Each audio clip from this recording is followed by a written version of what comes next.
Okay, so we'll get started. Welcome to the third annual Midwest Advanced MINFLUX and Super Resolution Workshop. I wanted to say a couple words. My advancer isn't working.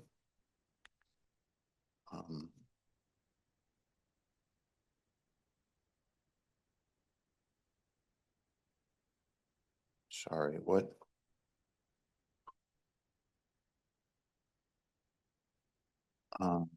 Usually we. Yep.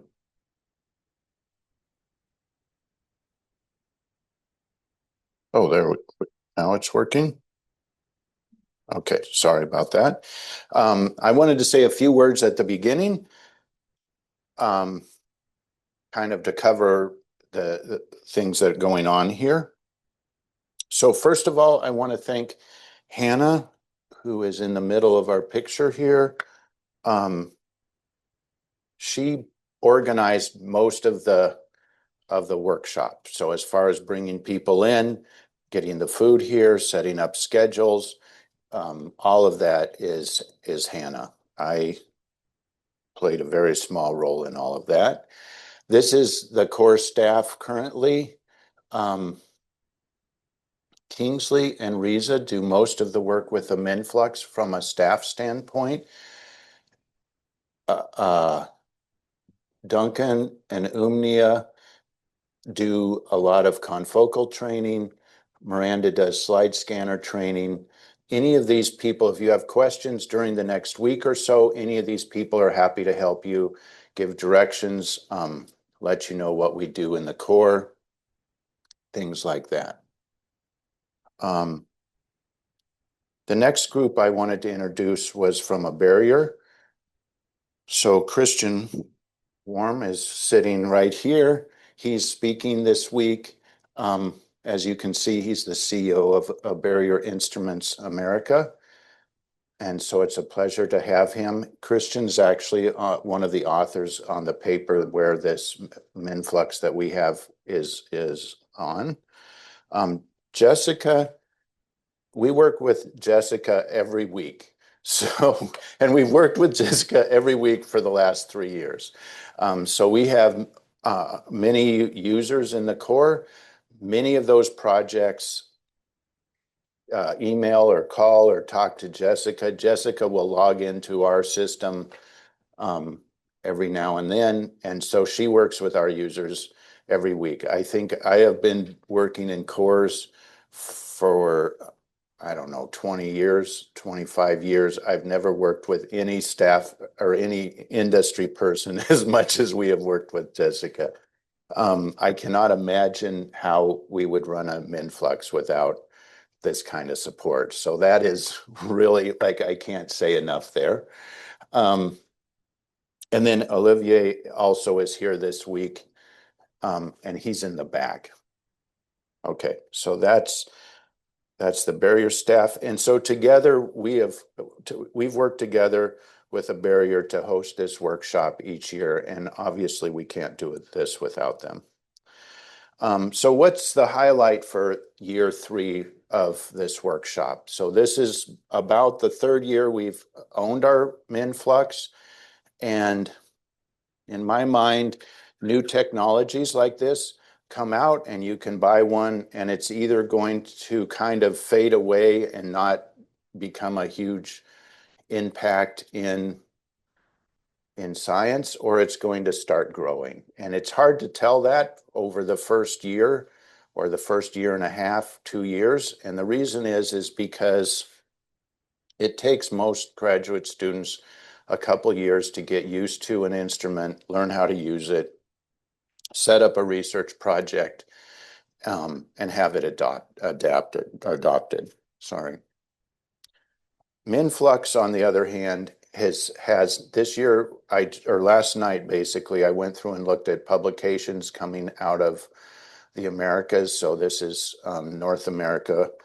And now there's at least 9 papers that I found on PubMed, and these are the titles. And so you can look over these titles. Some of them we will have speakers this week from. but it's a growing number. And most of these are from 2025. And so that means that, in my mind, that MINFLUX is actually taking off and growing, and it's going to be a viable technique going into the future. And I anticipate it changing biology as a whole. So I think this is a great success. Another way in an example from our hands, the first year we had our MINFLUX, I think we billed out about 200 or 300 hours of usage. And last year we billed out about 2,700 hours of usage. And so just to compare that to reality, normal people are supposed to work about 2,000 hours a year. So this is working. Our MINFLUX is being used more often than I come to work. So also I wanted to kind of cover what's coming up over the next week, what to watch for. So obviously the keynote presentation from Dr. Stefan Hell is right after me. That's going to be something that we always look forward to. We then have talks on introducing MINFLUX and STED. We follow that by live demos. And so the live demos will be run from the instruments we have in our core. We're going to live stream them both to this screen and to the rest of the Zoom through to the rest of the world. This is not because we don't want you to see the instrument. It's because we can't fit this many people into the MINFLUX room or the SteadyCon room. And so if you ever want to see the instrument, we have hands-on sessions at the ends of most of the days, all the way through Thursday or Friday morning. And so you can stop by, you can ask any of the core people, and we'll be happy to show you the instrument. Tuesday, we have speakers from Illinois who have used the Illinois MINFLUX, and then we have speakers in the afternoon from other institutions using the MINFLUX. And on Wednesday, there's speakers talking about synapses, and then we finish the presentations with discussions about sample prep, data analysis, and labels, and so on. So that's kind of where we're going to go.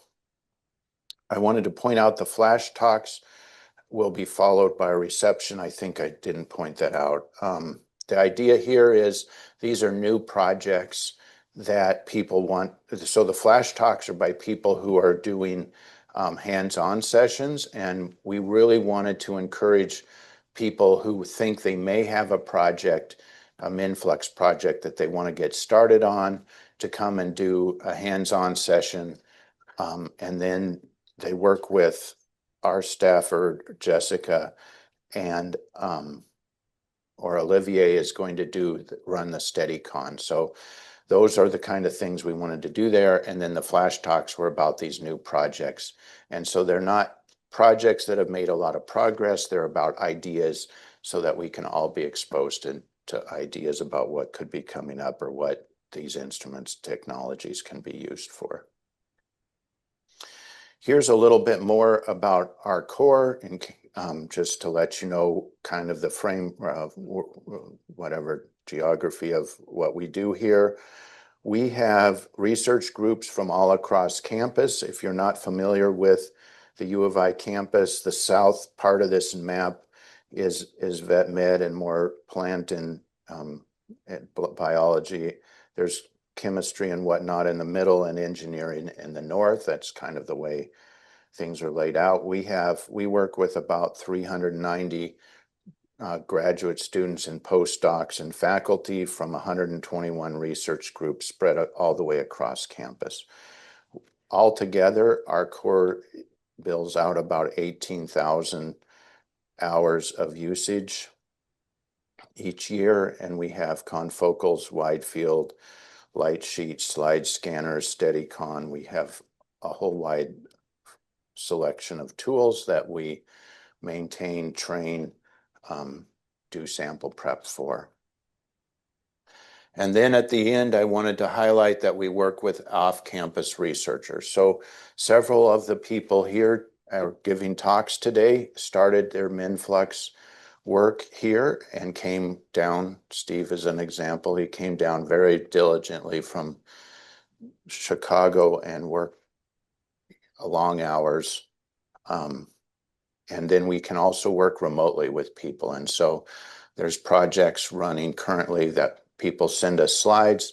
We set them up. Kingsley or Riza sets them up on the MINFLUX, and then people run the MINFLUX from other places. And so part of the point of this workshop is that even if you don't have a MINFLUX in your facility currently, that doesn't mean that you can't be trained, you can't run ours, and you can't publish results.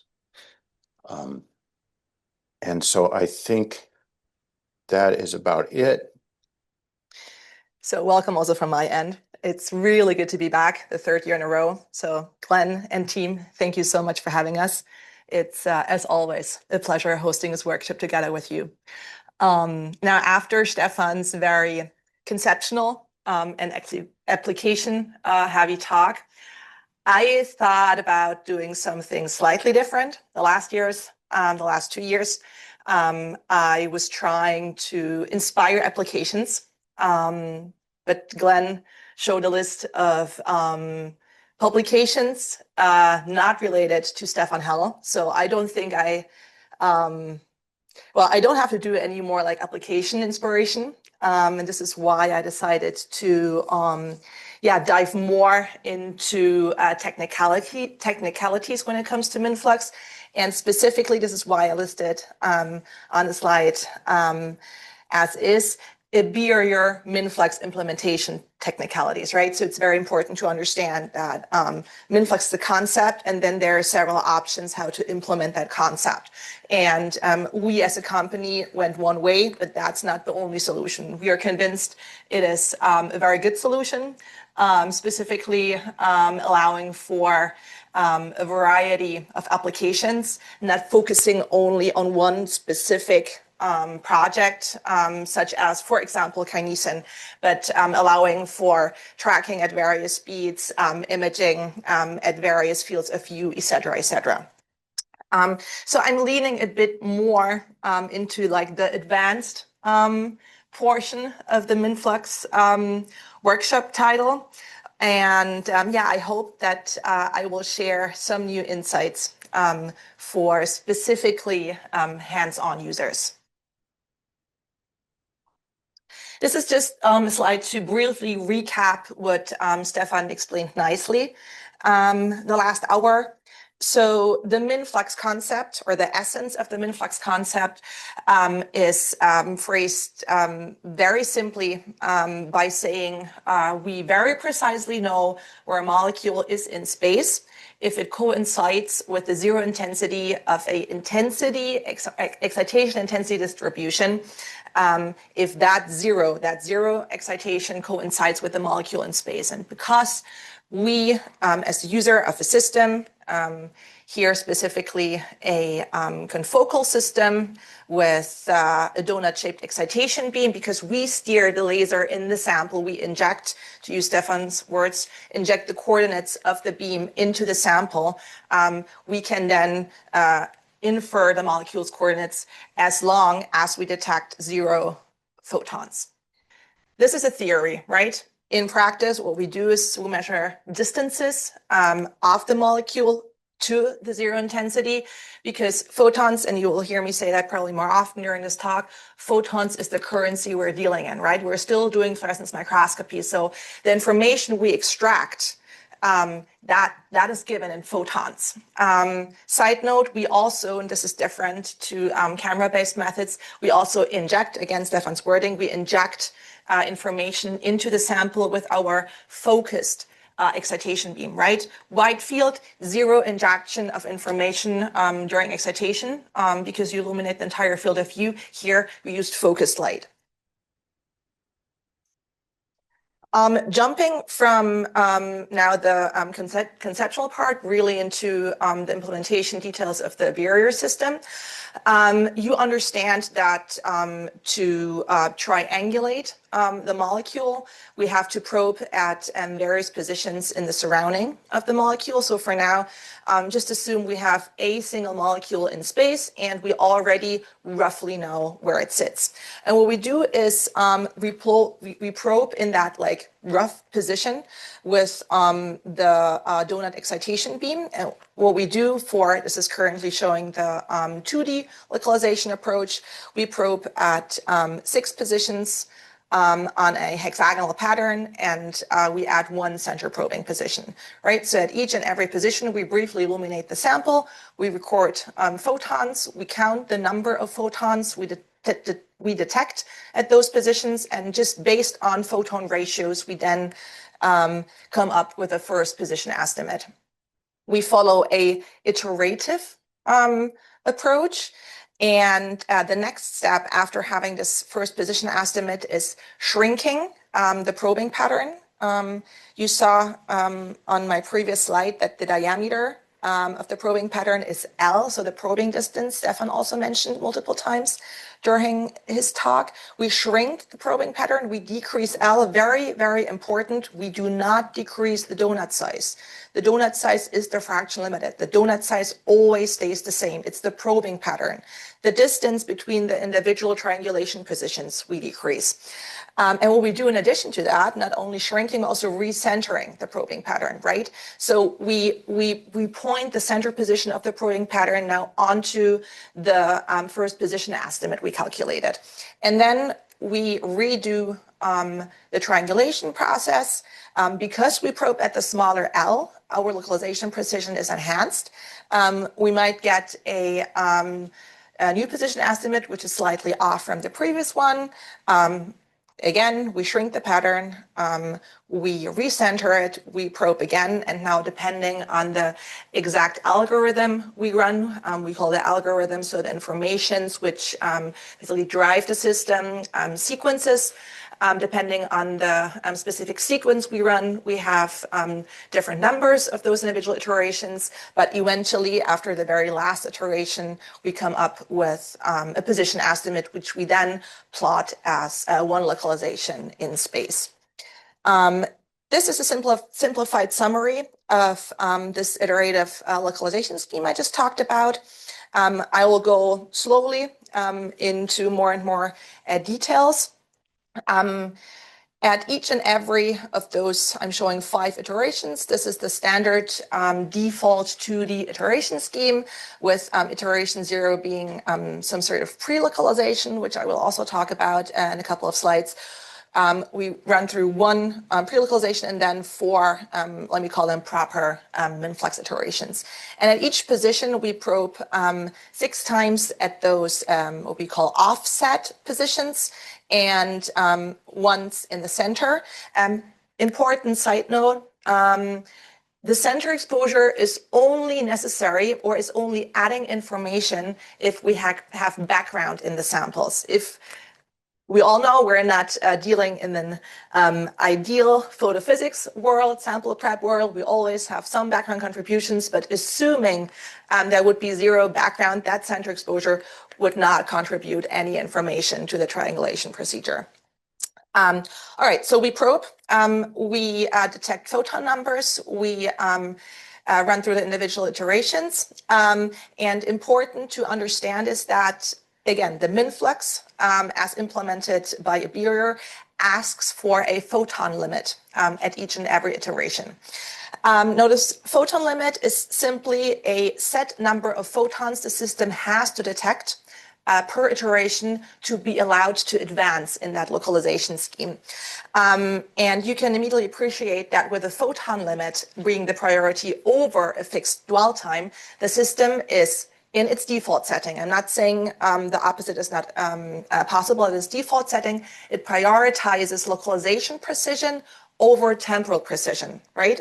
So that like a set number of photons will ensure a given localization precision. But if it has to redo one or the other iteration occasionally, then your dwell time is not necessarily consistent, or your time sampling is not necessarily consistent.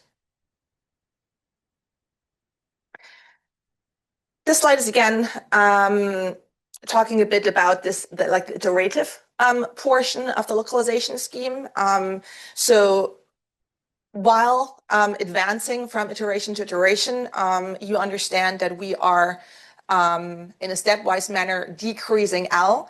What we have to do at the same time in a stepwise manner is increasing the excitation intensity. Why? I stressed that already. Photons is what carries information. So we have to ensure a certain emission rate during each and every iteration. But you understand that the closer, like the smaller the L, right? The closer we get with the zero intensity to the molecule. And that means the local excitation, the fluid, or the local excitation intensity, the fluorophore experiences, if we wouldn't up the laser power, would decrease, right? So to keep the fluorophore locally at similar excitation intensities, we up the laser power while running through the individual iterations.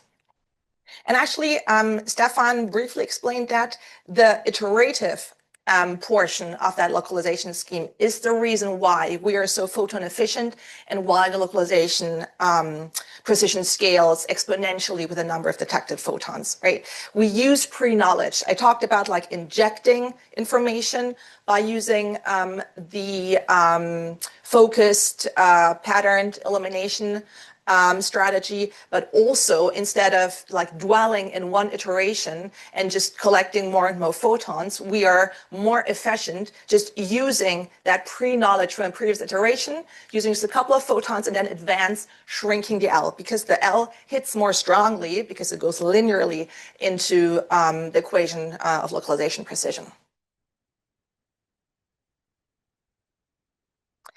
All right, I mentioned iteration 0 being the pre-localization. And it is important to understand how the system localizes in detail, right?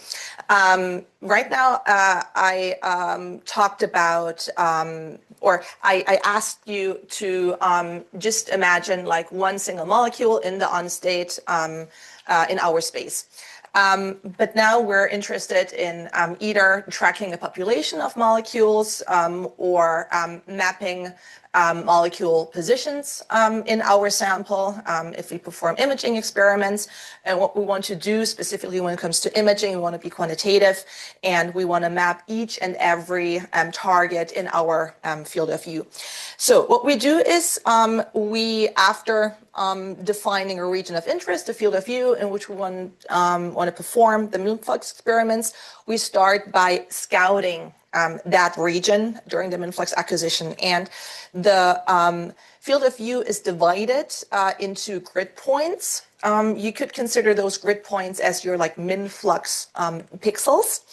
And we jump from grid point to grid point. The reason why I show this diagonal scouting direction is because we jump in a diagonal fashion from grid point to grid point. This is just the most efficient way of over time illuminating the entire field of view, right? So being comprehensive in our scouting procedure, but being as efficient as possible at the same time.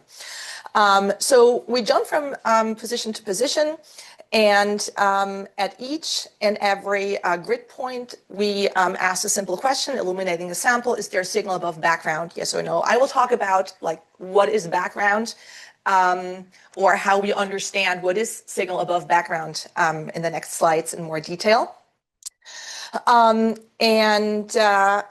If the answer is yes, we stay at that grid point. We leave iteration 0, which was this pre-localization, the simple binary yes/no question, signal present within the proximity of that grid point. And then we enter like the actual MINFLUX iterations and we localize at that position. And we localize fast enough for the system to acquire multiple position estimates of the very same emission event of that single fluorophore, which is triggered entering the localization procedure. So we end up with a cluster of localizations, a cluster of individual position estimates scattering around the actual molecule position. And in the beer language, we call this group of localizations a trace. So you can appreciate that we go, and actually Stefan also pointed it out, we go molecule by molecule, right? So you can appreciate that the localization speed, or like if we talk imaging or mapping molecule position, the imaging speed scales only like, or scales primarily with not the field of view, but the number of fluorophores we want to map, right?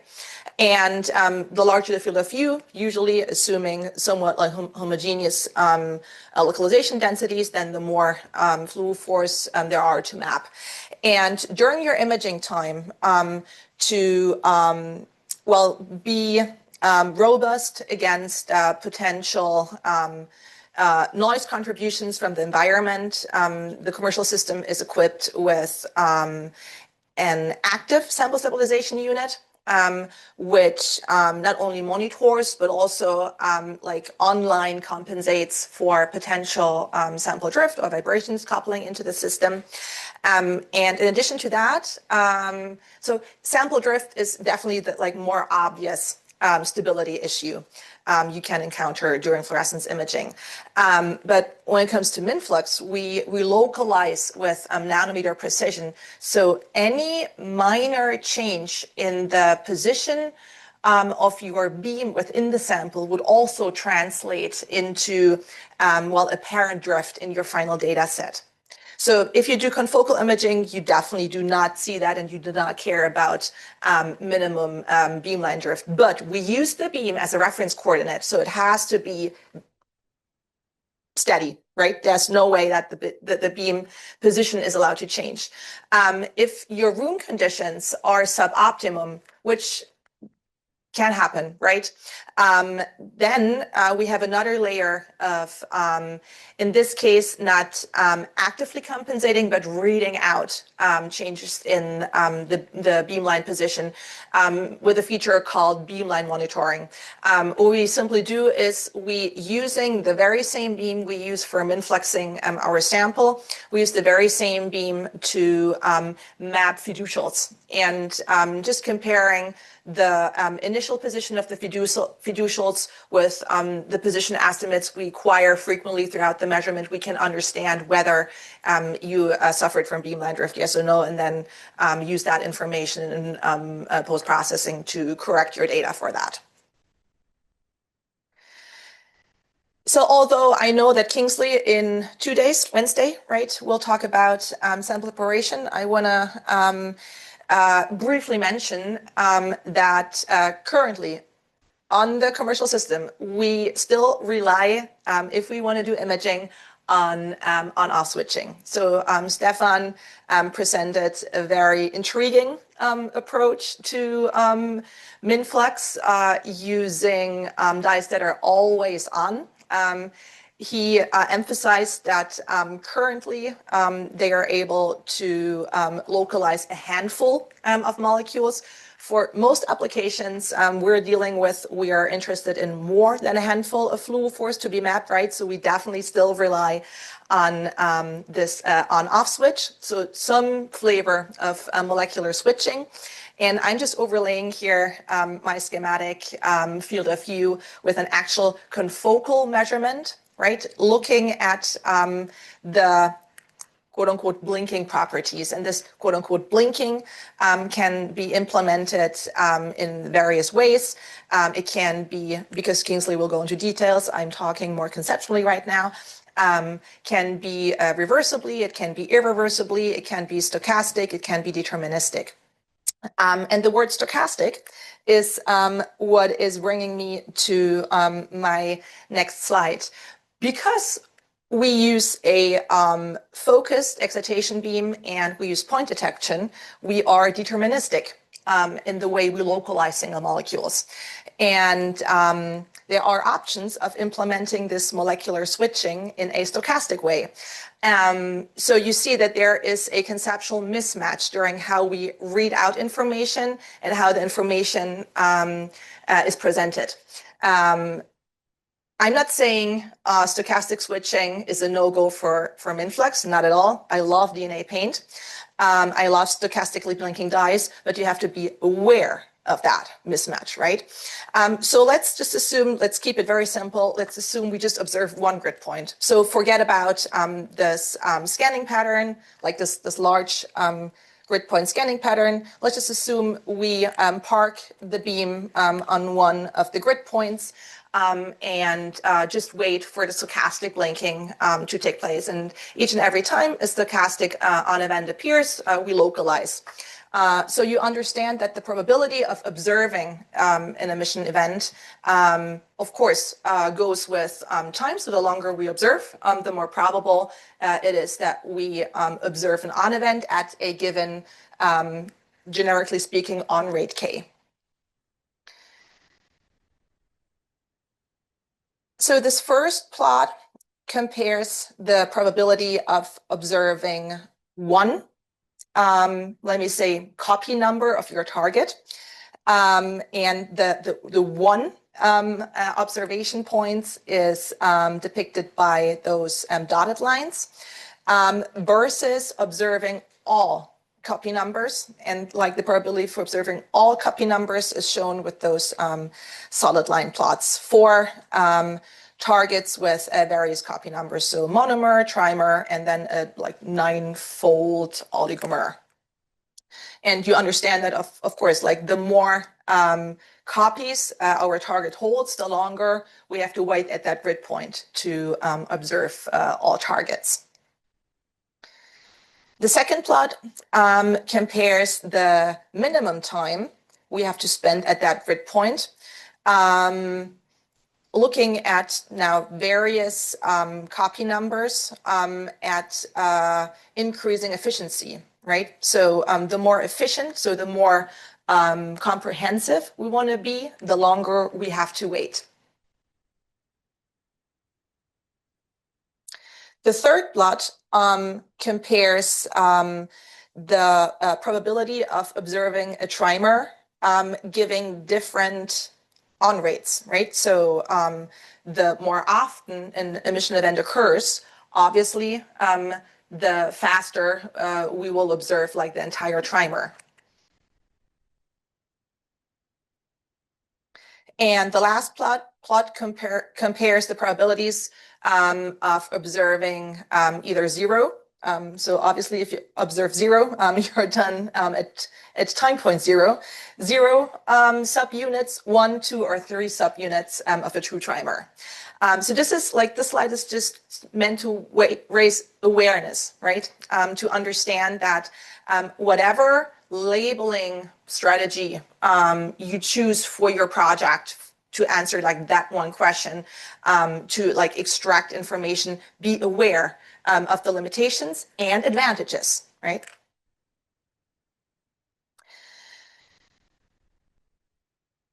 Before I move on, I want to share actually 2 options of increasing efficiency here. So obviously, and this is mostly triggered by this plot here, obviously, try to increase your on rate as much as possible, but be aware that there is a limit. And unfortunately, it is not it's not a discrete limit. There's a gray area. The lower your on rate, the higher your probability of observing only single emission events and not occasionally 2 or even more than 2 emission events within your probing area at the same time. The higher your rate, the faster, the more efficient your measurement will run, obviously, but also the higher the probability of having those like double hits, 2 emission events taking place at the same time within your probing area. So you have to understand what, let me say, noise level, or noise is probably not the right terminology, what false positives you accept within your measurement, and when it is too much. Sophisticated post-processing, and I assume Steve will talk a bit about that on Wednesday morning, is definitely necessary. And the second option you have is with specifically DNA paint, right? Offering, depending on the imager and Docker sequences, offering like many tens, hundreds of milliseconds of binding time. Be aware, you usually never observe the entire binding event, right? Because again, the binding events happen stochastically. So during the scouting procedure, we only accidentally run into binding events already taking place. But still, usually you have a very long and bright emission event happening during DNA paint. And your system is in like the default setting, trapped at that emission event as long as the emission event is ongoing. So as long as the imager is bound to that docking position, you keep on localizing. So quote unquote, you waste time. You want to record some statistics, right? You want to record a couple of localizations. But then again, depending on your specific application, a certain localization precision might be sufficient. So localizing longer at that specific grid point will only, decrease your uncertainty, increase your precision, but again, you're stuck. So one option could be to set a minimum number of localizations you want to acquire, and then just abandon that position and say, hey, I'm gone. I rather spend more time scouting for other odd events instead of dwelling at the very same position. So that is an option you have, right? That would require sequence modifications, but this is where I'm heading with this talk, right? How can we modify the imaging tracking at like the localization approach to make the most out of our sample?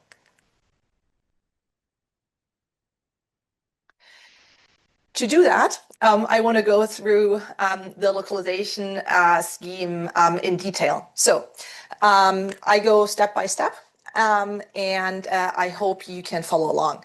We start at a grid point I, and we run the pre-localization.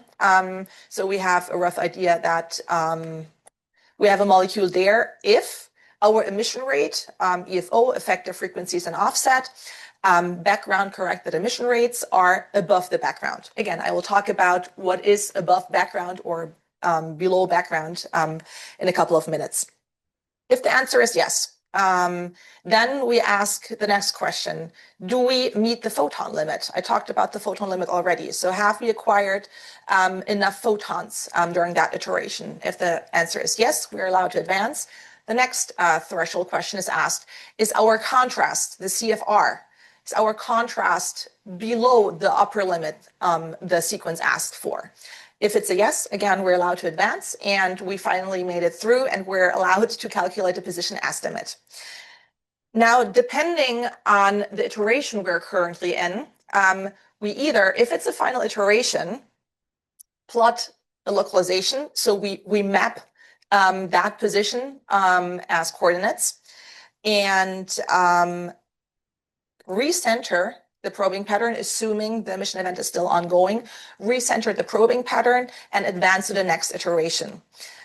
If it wasn't the final iteration, we do the very same, right? We simply just don't plot a coordinate because we're not done running through the entire set of iterations. So in any case, we recenter the probing, the TCP target coordinate pattern, we recenter that on top of the newly calculated position estimate, and then jump into the next iteration. The next iteration could be either one iteration down the line, if it wasn't the final iteration we are currently past, or it could be jumping into a previous iteration when it was the final iteration.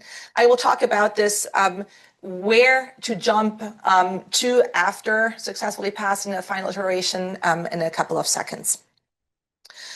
All right, so we are back at the starting point, and having understood now the favorable way we want to run through the scheme. We will now look at what happens when some of the thresholds are not met, or in other terms, how the system stops localizing. I think there's a tiny yes animation playing, so you appreciate that I mentioned it already. The system is fast enough to localize a molecule multiple times during emission events. So we end up with a cluster of localizations representing the actual fluorophore position. Okay, so how do we fail during that scheme?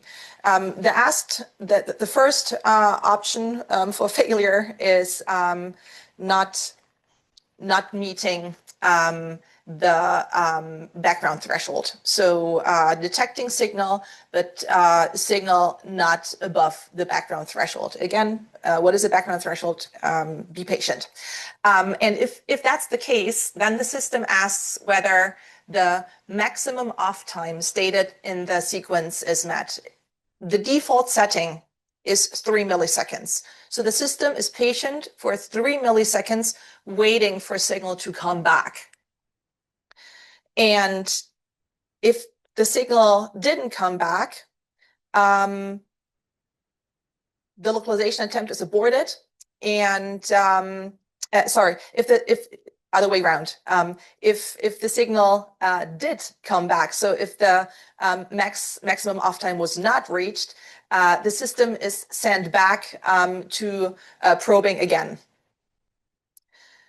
Now, other way around, if the max off time was reached, the system abandons that position in a sense that it understands there's no single molecule to localize, but it senses background at that position, right? So it uses the fact of knowing that there is an absence of single molecules, but the opportunity to learning the, let me say, generic background of your sample. So it once runs through the entire iteration scheme, knowingly probing background.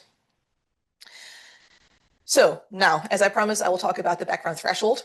The background threshold for situations in which the system does this background sensing. You can also, in the sequence, disable it. And disclaimer, for tracking sequences, the default tracking sequences, they do not sense background. I'll talk about that in a second as well. But for the regular, let me say, 2D imaging sequence, which inspired the scheme, you have a final background threshold above which the system interprets signal as true single molecule signal, and below which it assumes that it only sees background. A combination of the sense background I just talked about, and then a background offset. And this background offset is a parameter in your localization sequence, which is called background threshold. I find that partially misleading, and this is why I like to refer it.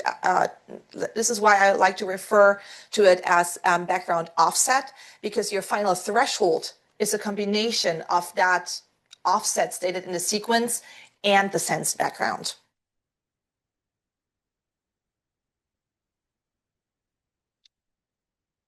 So after finishing this background sensing step, the system now finally abandons that grid point position, jumps to the next grid point position, and runs through the entire scheme we talked about. All right. The next binary question, photon limit met, yes or no? What happens if the photon limit is not met? I already talked about that. The system simply goes back and dwells at the very same position once again.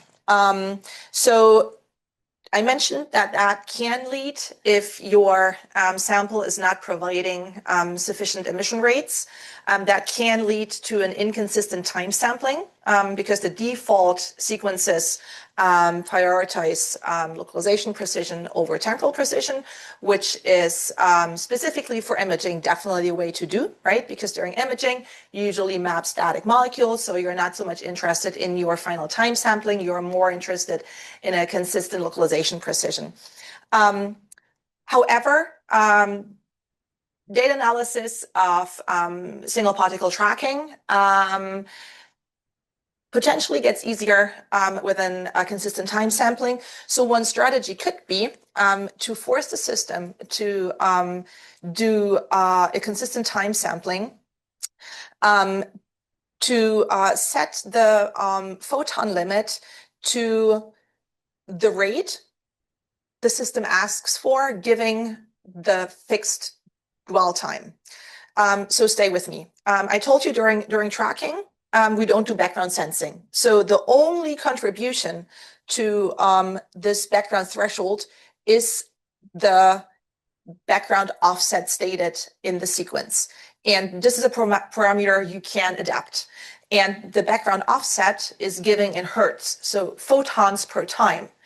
And if you take now the information on the dwell time stated in the sequence, right, which is not prioritized, it's a photon limit the system prioritizes. But if you match those and say, okay, which emission rate does my single molecule have to provide to meet this photon limit during the given dwell time, and you just put that rate as your background offset, you will force the system to be consistent with the time sampling or the track or the tracking attempt stops and your track is aborted, right? So this is a direct readout for you. If your track's like using that strategy, setting your background offset to the photon limit divided by the dwell time, is a direct readout for you whether your single molecule provides the emission rates necessary to have a consistent time sampling. And if it's not the case,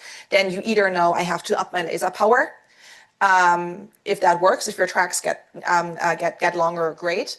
But if you, by upping your laser power, only provoke photo bleaching even more, then you understand your single molecule is not capable of providing what you're asking for.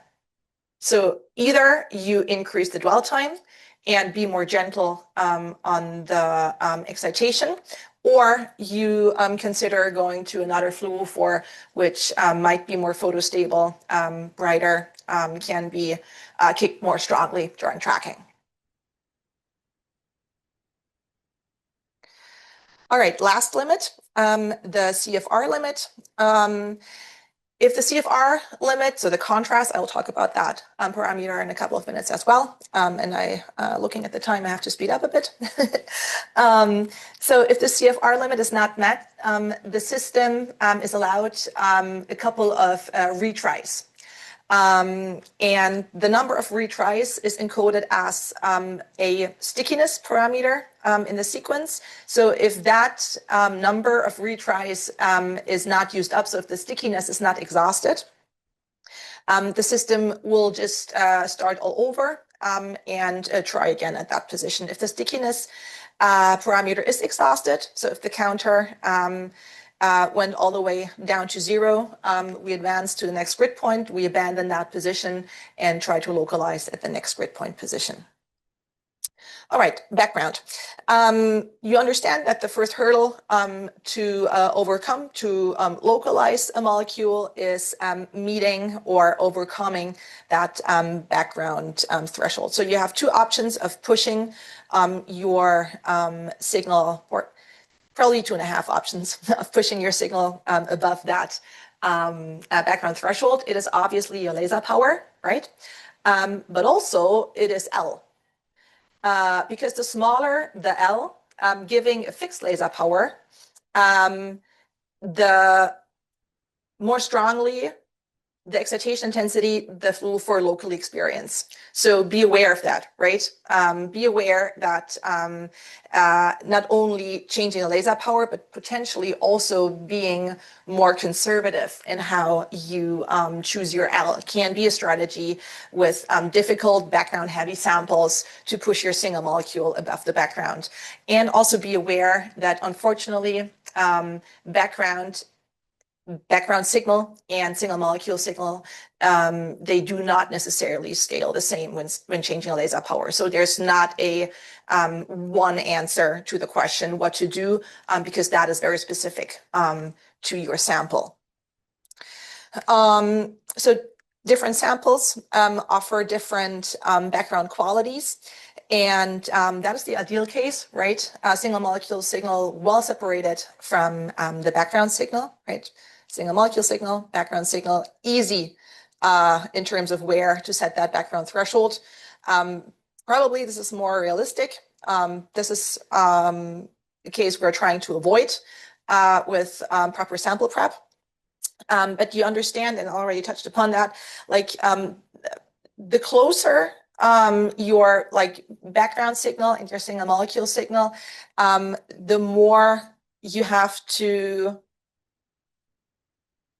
the more you are forced to make a commitment to either accepting false positives, right? And not lose information drowning in background, or accept that information drowns in background to be very clean with what you finally map as data. I talked about that already, but I want to briefly point to the option you have in Inspector. With the previous software version, this was not possible. You had to go really into the sequence file to do that. But to understand the background, you have options here. And what I specifically recommend or what I specifically recommend when using those options of modifying sequences to learn the background is to set the background threshold. So this offset in your sequence, the background threshold to 0, and the localization limit to 5, and use a region within your sample in which you're not expecting actual signal of your target, and then just MINFLUX there. And if you MINFLUX there, with a background threshold set to 0, you will localize background, and you can use that to then infer on the sample quality and get an idea on how to potentially adapt this background offset in your sequence. Side note, I've encountered I'm talking now about the worst case, that I have seen ideal cases a lot recently, specifically with DNA paint, like beautifully clean samples with an extremely low background. I talk like 3 kilohertz of background, which is, it's nothing. Again, obviously, given a certain laser power, et cetera, right? So this is, numbers don't mean anything with context. But the point I want to make, if with a given imaging sequence, your system senses, let me say 5 kilohertz of background, and in your default imaging sequence, the offset is 10 kilohertz, you might want to question that. You don't need an offset twice as large as the average background level. So to get your measurement running more efficiently, also take into account potentially lowering the background threshold to make it easier for the system to overcome the background threshold, right? Talking about background, I know I'm focusing mostly on 2D localization schemes here, but talking about background, I want to briefly mention why 3D localization is more sensitive towards sample imperfections than 2D, and the answer is very simple and already on the slide. The 2D excitation intensity distribution, right? XY projection and XZ projection here. The 2D donut stores the highest intensity right in the focal plane, right where you want to localize. But in contrast to that, the 3D bottle beam actually has this very pronounced side lobes above and below the focal plane where most of the intensity goes to. Giving a specific sample prep, a specific fluorophore type you want to localize to map this fluorophore efficiently, you want to keep it, again, remember me telling you, at locally similar excitation intensities. So you understand that going from 2D to 3D, you cannot just only change the excitation pattern, but you also have to up the laser power to locally around the 0 allow for similar excitation intensities. And that means you will boil your sample, quote unquote, with the side lobes even more strongly. So anything above and below the focal plane where you don't want to localize, but which still absorbs and emits, will contribute more strongly to the signal you detect. So for 3D imaging, your sample prep has to be even more on spot than for 2D, right? So this is the reason why if you plug a sample onto the stage and see, okay, 2D runs reliably, and then you advance to 3D and you have problems, most likely it's the background. Contrast. Or other way around, background and contrast are inherently linked. And the lower your background, obviously the greater your contrast during the offset and the center probing positions. And this is exactly how we measure this CFR, this contrast parameter I mentioned during the localization scheme. So the CFR is just calculated as signal detected during the center probing divided by signal detected during the offset probings. For great contrast, you get values well below 1. And great contrast allows for like a very high certainty or like a very good precision, low uncertainty when it comes to your single molecule position estimate. Well, with elevated background levels, you have poor contrast. Your CFR increases. If it peaks close to 1, that means you have barely any contrast between the different probing positions, so outer probings versus center probing. Your certainty is very, very poor.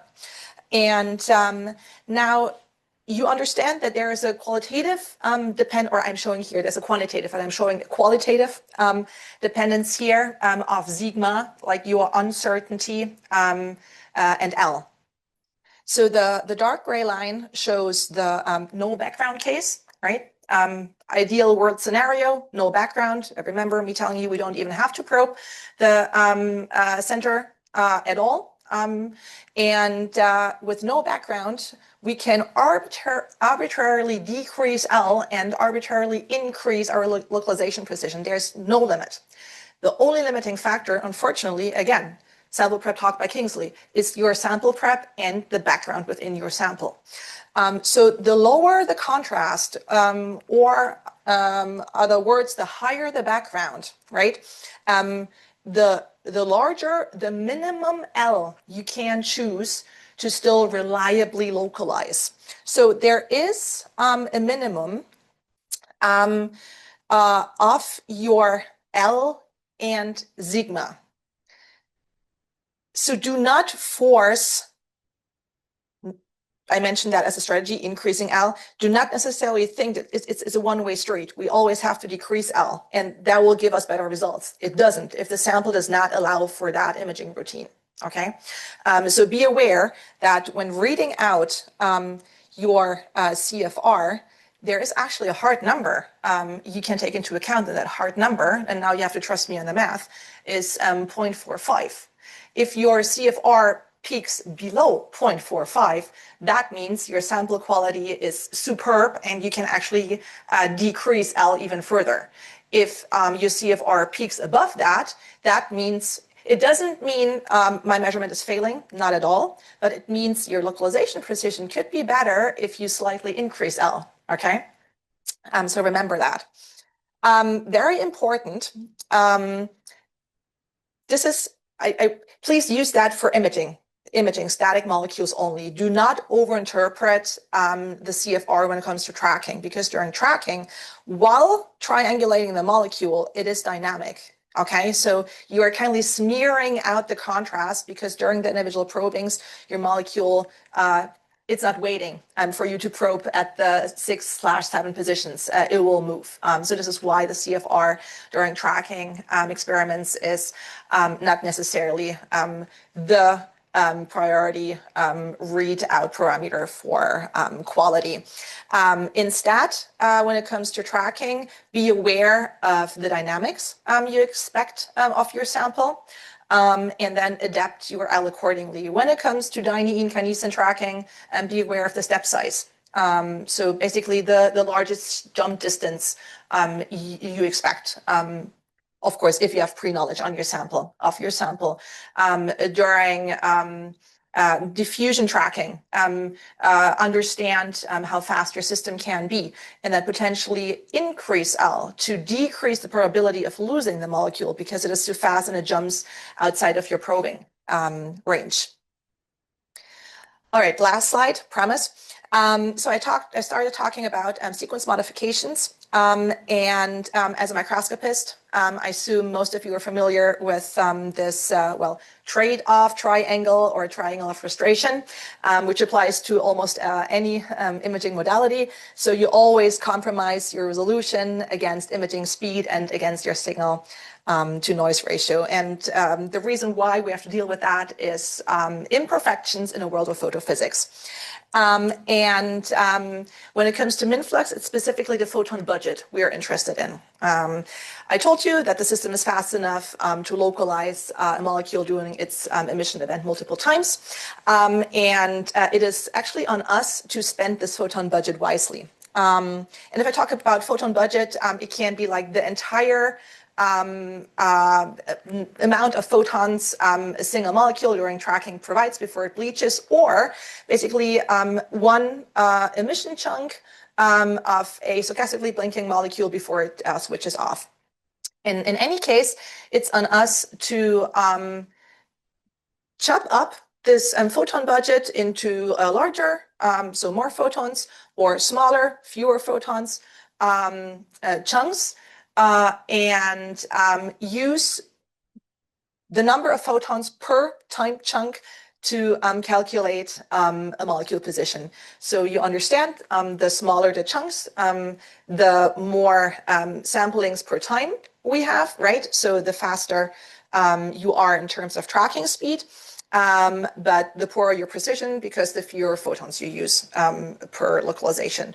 Alternatively, you can be more conservative with your time sampling and wait for more photons per iteration, therefore increase your localization precision, but decrease your temporal precision. So you understand, I'm asking you to not think in terms of localization precision and time sampling, but also always in terms of spatial temporal precision when it comes to MINFLUX. Not only when it comes to tracking, also imaging, right? I actually prefer to not look at this frustration of triangle with MINFLUX, but rather at a balance. And what you compromise is spatial precision and temporal precision. And when you prioritize spatial precision, you usually prioritize also robustness of your measurement, right? You can be more, you can dwell more in statistics. And when you prioritize your temporal precision, you're usually more photon efficient. And it's completely on you to decide what you want to highlight during your MINFLUX acquisition. And the decision should be very much influenced by the specific application you run on that system.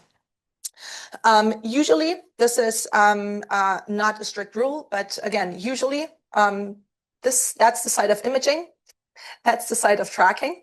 But I mentioned spontaneously blinking fluorophores once or twice during the talk.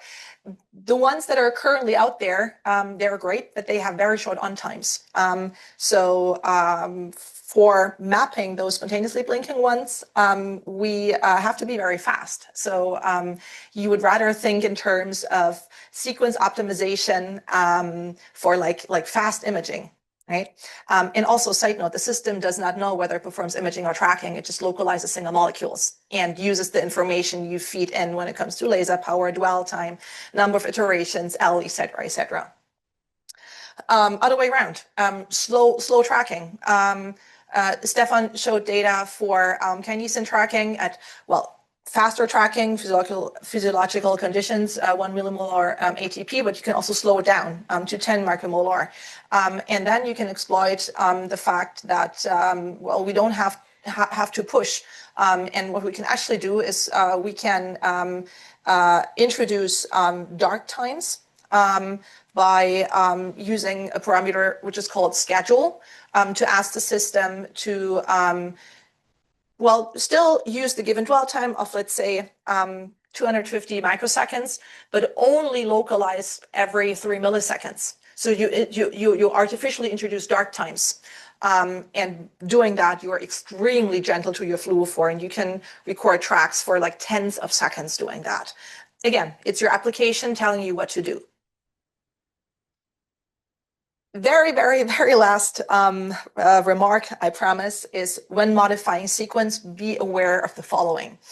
The estimator, which calculates your molecule position, assumes a parabolic intensity distribution around your zero intensity, which is fair enough if we stay close to zero, but the further we deviate from the zero, the more off this assumption is. And within the imaging and tracking sequences, we have estimator coefficients correcting for that deviation. And those estimator coefficients, they were gained upfront in simulations into which, amongst other parameters, we fed in the L, so the diameter of the probing pattern, and the minimum number of photons. So if you modify a sequence, be aware that the estimator coefficients, L, and photon numbers are inherently linked. So do not change them independently, but rather use building blocks. So a sequence toolkit, which we provide to modify your sequences if you want to change L's or photon numbers. That's my last slide. So just making you aware that probably not everything, but a lot of what I just told you also sits on the web in our MINFLUX wiki.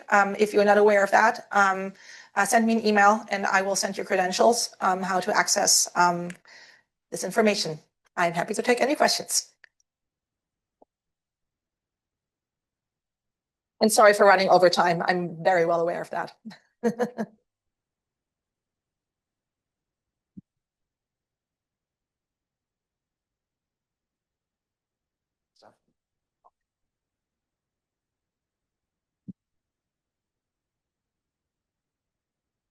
Hi, I'm Aisha from Illinois. I have a question about 2D versus 3D acquisition.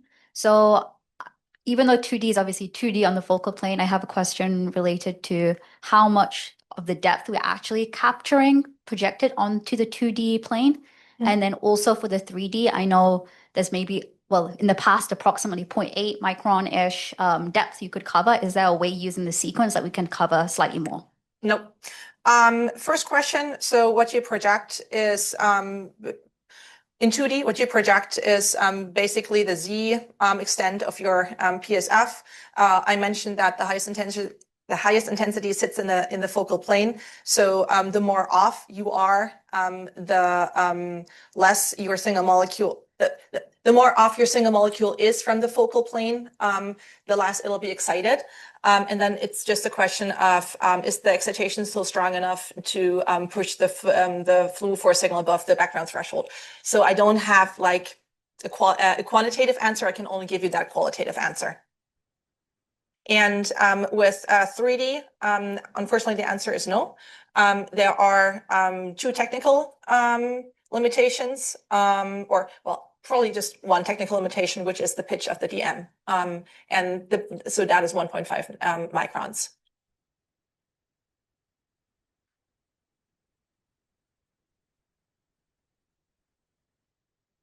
Yes. Well, quick question on the I think Kingsley will force you to use the microphone.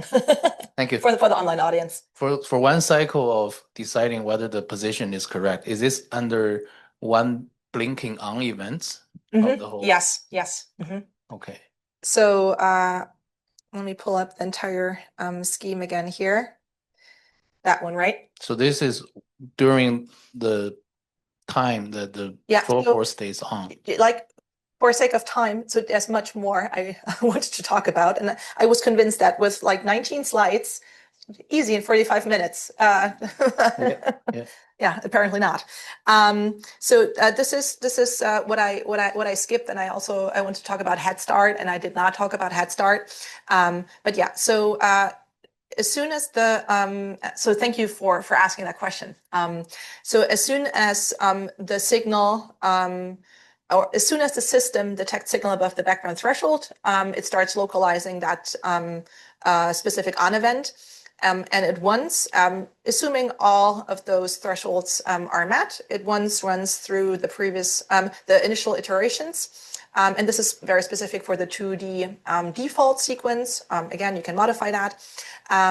And it continues to localize. So if it reaches iteration 4, which is in the 2D sequence, the final iteration, if it reaches iteration 4, you will get the first position estimate. But since the emission event is still ongoing, the system just cycles back and continues to localize. So you're basically trapped in this loop here as long as the system detects signal above background and as long as it meets the other thresholds. And I told you that during imaging, we prioritize robustness and spatial precision. So the strategy is actually after finishing the final iteration the first time to recenter the probing pattern and jump back one iteration. So going from iteration 4 to 3. So zooming out one step and then zooming back in. And we cycle between iteration 3 and 4 as long as the emission event is still ongoing. And each and every time we hit iteration 4, successfully hit iteration 4, we get another position estimate. And now for the standard imaging sequence, each and every iteration is 1 millisecond. So you see that with like tens of milliseconds, which is a fair assumption for untimes of cyanin dyes. So that's storm type dyes. You are like the system's capable of localizing that molecule multiple times. And then if we talk about DNA paint, and I mentioned long binding times, like standard binding times are 100, 200 milliseconds. Again, disclaimer, we only always observe a fraction, but still you get like many localizations for that emission event. And then final disclaimer, during tracking, we don't do that because during tracking, we don't want to waste, quote unquote, waste time zooming in and out. And therefore, instead of doing, and now the head start parameter comes in, instead of doing a head start, which sends us one iteration back, we stay in the very same iteration and just follow the single particle we want to track with the final iteration.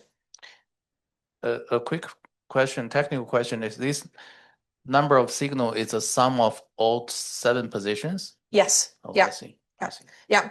I mean, this here is very qualitative, in no way quantitative, but yeah. So the signal we read out is either photon numbers. Oh, and this is actually also something I wanted to mention. I did not.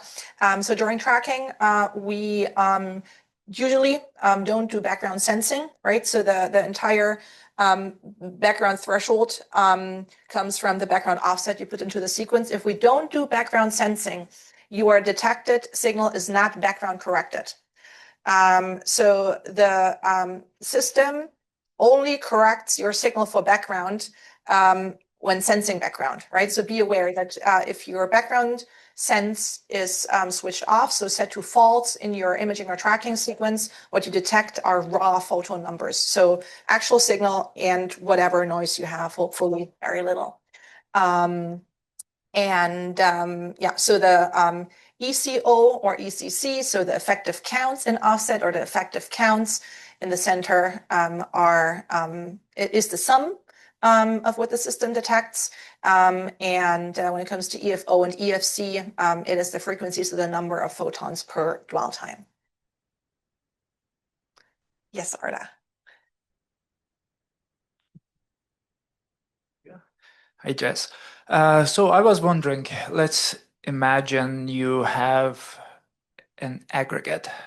So that means the multiple dyes are very close to each other. So would there be a possibility to put an upper threshold as well, that like for the CFR, that you won't image something that is, if the background, after the background correction, if the CFR is like really, really low, let's say, and because there are like, let's say 10, 15 dyes together that are clustered, so you can eliminate that. Yeah, you can absolutely do that. You could even disable the CFR check and only read the CFR out. And then this again, remember that I said it's basically up to you to understand how much potential artifacts you allow in your measurements, which you which you're well aware of, and then just like kick them out later on doing post-processing, or how stringent you want to be during your acquisition, and then also understand that potentially you're not picking up information which are actually there in the sample, right? So yeah, that is absolutely an option.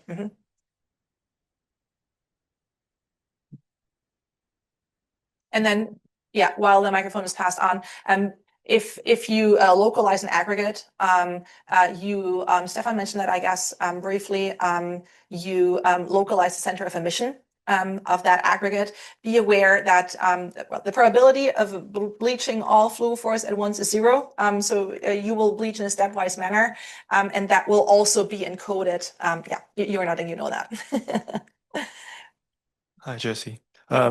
We know that MINFLUX is really fast, has a very high temporal resolution, but you also mentioned that it will have a limit of detecting fast molecules. So I want to know, with our current setup, what is the fastest threshold, and what are the major factors that limit? Yeah, I was scared that someone would ask that question. All right, so I don't want to give hard numbers, first of all, okay? Because unfortunately that, and this is the answer you guys hate, it depends. It is very important to understand that the localization speed of MINFLUX does not directly translate into being capable of following very fast molecules, right? It is a very fast sampling in time. So you have a very dense information content in time. And this is different to being capable of tracking like super fast molecules. To give you an idea, free diffusion in water of a single molecule, that's unfortunately too fast. What I'm confident we guys can track is molecules that move like 1 square micron per second, to give you like a ballpark idea. Beyond that, probably. Below that, definitely. If the motion is directed, easier. If the motion is unpredictable, more complicated. I know you are aware of the publication or the preprint I'm about to mention, but we exploited the fact in a recent project, understanding that we're looking at confined diffusion, fast but confined diffusion, and then understanding that, of course, we wanted to push the precision in space as much as we could, but by increasing the probing range, so by increasing L, we increased the robustness of the tracking experiment to not lose the molecule. Because what we saw is it was specifically looking at H2B tracking, right? So H2B should be like over time steady in place, but you have significant subdiffusion taking place, or confined diffusion taking place. And if you sample that with a very small L, you don't lose the molecule necessarily, but occasionally. So what you do is you sample here, and then now and then the molecule jumps out of the probing pattern, but it will re-enter because it's a confined diffusion. So you keep on tracking, but due to the different thresholds here, you are conservative in a sense that you allow the system now and then to not detect signal and patiently wait for the signal to come back. And if the signal dropped because your molecule left the probing region and then re-entered because it's confined diffusion, the system will simply continue to localize the molecule once it re-entered. So you have to be very aware of the sample dynamics, if possible, and also about the current localization strategy you apply. And then what we saw in the data was very long tracks, beautiful, but now and then basically large gaps in the time sampling. And we systematically screened L and systematically upped L. And we saw a maximum / I should say minimum L at which those gaps in time started to disappear. And then we just used like this minimum L to run the entire project, being certain that we very reliably tracked H2B. if that makes sense. I mean, we already have an in-depth discussion going on, right, on that topic anyway. I briefly mentioned that the more pre-knowledge you have of your sample, the easier optimization of your measurements will be. But if you don't, then using your confocal output always helps, right? I briefly showed this field of view with the confocal blinking. You can also do that to understand dynamics when it comes to tracking, and be very systematic in screening different parameters, and then very systematic in analyzing the data related to that to understand where potential bottlenecks are. Thank you. First of all, very important prerequisite. I'm biologist by training. I applied these technologies for about 20 years or so, quite a bit. So please don't hesitate to ask me any kind of questions around. The idea is not here having a slick whatever management talk. What I like to do is switching gears quite a bit. I mean, we've heard two interesting talks about MINFLUX, about many details on the MINFLUX side, and now I'd like to go in a different direction, speaking about stimulated emission depletion microscopy, or STED microscopy. STED microscopy, as you might know, is quite a bit older than MINFLUX microscopy. MINFLUX was introduced only in 2017. STED is from the late 90s, or however you would want to count it. Original publication is from 1994, and then later on, as you know, Stefan has been awarded the Nobel Prize in chemistry together with Myrna and Betzig for the invention of super resolution light microscopy. So we're having already 30 years of STED microscopy, which means ultimately, I mean, here we're having a technique which has quite a bit developed, and now we are at a place where STED is, I'd say, a plus minus routine technique. However, the main question for me is still, why is it important to study life at the nanoscale? And that's a general question that applies to MINFLUX, that applies to STED, STORM, whatever kind of technique. And the answer for me is pretty simple, namely molecular structure interactions and dynamics play crucial roles in physiology and disease. Which means if we're understanding the behavior of molecules in a cell, we should have an option to think about designing targets for diagnosis and therapy. Of course, I mean, that's more a view from a medical perspective, but of course that applies as well to basic science. Ultimately, curing the disease is one of the motivations why we are doing it. And I mean, there are a number of examples, like here from neuroscience, thinking about Alzheimer's and Parkinson's, but there are other examples, like from virology. I mean, we're past the pandemic, and here that applies to how a virus is entering the cell, what it is doing in the cell, up to a position where you're thinking about a vaccine, how it is taken up by a cell, how to optimize this, and so on. And of course, the view is much broader. That's not only imaging, but as well thinking about other disciplines. What are the sizes we are looking at? And I know that's a rather broad perspective here as well. I mean, that's all the sizes one could imagine, really, from the organism size, like here, a whole man, down to the atomic level. And I mean, you're having given some sizes here, and what you could do with a naked eye or a light microscope. The important point of view, however, is what cannot be seen at the current point. And I mean, that's basically the size regime down here when you're surpassing a barrier, namely the resolution limit of light microscopy. That was defined by Ernst Abbe in 1873, so quite a bit ago. And this law applies not only to wide field microscopes like the coarse microscope that you used in school or whatever, but as well to confocals and all of other types of microscopes. So it was important to introduce super resolution type microscopy, because these techniques like STORM, PALM, STED, and MINFLUX are the only techniques which fundamentally overcome this limitation. But what are the sizes that we want to reach in cell biology, in cell biological questions?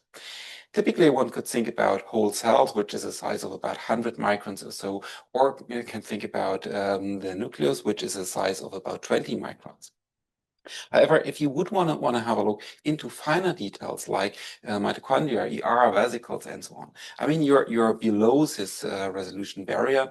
You're in the range of a few 10 microns up to 100 microns or something like this. And especially you would want to have a look into the details of those structures, because I mean, the mitochondrium itself, shown here in the image in green, I mean, that's visible with the confocals, that's easy. But I mean, what is happening in the mitochondrium? That's a question that you can address only with microscopes that surpass this resolution limit.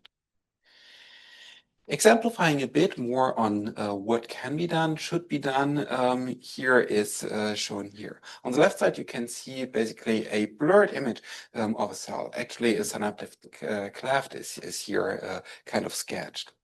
And on the right side, you can see a 2D circle, actually, which should depict confocal resolution. And if you're comparing this with the resolution of a STED and a MINFLUX microscope, and the circles are drawn to scale, you can see with a STED and a MINFLUX, you're having with a STED 10 times the resolution than in confocal, and with a MINFLUX 100 times the resolution that you have in a confocal.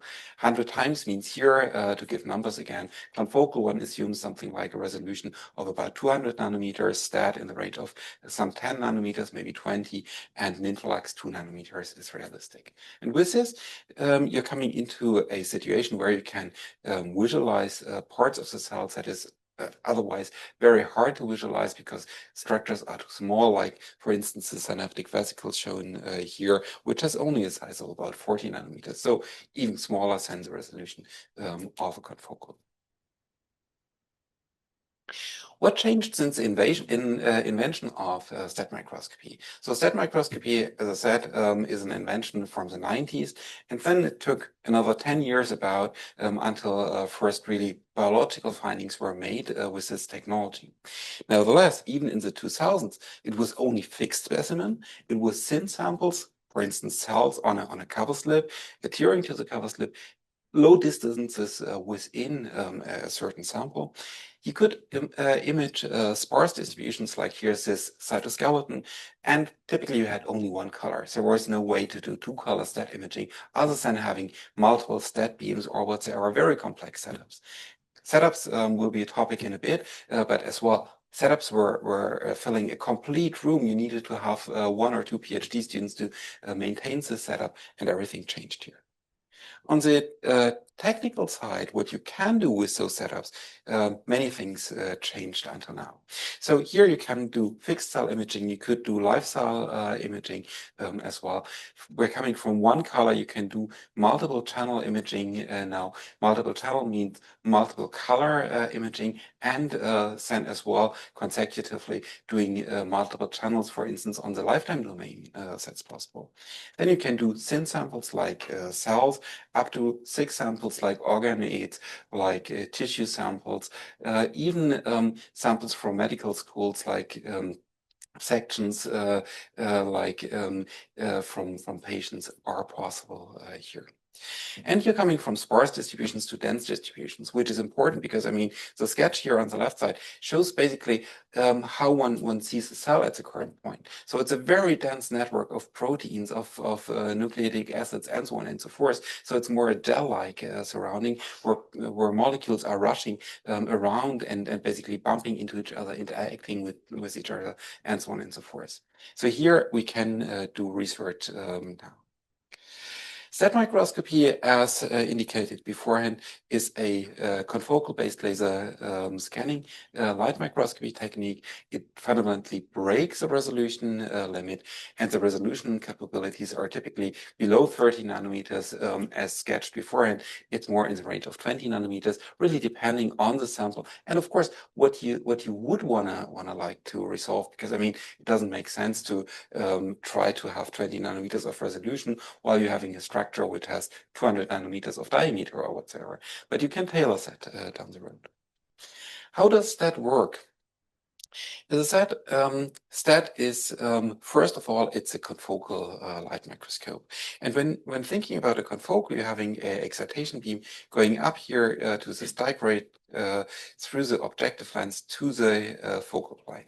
In the focal plane, all fluorophores are excited here, and you can end up here in such a confocal spot. So here, however, it is very important that you cannot discriminate a structure smaller than the size of this focal spot. And then all fluorophores can fluoresce and are being detected here at the end at this point detector. For STED microscopy, what you're doing is you're introducing a second light beam named depletion beam or de-excitation beam here. And what you achieve with this is basically having an option to de-excite fluorophores. Again, that's what Stefan said, you're having the option to switch fluorophores on and off here. And with this, you're having already a means to discriminate. However, that's not conferring the super resolution yet. To have super resolution microscopy, what you're doing is you're introducing some patterned de-excitation scheme. Here again, a donut, and other than for MINFLUX, here's that's really de-excitation. You need to have two beams of light, which is on one hand, once in a while, an advantage, because I mean, here you're having some background subtraction. On the other hand, obviously, you need to ensure that you're having a co-alignment of those two beams. As I said, you can tailor resolution in STED microscopy, and we're starting again with a confocal resolution. Here, in that case, we measured for these 20 nanometer fluorescent beads, we measured about 200 nanometers of resolution. Next step would be, of course, switching on STED first at a very low power. We're ending up at 132 nanometer for those speeds. However, I mean, still not sufficient to resolve them. And then we have cranked up the resolution of the STED beam. And what is happening is we're de-exciting more and more molecules at the rim of this focal spot. And ultimately, that brings us to a resolution of these 22 nanometers, which is very close to the structural size of those beads. So resolution is tunable, and you would want to tune it because, I mean, if you're having a larger structure, 50 nanometers, 100 nanometers, of course, you want to measure with a resolution which is close to this, because then you're gaining the maximum information without bleaching the molecules, without having it over eliminated, because, I mean, then speed is going as well down. Speaking about STED microscopes, as I sketched, when I started with Stefan as a PhD student, I mean, a STED microscope covered a whole room with a fancy laser system, all open optics. We worked in the dark. A PhD student aligns the microscope hours and hours each and every day. So it was really hard to achieve this resolution on a regular basis. Biological applications typically covered as again, for many labs, something like 3 examples or 3 images, let it be 10. But I mean, each image took forever. That changed fundamentally, especially because, I mean, the technique was getting more and more mature. Where a STED microscope covered a whole room, now we are at a size regime where a STED microscope is basically that's a confocal or STED scan head of a unit we call Steadicon, one of the STED microscopes, which is here in the core. Meanwhile, it's plug and play. It's a 2D STED microscope. I come to that in a few minutes as well. Can do confocal, and it's compatible in principle with multiple microscope bodies. Here it's a Nikon microscope body, but I mean, it can be Olympus, it can be Zeiss, even Leica can be used here. It is aligned by design, which is very important. So there is no way that you're having a misalignment because you're having a chromatic faceplate which is standing in the beam path. And with this, I mean, you can ensure that the overlap between STED and excitation beams are constantly met. And the other thing is we have an intuitive software design. Sounds a bit strange, but I mean, ultimately, you want to apply a microscope. It's no way that you want to design on a daily basis a microscope and align hours and hours when you're having important biological questions to solve. What it can do is you're having 4 excitation lines, you're having a depletion line, you're having several highly sensitive detectors, and with this you can do up to 3-color STED and 4-color confocal imaging. You're having as well, and it sounds trivial, but I mean that was a breakthrough for us. You're having an autofocus unit in the microscope. as well to ensure that you can do lifestyle imaging. Because I mean, for lifestyle, when you're thinking about hours and hours of imaging, you need to ensure that the sample stays in focus. And I mean, here for many of the MINFLUX examples, I mean, you're measuring MINFLUX tracking on a minute to maybe tens of minutes time frame. Here for STED microscopy, it's once in a while more hours and hours. Tiling and multi-position imaging is as well important, obviously. Speaking about confocal imaging, here, as I said, 4-color confocal is possible. You can do here as well time-lapse imaging on such microscopes. And of course, I mean, here as well, STED and confocal time-lapse is possible.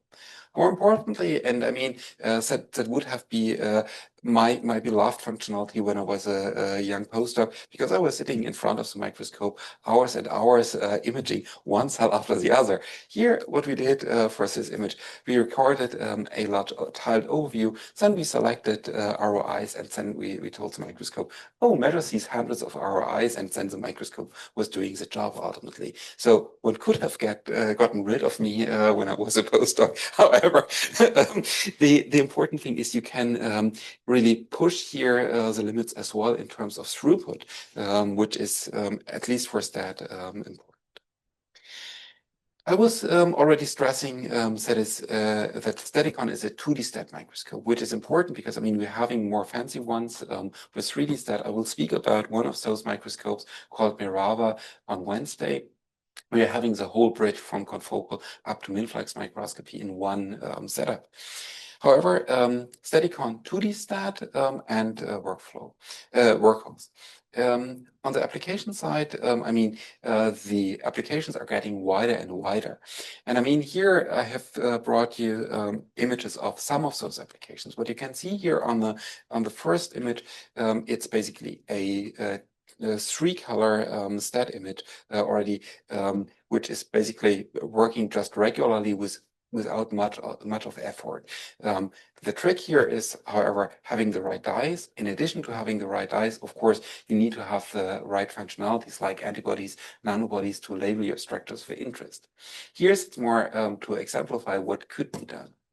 Other examples are coming from physiology, like here we're having sarcomeres. Sarcomeres are muscle fibers, really where you can do multicolor imaging. Then you're having a kidney sample here where you could address questions like where is this slit apparatus localized, what is the length of it. So basically the filtration function of the kidneys can be addressed here. And then we're having many examples from neuroscience. Reason why we have so many samples or examples from neuroscience is because many customers doing neuroscience are going with STED microscopy right now, because I mean there are many questions that could be addressed with this. And I mean the examples shown here on the left side, that's cultivated neurons on a cover slip here. Really, I have this image later and go to the details here. Then in the middle you're having a growth cone from neurons on a cover slip, and on the right side that's a tissue sample where basically the size and distribution of spines was a question of interest. Going through some of the details and what could be done, and I mean, then it comes back to your particular application. That's a sample where a nuclear pore complex was in it. And that's still one of our favorite samples, because I mean, what you can see in the confocal mode is basically some patches. And I mean, it's very, very hard when you're looking on a nucleus to decipher where are the actual proteins, how they are distributed. But I mean, it's red, green, and not much more.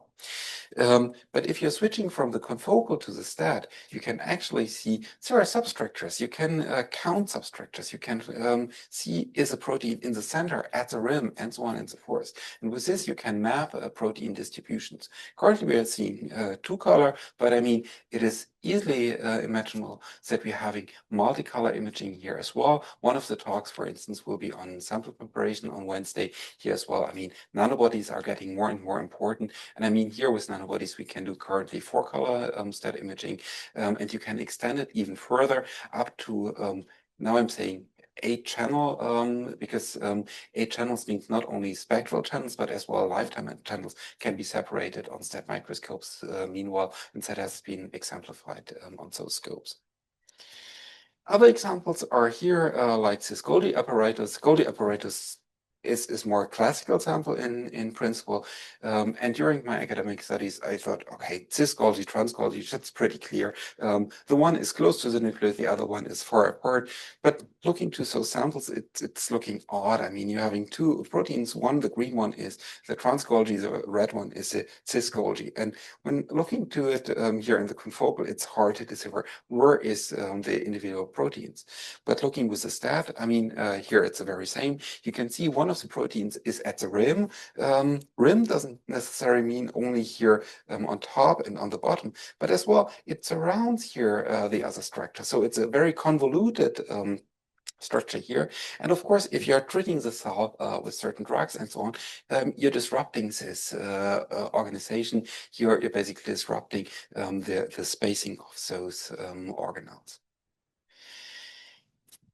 Continuing with different samples, I mean, I was not speaking yet about host pathogen interactions too much. Here I have only one example, bacteria and proteins on the surface of bacteria. And what you can see here, basically, now you can see only bacteria in general.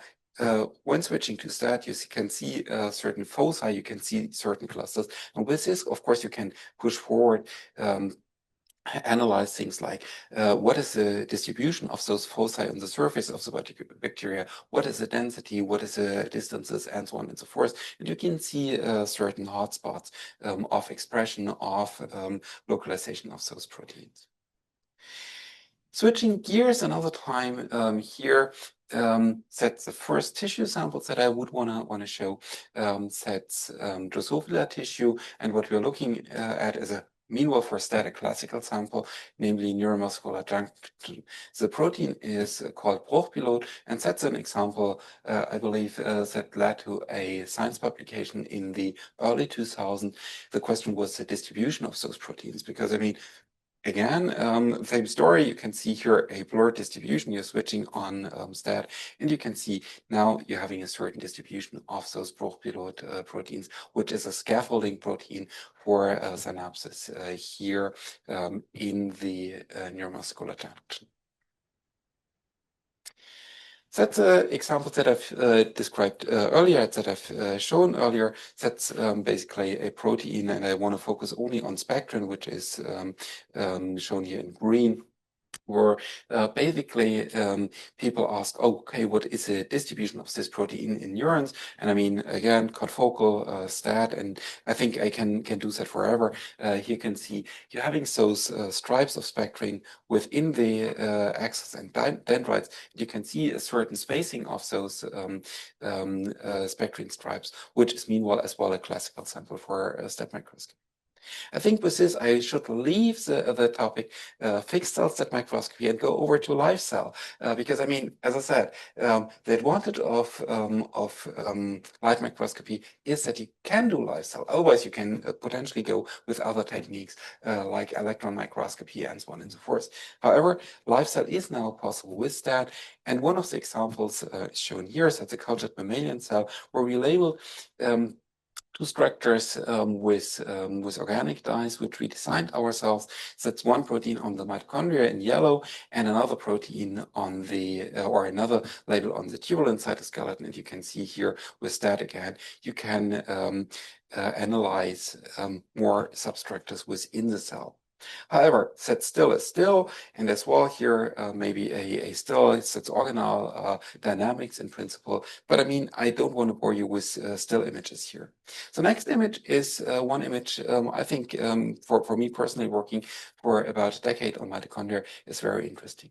What we're seeing here is mitochondria, so the mitochondrial reticulum. And what is visible here with the STED imaging is those stripes within the mitochondria. Those stripes are called mitochondrial cristae. And that's the sites where actually the energy generation within mammalian cells take place. And after being now able to see this in living lifestyle imaging, we're now able to address questions like, how are those mitochondria created? The mitochondrial cristae, I'm sorry, mitochondrial cristae are created, how they are moving throughout the mitochondrium, what is happening after certain treatments, what is happening in knockouts or pathophysiological conditions. All questions that we're not being able to address until we had those images in place. And obviously, I mean, the first image that still showed you already the first two color images. That is possible here as well. Maybe not the most beautiful two color image, but down here in the center, you can see here as well. Someone combined the crystal imaging with imaging of the mitochondrial genome, the mitochondrial nucleate, and then address questions like, oh, maybe here, what is the distribution of the mitochondrial genome versus the crystal? With this, I'm almost at the end. Here really is the last slide. Sorry. I'd like to advertise my talk on Wednesday. Here I will speak about our newest microscope, Mirava, which allows you to image really from confocal down all the way to MINFLUX. During that talk, I will speak more about tissue imaging, about, for instance, lifetime imaging, which is included here by default in Mirava, and then about what we can do with MINFLUX imaging in 2D. I thank you for attention, and I'm happy to take all kinds of questions.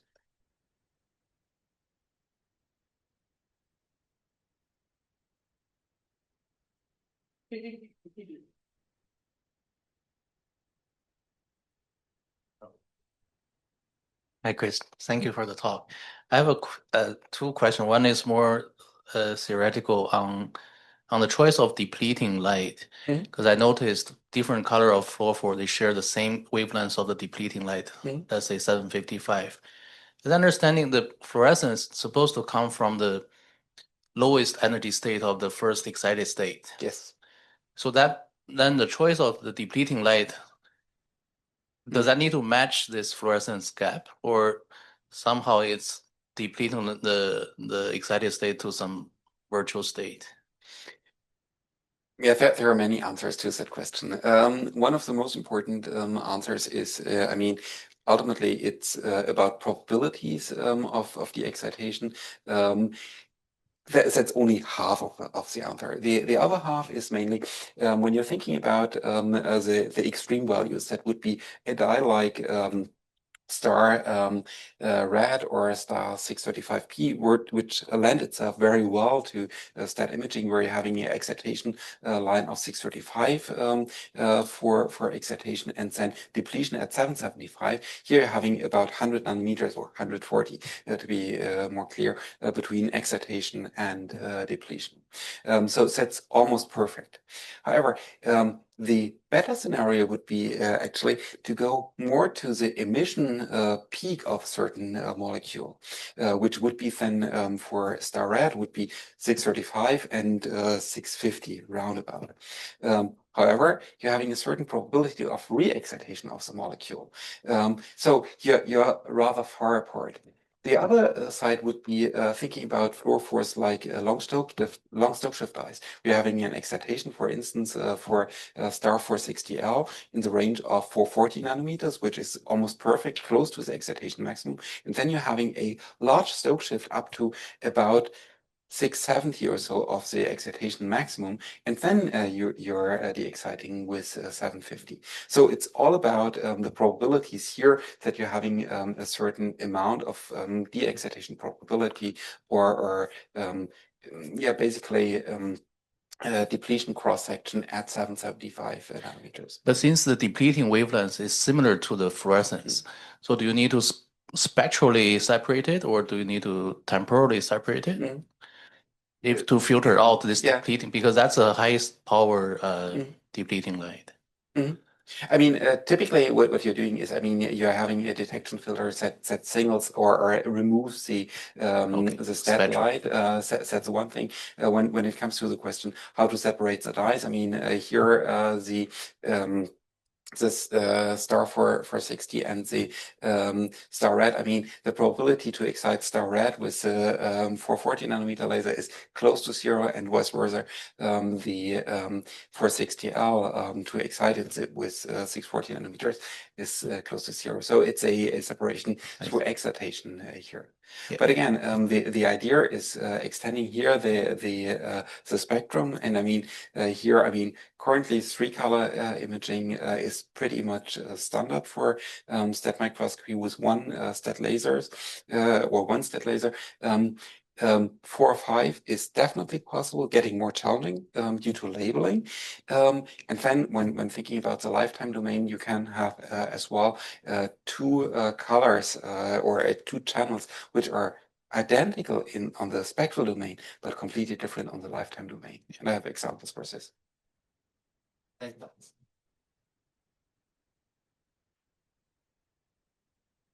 Hello, great talk. So I was wondering, does STED require sparse fluorophores the same way that MINFLUX does, or is it a bit not as demanding in that aspect?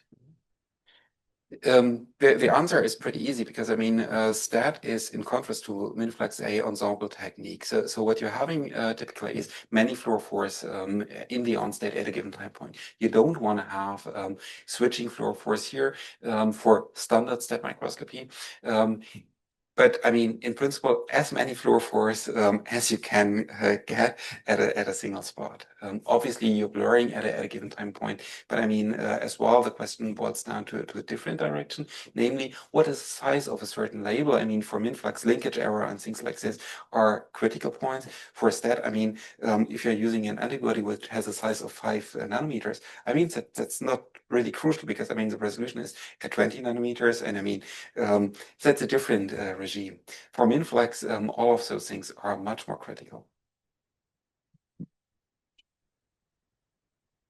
Thank you for the talk. So I'm not sure that I catch it correctly, but you mentioned the adjustment of the resolution by increasing the donut intensity of the donut shape, so that kind of narrowed the void area at a higher intensity.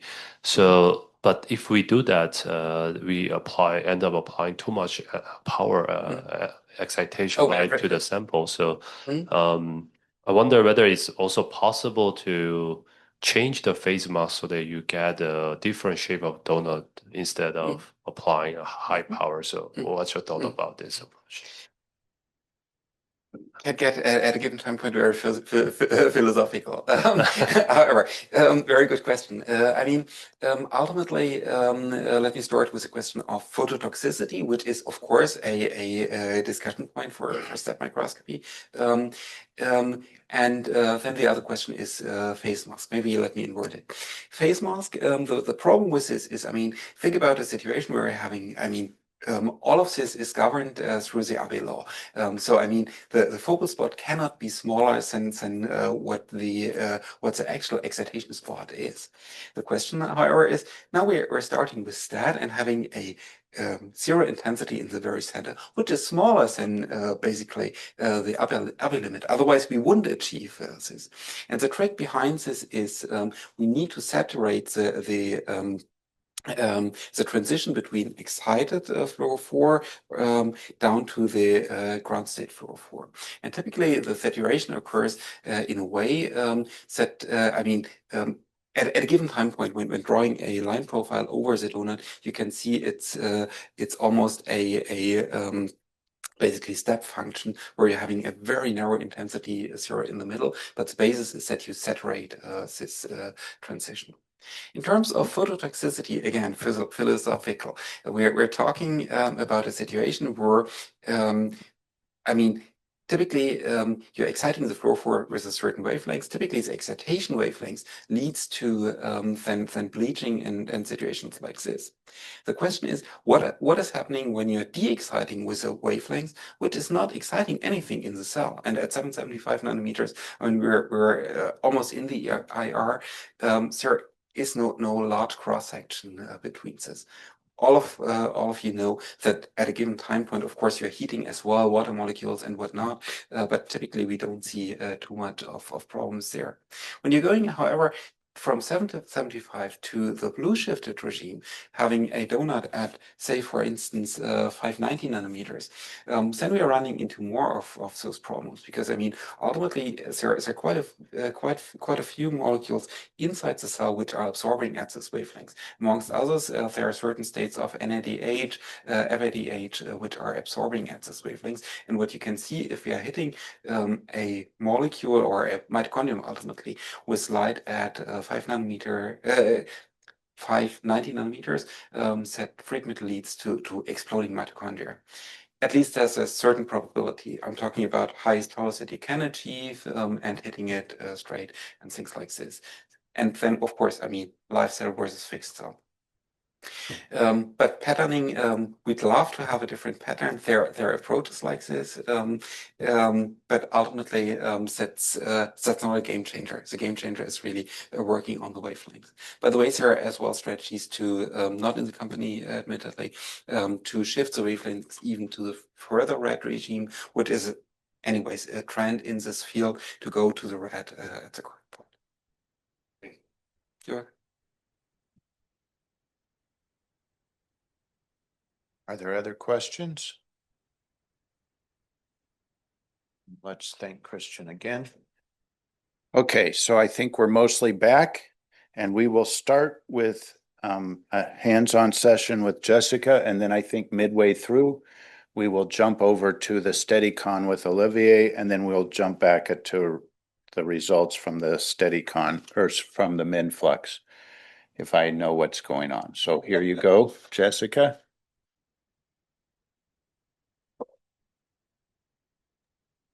All right, that is correct.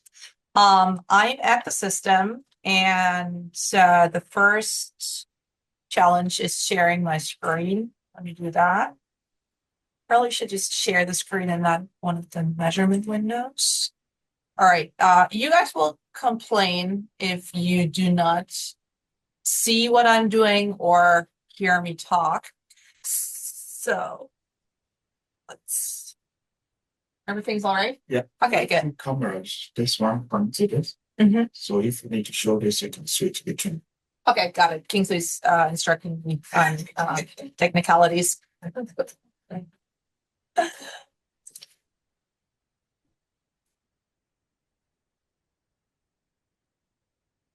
So let me walk you through what we're doing today and actually hide a couple of windows. So what I have on the system is one of our well-loved demo slides. It's nucleopores. Specifically, it's U2S cells endogenously tagged with GFP at one of the nucleopore proteins, namely NUC96. And we're targeting GFP with a nanobody, which is decorated with a docking strand to perform DNA paint. So the cells are mounted in an imaging buffer, just a salt solution with the complementary imager strands. And I talked about DNA paint being one of the modalities to allow for this molecular switching.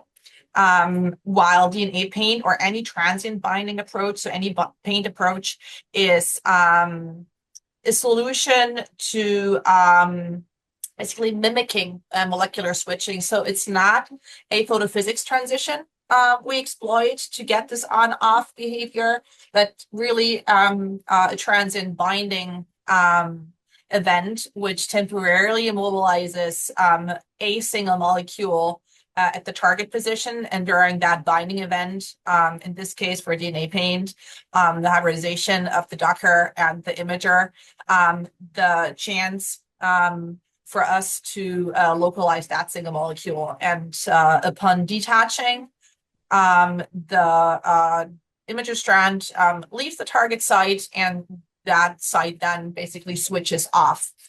The system, as Stefan mentioned, is in first place a confocal system, meaning we can also just take nice confocal images. And this is how I like to start exploring samples. Just look at them in confocal mode. What you see here is an overview it is 75 by 75 micron sized field of view, 3 channels. Channel 1 is our DNA paint channel, 640 channel. So the dye attached to the imager strand absorbs at 640 and emits beyond 650. The second channel you see here is the GFP channel. I told you that the cells are undoubtedly expressing Newton 96 GFP. So we can also exploit the fact that we have GFP present and look at the nuclear envelope infant focal mode. And then last but not least, I briefly mentioned the usage of fiducials. The ones we like to use are 150 nanometer gold beads. Which also sit on top of the cells, but preferably actually on free cover slip surface in between cells. And while we record the fluorescence signal on separate APDs, we look at the reflection of the gold beads on a PMT. And what I did to prep for this session was zooming into one of the two nuclei I found, and this is this guy here. So taking a confocal close-up, you start to see here individual binding events of the imager strands. We're not supposed to see a, let me say, thoroughly labeled 640 channel right here, because remember, to perform MINFLUX imaging, we want to exploit that on-off switching. So on average, per probing region, we expect to see at most 1 binding event happening. Further, I zoomed into the highlighted region right here. So taking a confocal reference of that region of interest, and in a separate measurement, actually, my apologies, in a second measurement, looking at the what I like to call single molecule condition. So double checking in the 640 channel, do I again at most have 1 binding event happening per probing region, so roughly 1 square micron area, and those individual bright spots you see are indeed binding events taking place. Why do I show you this right now? Why do I show you what I have done?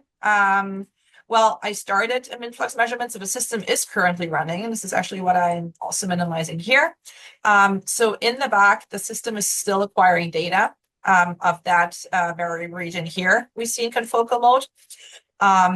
And what I just pulled up is a pixel-based rendering of the coordinates the system acquires. We have a 2D measurement running right now.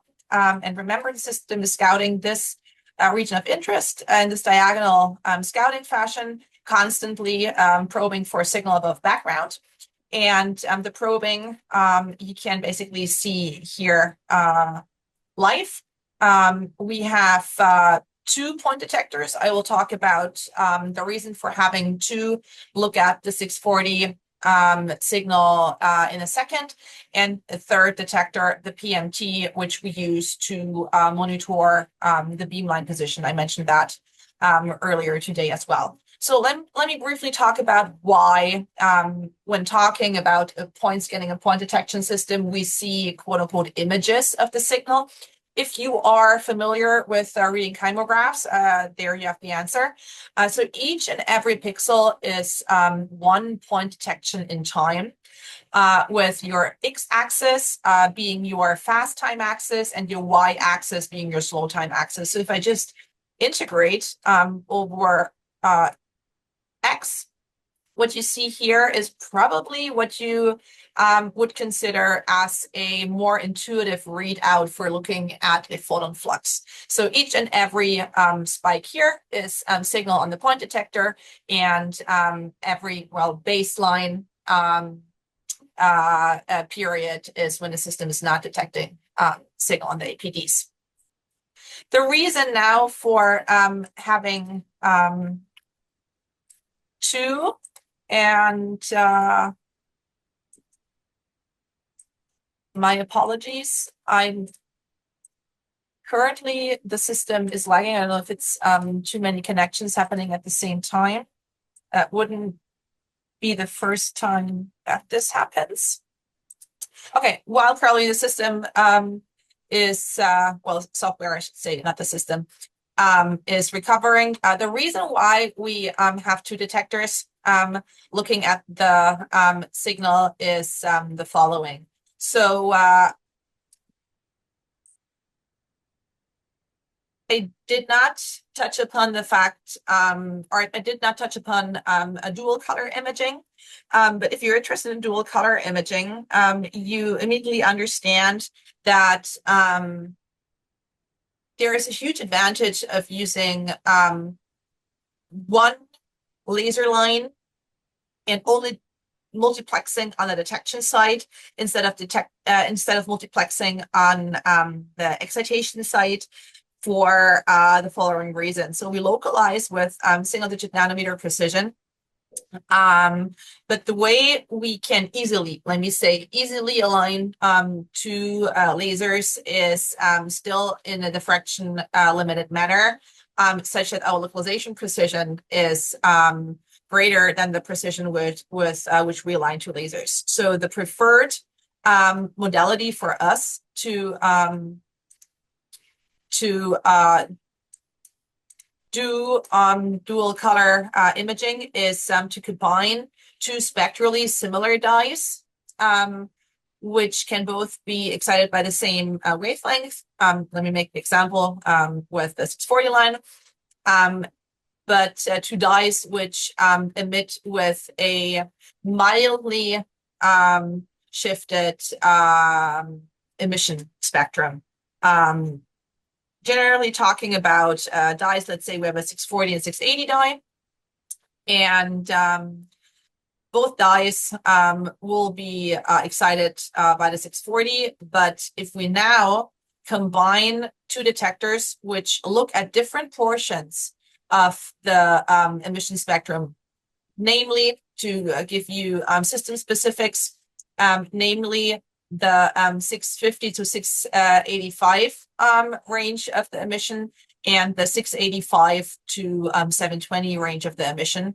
Just by looking at how the 640 or 680 dye distributes its emission on the two spectrally different detectors, we can later on in a data analysis reassign the fluorophore type to the individual emission events. And the reason why we can do that is because we always localize single molecules. So we either look at an emission burst of the 640 dye or an emission burst of the 680 dye. And now having only one color present, it still makes sense to use the combination of both detectors, because remember me telling you guys photons is our currency. So the more photons I can collect, the better I'll be off. And with the 640 DNA paint sample, I would like to detect between 650 and 720. This is why I use two detectors to look only at one single dye. Hi, everyone.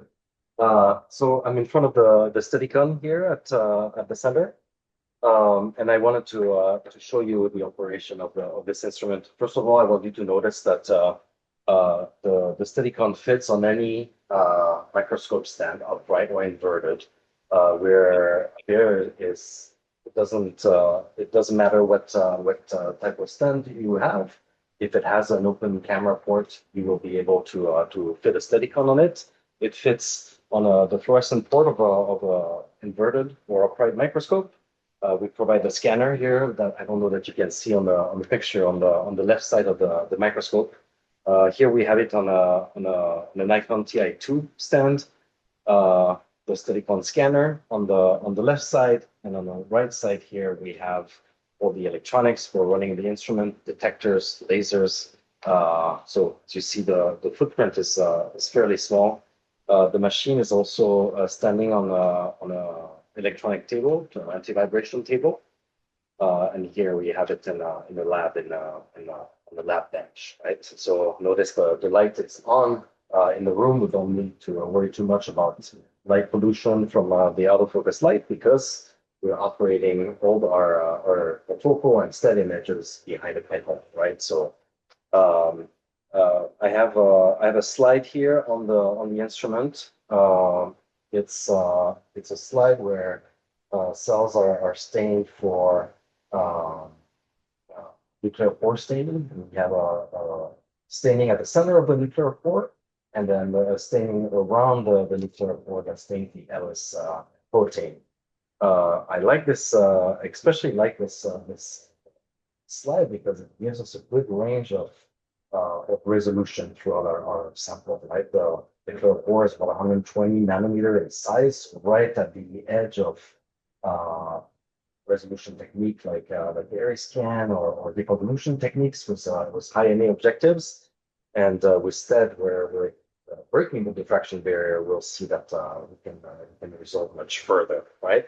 So setting up on the Steadicon is designed to be straightforward and easy, right? We have two, if you can see the screen here, we have two fluorophore here. We're working with star red and barrier star orange. And then just pull them up from a drop-down menu. And we have the Steadicon software loaded. And all I need to do from here is press continue. Default settings on the instruments are, pop up when you're starting your image. And then all you have to do is have a look at an overview. I put the sample in focus with the eyepiece, and then with the scroll of the mouse here on the side, I can look for the best optical plane through the pinhole to image. And it looks like from the image that we come in fairly saturated, right? So I look at the scale on the left, right of the image. Star red is very much saturation. We have a saturation marker here on the side that tells us that we're way oversaturated for those detectors. Same as here. Working from scratch, we're going to decrease the laser power on the star red and watch the saturation marker move up the dial until we are no longer saturated, right? So this is the first step to getting this STED image. We're now operating the instrument as a confocal. And then I'm going to do the same thing with a green here. We have over 200 counts on the star red, over 350 counts on the green, and slight saturation. So I'm decreasing the green laser. I'm also noticing that some of the structures, the brightest structures, are outside of the nucleus. So this is unintended staining. Our actual staining of interest, of course, is going to be on the nucleus of those cells. One of the things I wanted to show you on this instrument is that you're able to do all your confocal capabilities. This is a 4-channel confocal. We have a 405 laser, 488 laser, 561 laser, 640 laser that you can use in both confocal and STED. The 488, the 561, and the 640 are going to be reserved for STED imaging. The only one usable for STED imaging, the 405 laser, will be just for confocal imaging. With this instrument, we are depleting with a 775 STED line, meaning that we're not going to be able to STED anything in the green or blue region of the spectrum. So let's work from an overview again. I'll stop, and I want to do, maybe let's start with a tile. We're designing a 4x4 tile. I marked my plane of focus now that I have my nucleus in focus, and it's going to maintain that plane of focus with our steady focus. So I'll open it from the side here. Let's minimize this and open up my overview here. Let's have a look. Overview that's happening. We have our 4x4 overview. This is actually the second time I run it. Maybe what I could do is, yeah, I'll let it run. So now we're populating this overview. So you see all the nucleus stained here in the sample. I'm going to pick one that's nice and round. And one of the nice thing about the Steadicon is that this is a 4 galvo scanner. So this machine will allow you to freely rotate your field of view. So if I've selected half of the nuclei and I decide to go on a different portion of this nuclei, I can rotate my field of view and just perfectly select the region that I'm interested in scanning. Often samples that you want to super resolve are elongated, and in this case, it's really nice to be able to do a band scan with a perfect orientation that you can do with a scanner, so that you're minimizing the amount of data that you're scanning and minimizing the amount of time that you're spending scanning your sample. So here I selected an region of interest. I'm going to minimize this view and then have a look at the portion of the sample we're looking at. Here I see that I still have this some of the saturation in the area. If I look specifically at the star orange channel, I have a saturated area here, but maybe the star orange is in my region of interest, maybe a little bit dimmer. Star red is looking good. So let's have a look now that we have our confocal image. Let's have a look and set up a STED image. So all I need to do here is move from confocal. You see where I'm pointing, and turn on the STED settings. The Steadicon makes STED imaging very straightforward. I go from the setting that I had set up with confocal. I'm at about 1% laser power. I'm going to double that laser power. The same with my star orange, and the STED automatically set up, knowing the dice that we're using, automatically set up a relationship between the pixel size that is going to be ideal for the resolution that we're seeking. So now when we're talking about the power of the depletion laser, so the power of the donut, the higher the power, the smaller the center of the donut, the higher the resolution. And in this case, the default setting is around 55 nanometer for the star red, and it links the two dyes around the same resolution. I can increase this resolution and move both those dyes resolution together. And then we're going to move from so the dwell time on the Steadicon is fixed and be overridden, but for sake of simplicity, when you're acquiring a STED image, you are just reading you're not changing the dwell time, which is ideal for the detection type of the APUs that we're using. You're just increasing the number of readouts of each individual pixel when you're increasing the signal quality, right? Not changing the dwell time. So now I can just press acquire, and I will acquire a focal image immediately followed by a STED image. So a focal image, and immediately followed by our STED image.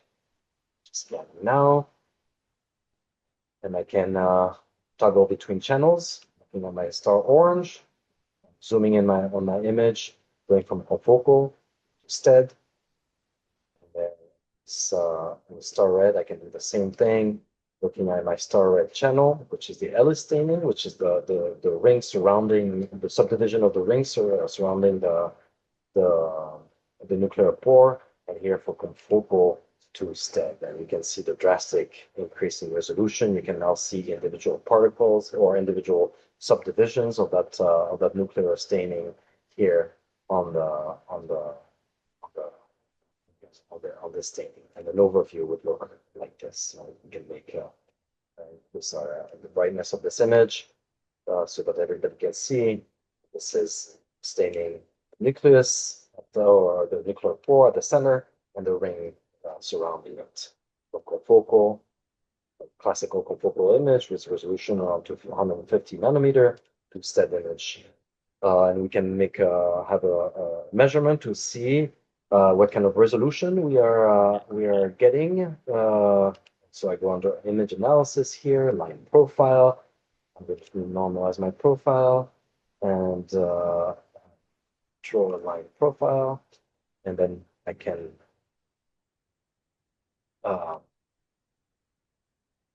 fitting So if we're on the star red, for example, I can select one of those structures and read here about the resolution of 22 nanometer. We can go for our sample. We have 50 nanometer resolution over that spot.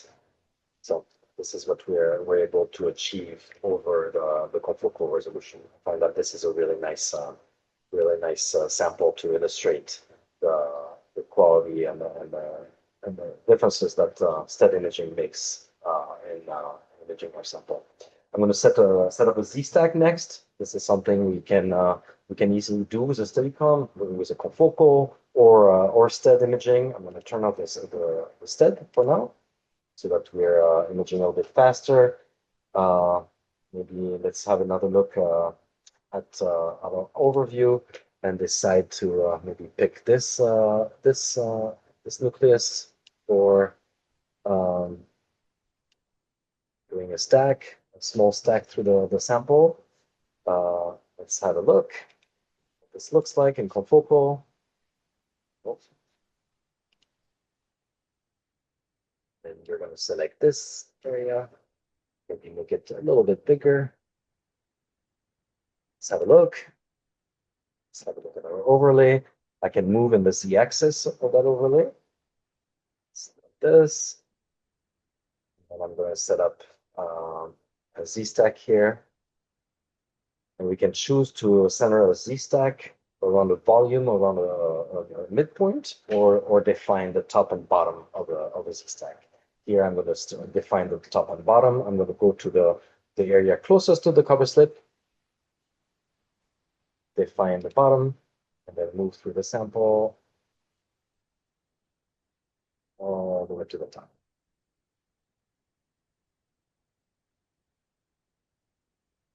Okay, set, and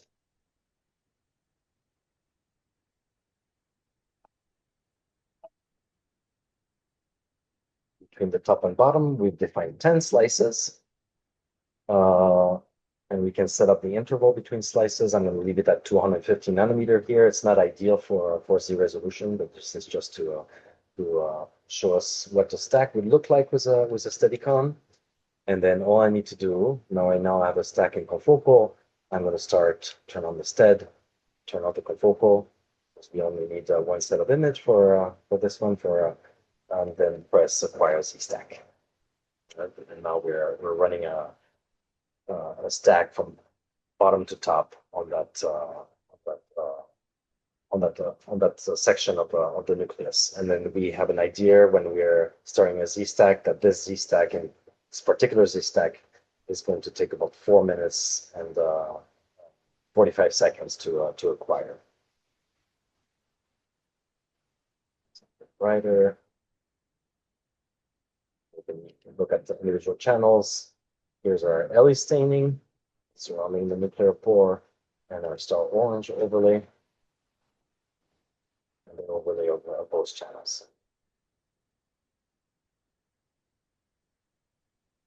One of the things I appreciate about the Steadicam is if we go to the gallery, our image is still being acquired, but when we look at our sample,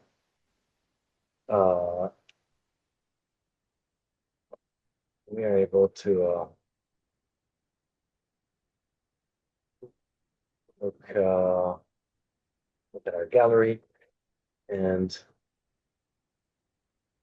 we can't access the image we're currently acquiring, but we are able to look at our overview. It's blocked right now because we're acquiring the data.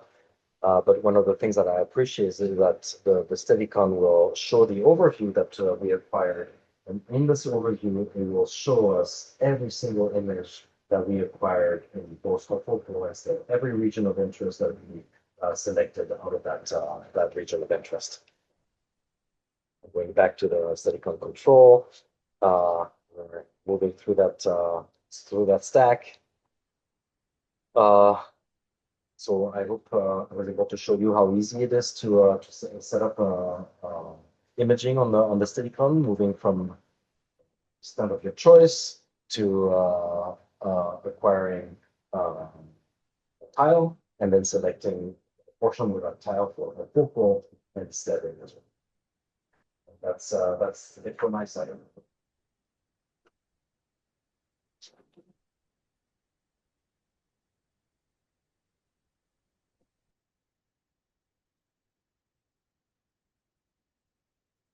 So the technical difficulties, thanks, Kingsley,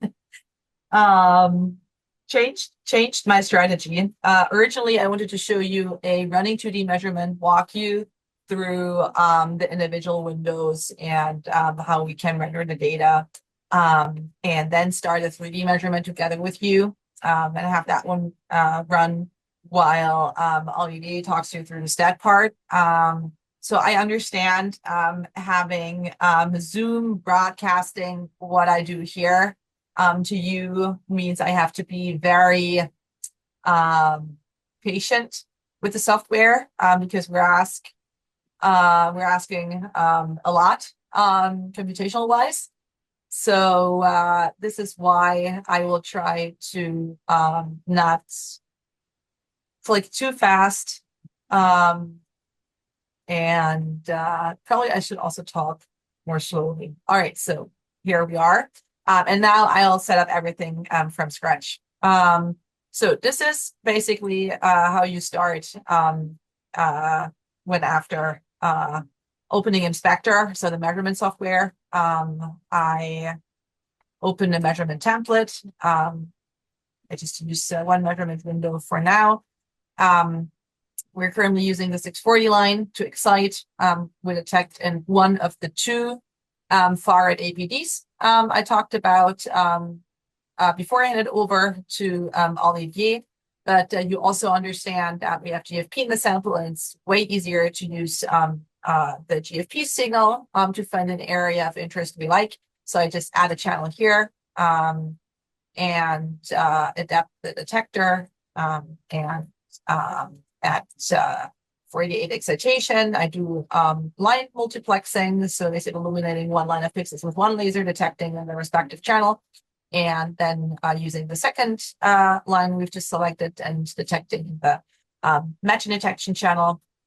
So if you do that and probably increase the field of view to 75 microns, pixel size 200 nanometer to be faster with our imaging. And let me also choose my favorite colors just to help guide the eye. So this is the DNA paint channel. As before, this is our GFP channel. And let me zoom into one of the nuclei.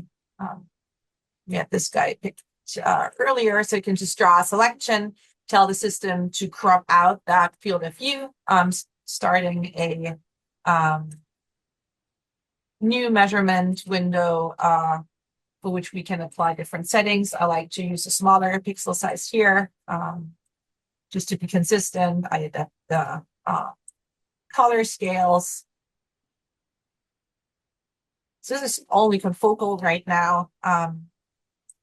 Depth and brightness a bit, and now looking for a region in which we want to perform the MINFLUX measurement. So how about this area right here? Nice GFP signal. I can again crop out that region. Trying to be organized with my measurement windows here. Decrease the pixel size to 20 nanometer. We have the DNA paint channel again on the left, GFP on the right. Another scan shows basically here the confocal reference. I can duplicate that very same image. Rescan, so we trust me, we duplicated it. But right now, remember how I talked about using repetitive confocal scans to understand your sample better on the single molecule level. Let's do that. For that, we don't need the GFP channel, so I just get rid of that by removing it and deleting it here. Again, to be consistent, let me use the same color map for the DNA Paint 640 channel. I slightly up the laser intensity. And with that setting, so we are looking at a approximately 1.5 by 1.5 micron sized field of view at 20 nanometer pixel size. And 10 microseconds of dwell time. And if I now repetitively scan, we can definitely see single molecules. So each and every bright flash is one binding event per time. And this you picture the one slide on which I showed like the grid points of the scanning pattern overlaid with a confocal time-lapse movie. This is basically what I'm doing always before I start an influx measurement to not, and this is my favorite words, to use not blindly start influxing, but have a good idea on what's going on the single molecule level within your sample. All right, happy with that. Then I can tell the system to select this entire region of interest and set it as a MINFLUX region of interest and start MINFLUXing. I want to do or implement another layer of stability. While we're speaking, the system is already monitoring the sample position on the stage. It does that based on the reflection pattern of gold beads, which we image onto a camera. So remember, all the fluorescence detection is done on APDs, point detectors, but to monitor the sample position on the stage and online compensate for potential drift or vibrations, we exploit a completely separate second beam path using an IR laser to look at the gold beads, and more specifically, we image their reflection pattern on a camera. The system locks onto that camera image and does pattern recognition to understand whether we have changes in that sample position and actively compensates for any potential changes with a separate piezo stage on top of the regular Olympus stage. The orange dot illustrates the current position of the sample in XY. You see mean square displacement of below 1 nanometer in X and Y. And the cyan dot is the position along Z. Again, mean square displacement around 1 nanometer. And now you can see me, and you can see me tap the system.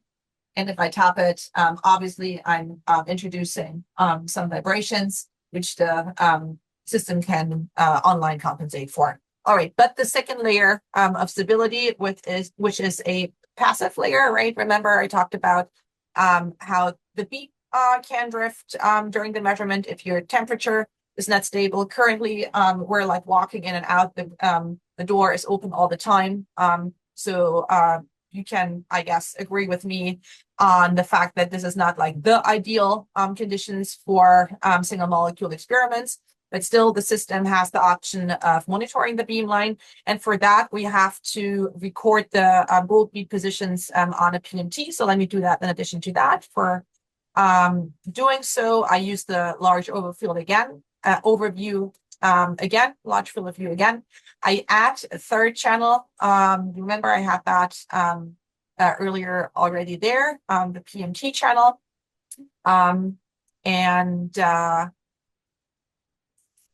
I decrease the pixel size to 100. It's just my workflow. I like those settings a lot because they, sorry, here you go. I was modifying the wrong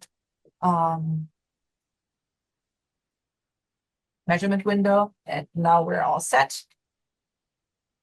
So we added a third channel here. Briefly adapt the color scale. I like to look at the PMT signal in grayscale. And now we have all our gold positions. What I missed to do, because I'm very single-threaded in my brain, so multitasking, speaking while clicking is not my forte. I should have told the system to acquire actually the reference position. So while acquiring the PMT image, identify the individual gold bead positions as potential points of reference for the beamline monitoring. So let me just take a rescan again. And you see in a second that the system automatically identifies suitable gold beads for the beamline monitoring, highlighting them in all different fields of view. And now I can go back to my MINFLUX region I've already selected earlier. I can double click to activate it, and I can zoom in here to now hand pick selected gold beads in the vicinity. Let's do 4 or 5, 1, 2, 3, 4, and let's do here 5. The next step is defining the parameters. So I wanted to originally do a 3D. I started a 3D, but for sake of time, let's do a 2D right now, because the 2D, just because we're projecting along Z, will show a complete of course. Hey, Jessica, we have a question. What's your Yes. question? Or else I can relay it.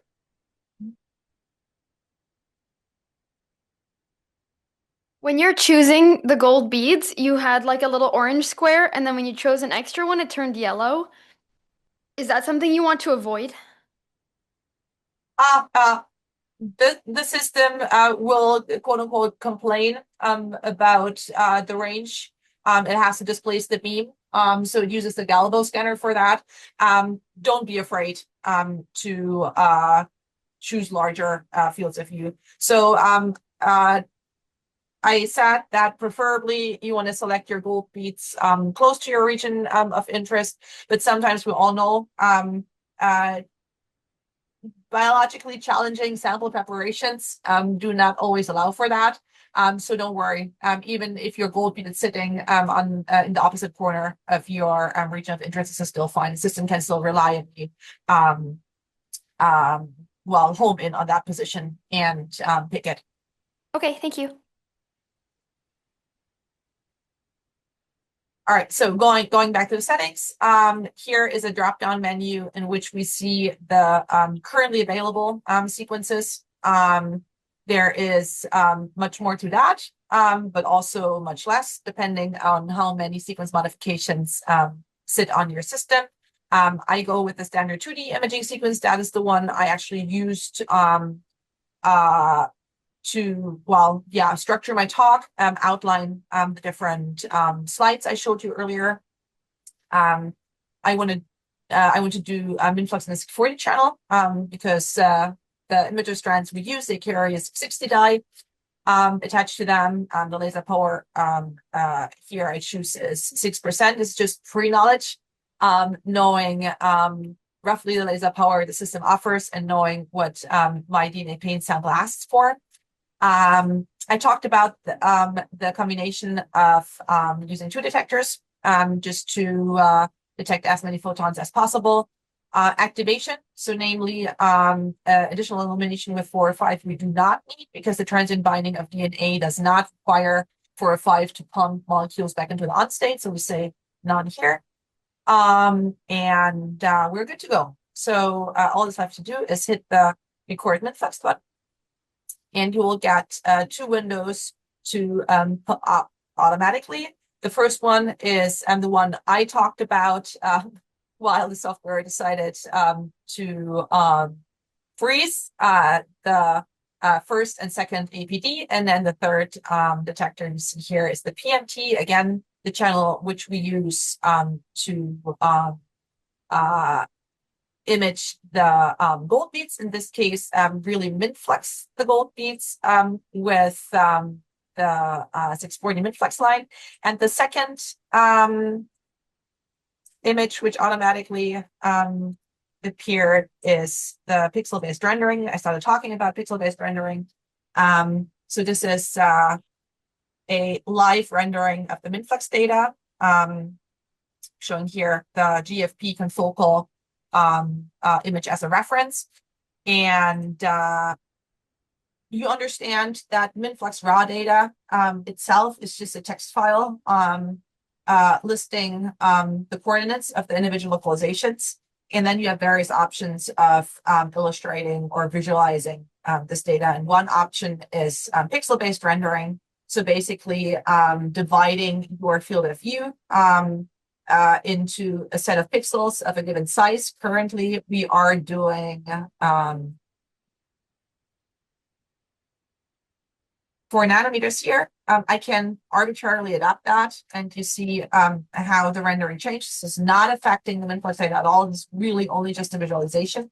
So let's go back to 4.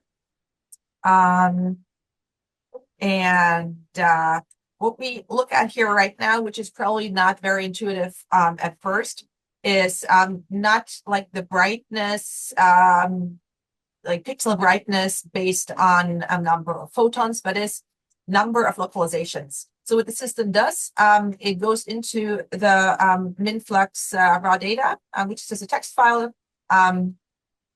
Text files appear just down here, and just counts based on the information in the text file, counts the number of coordinates falling into each and every individual pixel of this rendering, and then color codes that individual pixel based on the number of localizations per pixel. So that's the option of pixel-based rendering. Again, 4 nanometer pixel size, use a scale law of 100 nanometer for your reference. The second option we have instead of pixel-based rendering is probably the more obvious one, which is coordinate-based rendering. So just plotting individual points in space for each and every position estimate. To do so, we like to use the second software, which is called ParaView. Let me launch that while we speak.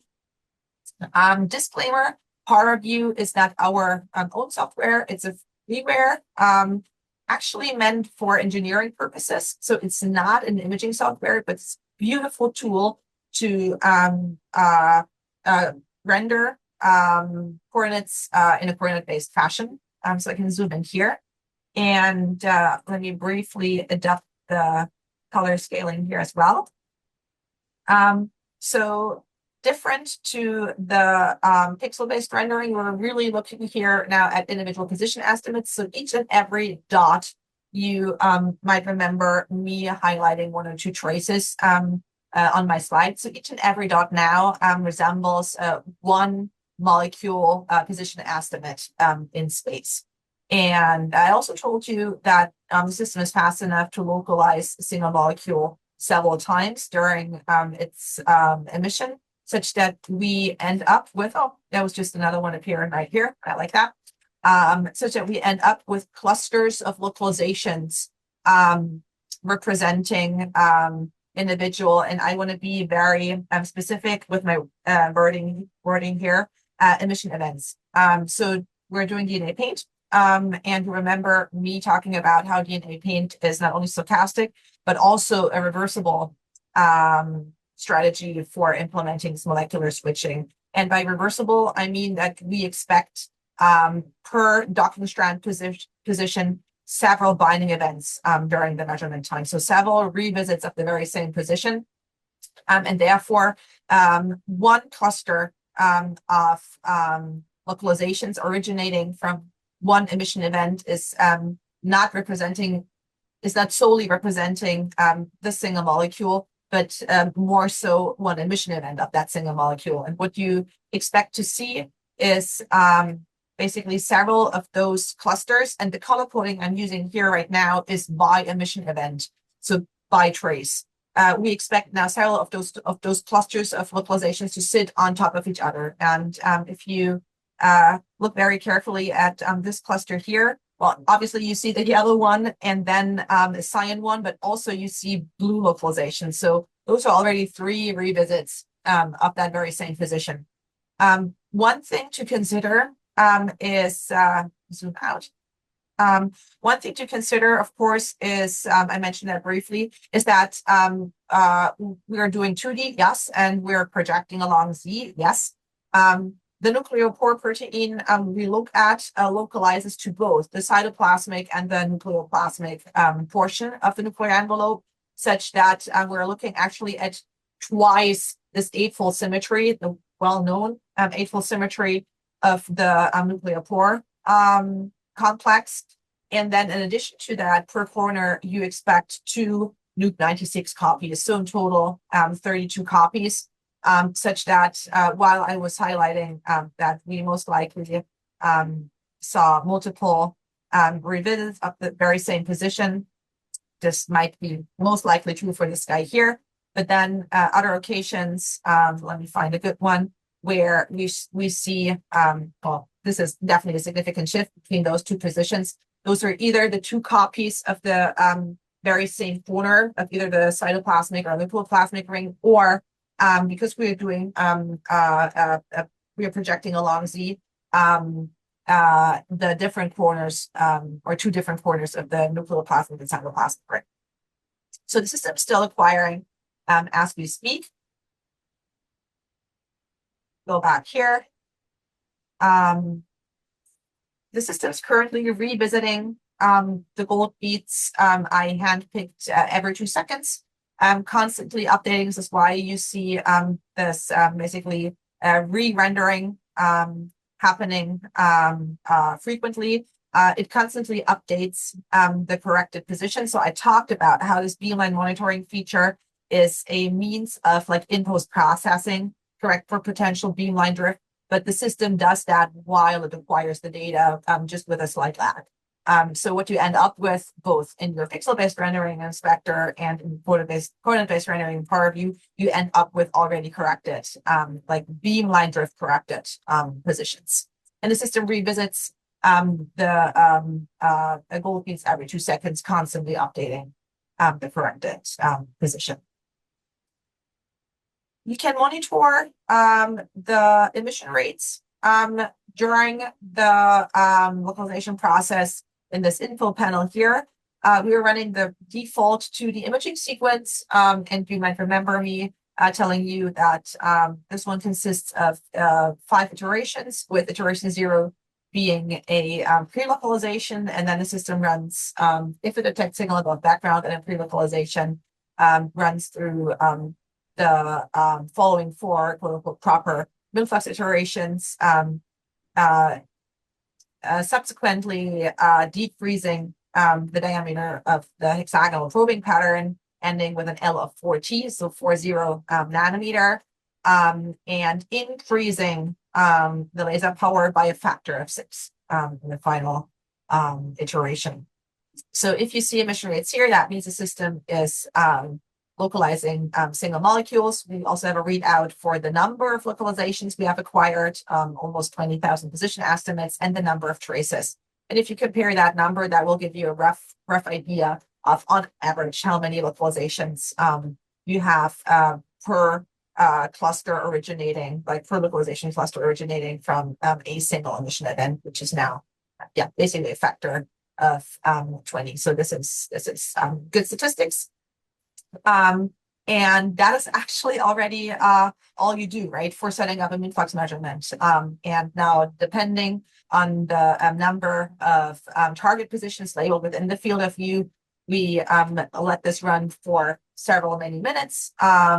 For larger fields of view, with then arguably more fluid force to map for hours. And the question always comes, when is the measurement done? You decide when it's done by hitting the pause button. And the answer is easy for, so the answer, like when to hit the pause button, is easy for irreversibly switching molecules such as cage dyes, right? They're initially in a dark state. You uncage them with 4 or 5, you localize them, and then you bleach them, and then they're irreversibly gone. So because you want to localize quantitatively, you want to map each and every cage dye within your field of view. You image until you don't localize any longer, and then that is your telltale for stopping it. With reversibly switching systems such as DNA paint, the storm type approach to imaging, meaning carbocyanine dyes and Glock's buffer, we start revisiting positions we have already mapped before having mapped all positions available, right? So you will create redundancy in your measurement throughout the measurement. And a good readout for when to stop the measurement is when your imaging becomes solely redundant and you're not adding any additional information to your image. And the readout can be as easy as just looking at the pixel-based rendering. For example, you're not color-coded by number of localizations per pixel, but for example, based on number, for example, just based on time, right? And then you have a different color for your latest position estimates. And if they only coincide with already mapped positions, you what is it, the color scale here, you have a good indication that it's time to stop the measurement. Unfortunately, again, the system is very laggy, but I'm happy that I could show you now the easy workflow to get you into a running MINFLUX measurement, which is, as you could just witness, just with a good sample, I have to say, just a matter of a very, very few minutes. So let me see if I can still work. Yeah, there you go. Still work a bit in Power View. So you just let the measurement run. And I can also show you the color coding based on time right here. You know how it is, right? If you do imaging yourself, you have your own preferred workflow and color scales and whatnot. So this is my preferred way of looking at basically the time point of acquisition of the individual molecules, and like the last position estimates are shown in this pale yellow. So we're still probably acquiring new positions as we speak, right? So not all pale yellow clusters sit on top of already acquired positions. So that would be an indication that would leave this run for a bit longer. All right, and I guess with that,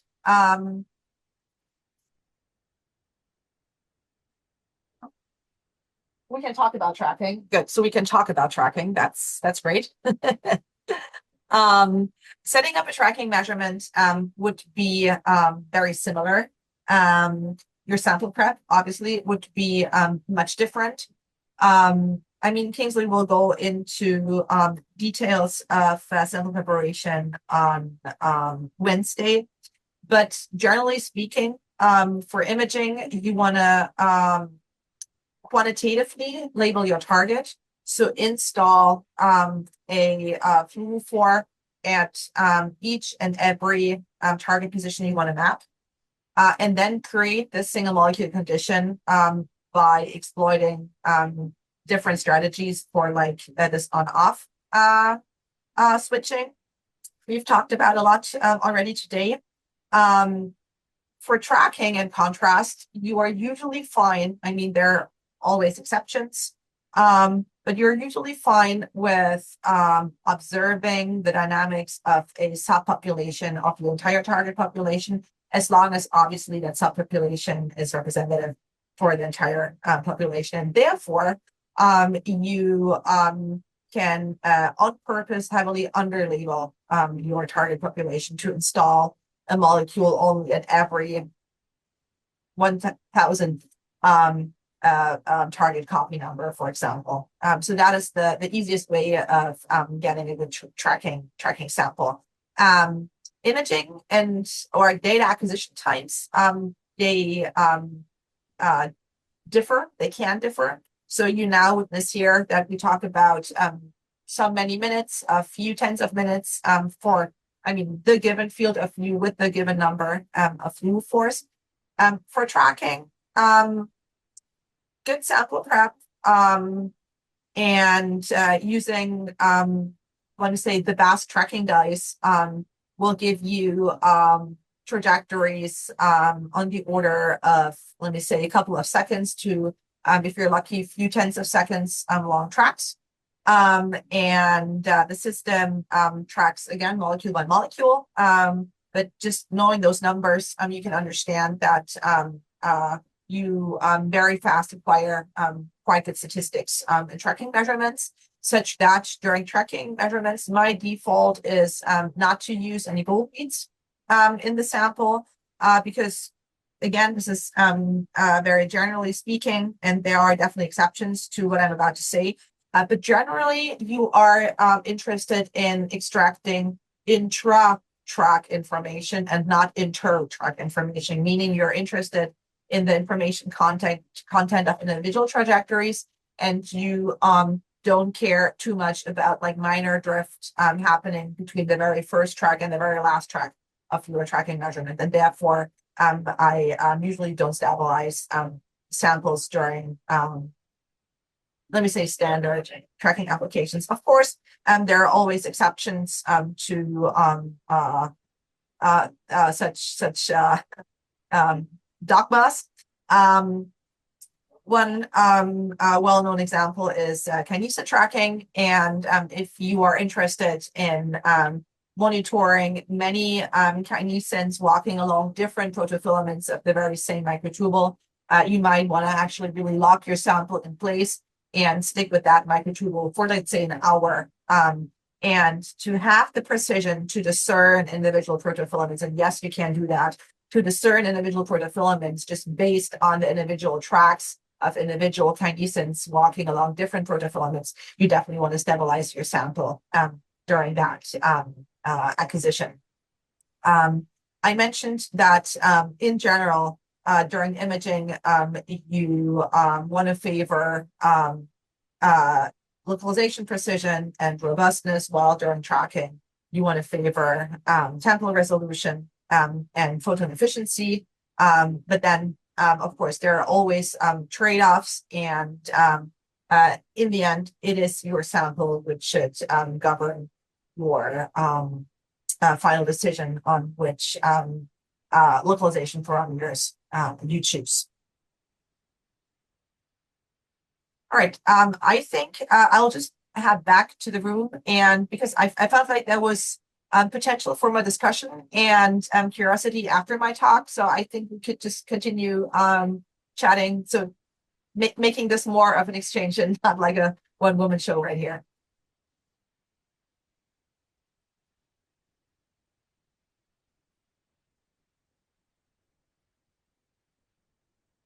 Okay, are there questions?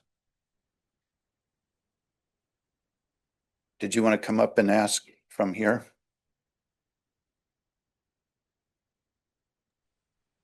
Jessica is on her way back there. Hi. I have a question about the detection. So I saw that you have two APDs and one PMTs, and use one PMT imaging signal as an imaging, and APDs for like verification or cross verification, something like that. And why you don't use the three APDs, or what are the disadvantages for the APDs and PMTs? Do you have any ideas? So differences between APD and PMT you are using during the whole system. I think Jessica's walking down here right now. Okay. I'm not sure why. Jessica is on her way there. She'll be there in a minute. Okay, thank you.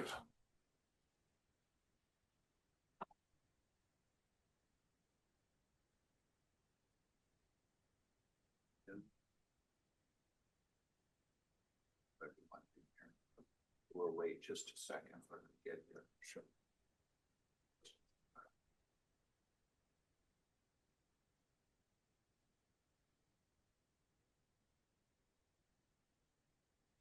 I thought they used all.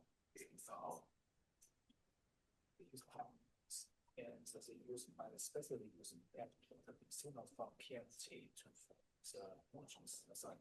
Hi, Max. Sorry for technical difficulties. So if you had a question. Yes. So my question is, why you use APDs for signal verification and use the PMT for signal connection? Showing on there, what's the difference between APD and PMT using Sensitivities. So theoretically, the APD has a higher quantum yield than PMT, right? Mhm. And so, which means the sensitivity should be, the APD should be higher. Or like We're using APDs but you say that you are using PMTs as for the gold beads. Oh, gold beads. Solely for the gold beads. Okay. We're using for fluorescence. We use APDs. Okay, For the gold beads, the reflection signal is so small. okay. Okay, got it. Thank you. Of course, of course. And specifically with the gold beads, so why we cannot, oh, I'm so sorry. The like all the technical problems sort of put me a bit off track. So the question was why or which point detectors to use for what? And we use APDs for detecting fluorescence. And we use the PMT to detect the reflection signal of the gold beads. Well, for like both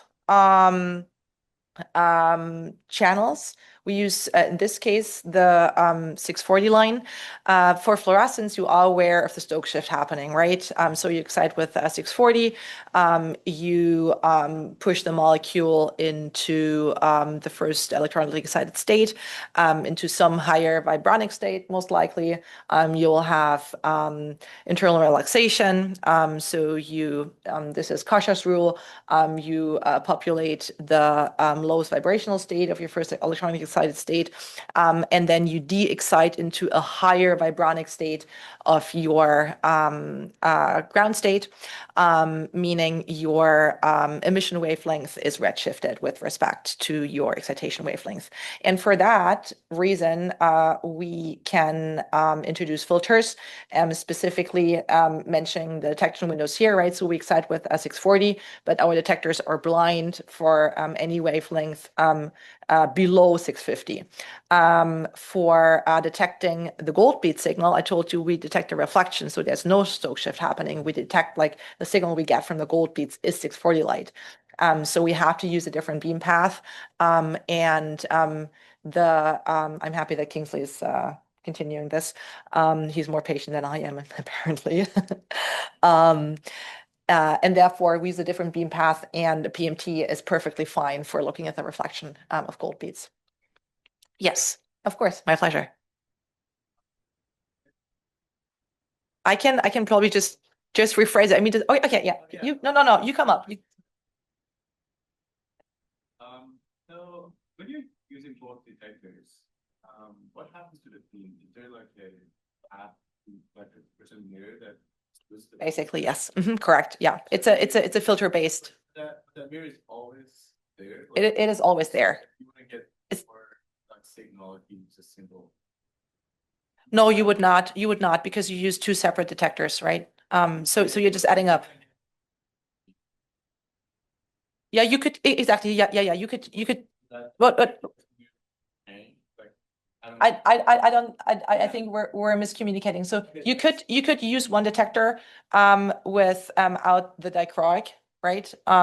And just it is not. So you cannot change that currently in an easy manner. You could replace it, definitely. So there's no hardware limit why not to do that. It's just not meant to be done, because the way it doesn't change anything on a hardware side. It's just which detectors are read out and which are not. So does that answer? Okay, got it. Okay, good. So always choose both because you want to get all the photons. That should be the bottom line. Yeah, exactly. Yeah, and this is actually useful. Even if you do, I mean, this is again not very like detail driven, my answer. We were talking about accepting some noise, quote unquote, noise level in the data. And I'm not saying that always, but potentially your background has a different DCR, depending on like the source of background, right? If your source of background is just poor staining, yes. And then you can basically follow a multi-parameter approach to discern between true signal and false positives, and the DCR could be useful. Yeah. There's some. Yeah. Okay. Zoe, I saw you. I'm forced to read this first. Okay, thanks. My question is it okay that the STED microscope is not first on vibration-free table? It is in the dark room. I also have a question regarding MINFLUX. How does MINFLUX fill in the pixel intensity of the background? Okay, I can answer the first question more easily. So the STED actually sits on a tiny vibration. It does not? Yes, it does. Yeah, it does. Yeah. It has. Ours does. Yeah.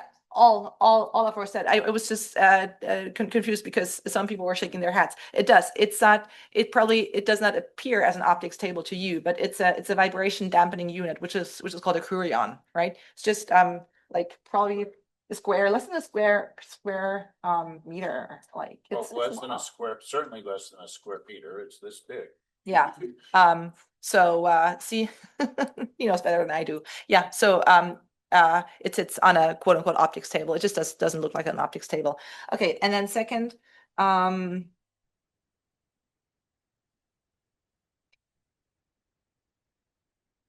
I think I understand the question. Maybe Anthony, you might have to rephrase it if my answer is not the answer you're hoping for. So I assume by asking for background, you are referring to the signal the system senses when not localizing single molecules. And that information is not rendered in the visualization here. So this is information kept in the background to understand, and during the measurement actually, or it is actually during the measurement updated, because the system, as you understood from the scheme I showed you, constantly senses background as soon as it's not detecting single molecule emission. So the background value is a value which is constantly updated during the measurement. And it's, as I said, kept in the background and used to define the background threshold, which then discerns background signal from single molecule signal. I hope that answers the question. So we're not actively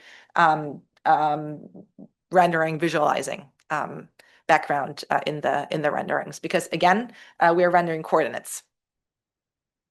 Do you have background specified right now? Yes. Mm-hmm. Says Yeah, that answers yeah. my question. But I also want to hear about need for a dark room during STAT imaging. Oh, okay, sorry. No, you don't have to sit in the dark, neither for STAT nor for MINFLUX. We have light shields sitting on top of our stages, which allow you to just leave the room lights on. So that's very convenient, because I tell you, my home build STAT, so I did my grad work on STAT, not MINFLUX. My home build system did not feature that, and I I was locked in dark rooms for many weeks, which can mess up your circadian rhythm a lot. Zoe, first Zoe, then Orla. Thank you for the answer. I just had a question similarly about the Boateng beats. So I just wanted to clarify, it's both that channel and the MINFLUX channel comes out of the same beam but on different path. Yes. So it's like deflecting in the same way. So when you switch Yes. to the view. So I know you said for tracking, sometimes it's not necessarily to do the stabilization, but if it was necessary, how would you go about doing that? Is there anything special they need to do? No. The strategy I briefly showed you how to set up an imaging acquisition with both like the active sample stabilization running and the beamline monitoring. You would do exactly the same for tracking. It is just so people who have done a lot of MINFLUX sample prep dealing with gold beats, they probably could tell you that sometimes getting your gold beats nicely mobilized in your sample, depending on sample specifics, can be a bit of a hassle, such that when I don't have to do the extra sample prep step, I don't see any reason for going that extra mile. But if you needed the both sample prep strategy and measurement setup strategy would be exactly the same. Then the IR visual that was being returned, is it also like raster type scanning or more of a? Camera-based. Exactly. So for the sample stabilization unit, we use wide field illumination and camera-based detection, completely separate beam path. Actually, not even sitting in the, you saw the pictures of the machine. You saw it partially on the camera here. So we have a large silver optics box. This optics box contains the basically point scanning and point detection beam paths, which is the fluorescence beam path and then the PMT beam path. And then separately outside of the box, actually tiny beam path behind the body of the scope is the wide field beam path with a tiny camera for detection. So my question is about post processing. So you showed within a cluster there are multiple traces, and sometimes they align really well. Sometimes there's like a little bit of difference. So when you try to find the local maxima, do you do some sort of unbiased clustering like TV scan? Yes, correct. Yeah. So I will rephrase the question. It was a question related to me showing clusters of localizations sitting on top of each other or next to each, very close but next to each other, representing, like in this case for the DNA pain sample, individual emission events. And now the question is there a way of like clustering, extracting information, understanding whether it's the same molecule emitting or neighboring molecules emitting? And one of my favorite clustering algorithms for that is dbScan. So you have two parameters you feed into dbScan, the minimum number of data points and the radius of clustering. With the radius of clustering, you can use the more pre-knowledge you can send into your analysis, the better, always, right? And pre-knowledge when it comes to dbScan could be your localization precision, right? It doesn't make sense to go well below your localization precision with your radius, but it also, depending on what you want to cluster, obviously, right? But if you want to cluster several emission events from the very same fluorophore, then it would make sense to consider using localization precision as an input parameter. Yeah. So, can you calculate localization precision if you don't have a known good thing like a DNA program or something structuring your sample? Because I don't know, it would just like theoretical precision, right? Based on your L. No, you can also, so the question is how to get the localization precision. Yeah, so you can use the scattering of the individual localizations per trace, right? So that is your localization precision, or one option. So you have like per emission event, the system localizes the molecule several times. Sorry, I was not aware. You talk about tracking. Yeah, well, during tracking, it is your localization precision. Again, remember also me talking about like CFR during tracking, be careful. Look at the jump distance. And then understand if you're highly oversampling, that your jump distance is your localization precision. If you're undersampling, then that is not an informative way of trying to extract localization precision. Correct. Yeah, I don't think that is a satisfying answer. Yeah.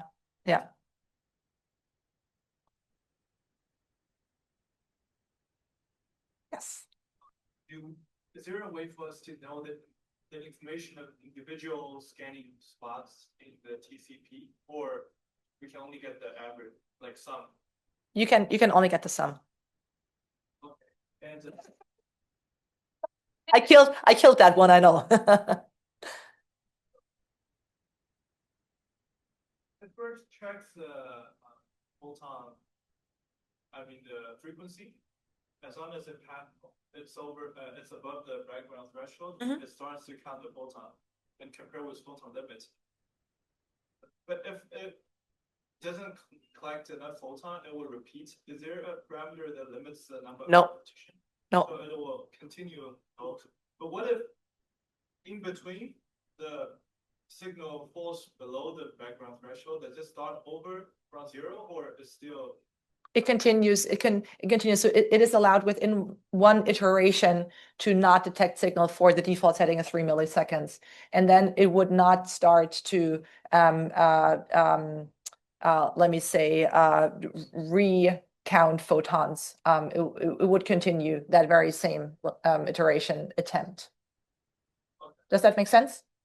And if you go up the background threshold and collect another round of photon, but still below, and it falls below again, so another 3 milliseconds. So okay, if your signal is and then that is the case just above the background threshold, so the probability of dropping below the background threshold is high. Yes, if you found the sweet spot of consistently mildly pushing it above the background threshold and then but reliably for now and then dropping for 3 milliseconds below, then you're trapped in that vicious cycle. Yeah. Try to allow for good single molecule signal above background.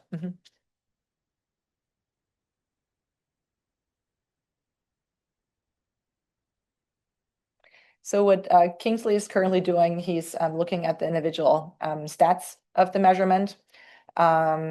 He is highlighting the localization precision, which is 3 nanometer in X and Y, so 2.85 and 2.9. And I misunderstood Seper's question partially because I was talking about imaging localization precision, not tracking localization precision.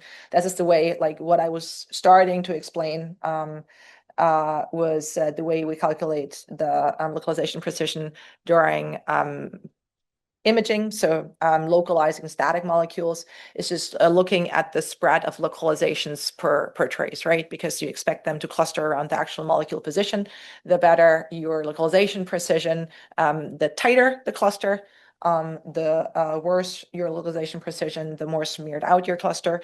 Obviously, the more localizations per trace, the better your precision, the fewer your statistics, the lower the certainty. So this is how we calculate it here in a tiny software, which was originally meant just for internal data evaluation purposes. It's called MINFLUX, but I think it's tiny but mighty. So it allows you to, while a measurement runs, extract very useful information on the data quality of your measurement. Localization precision is one parameter you might be interested in. People are always surprised if I tell them this is actually the last thing I look at. So I'm more interested in whether my single molecule reliably emits above background. So what are my EFOs, right? The emission rates, which during imaging are background corrected because the system actively senses background. Do I see a clear single molecule emission peak above the background threshold, or am I partially drowning in the background? With my single molecule signal, I look at the CFR, so the contrast between the signal we detect during the offset probings of the hexagonal probing pattern and the center probing pattern, and the two black plots, bottom middle and bottom right, actually look at the signal plotted against this contrast ratio, so EFOs. Against the CFR. And in both cases, we more or less see like a nice single population cluster, which should be favored because if you frequently have situations during the measurement during which you have more than a single molecule in the on state per probing region, you worsen your CFR, right?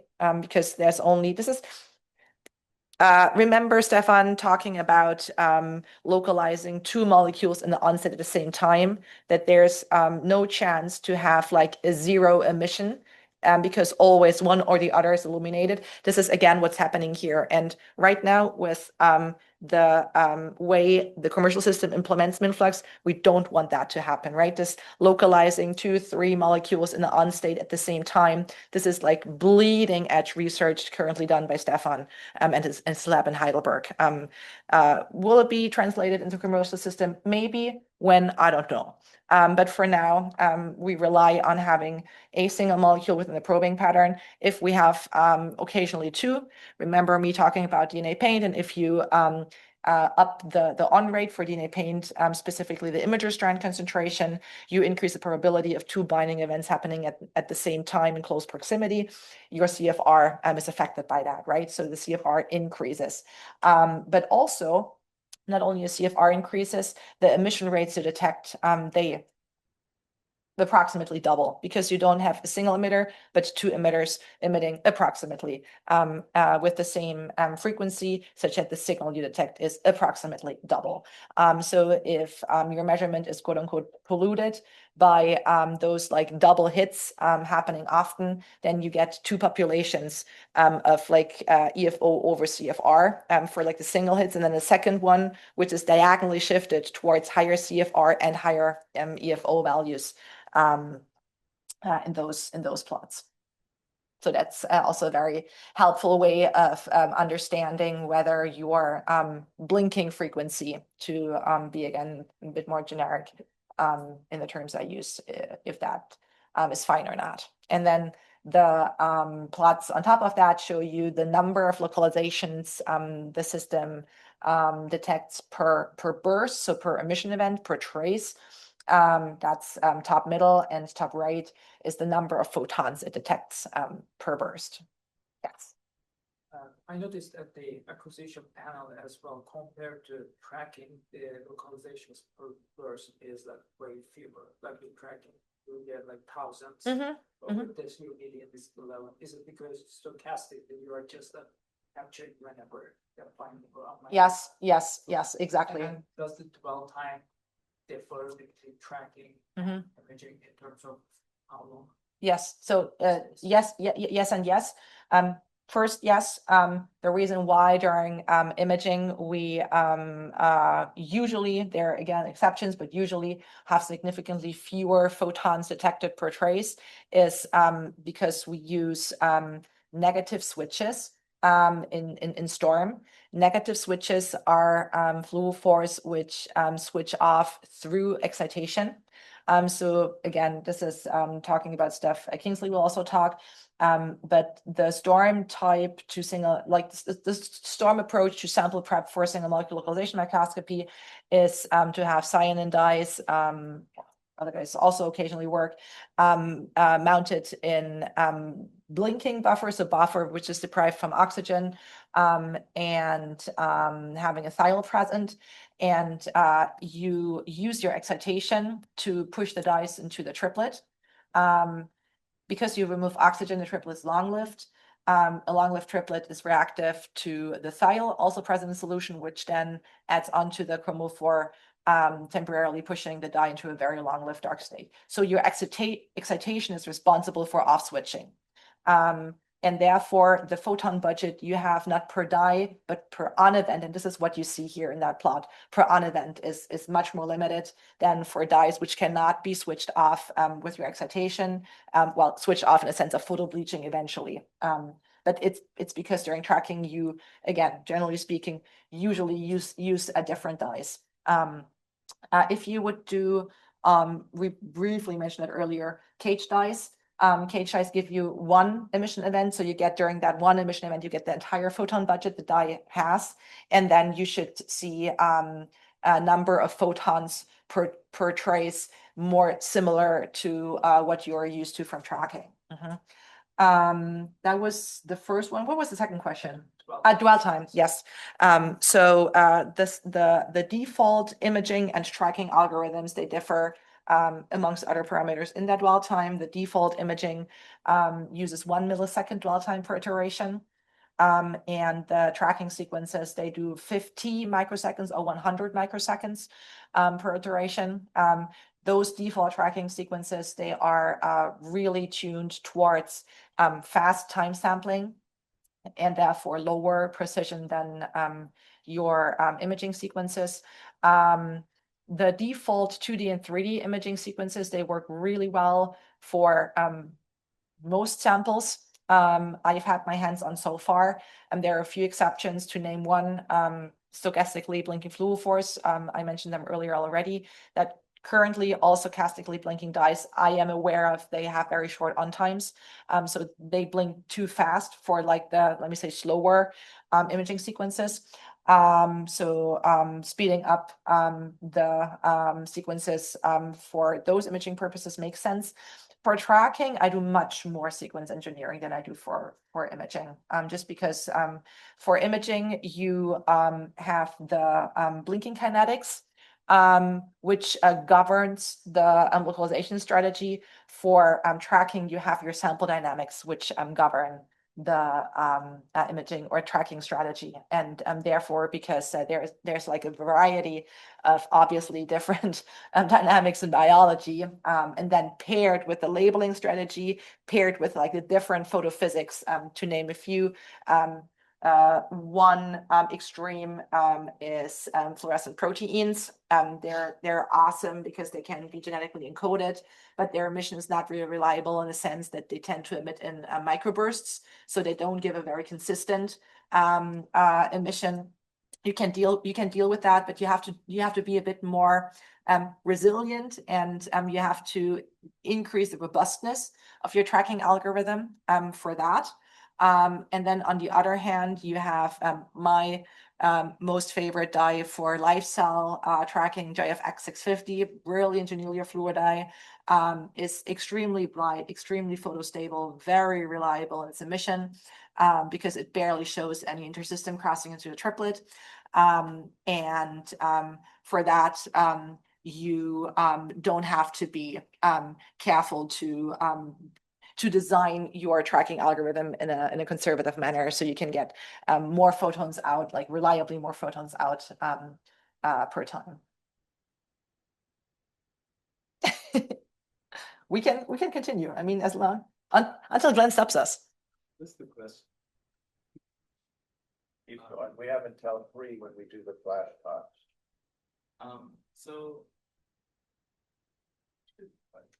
Okay.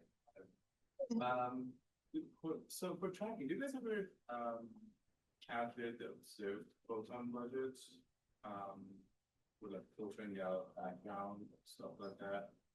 Okay, so you're I define it as like we're looking at either ECO over the entirety of a trace or EFO times the time that takes.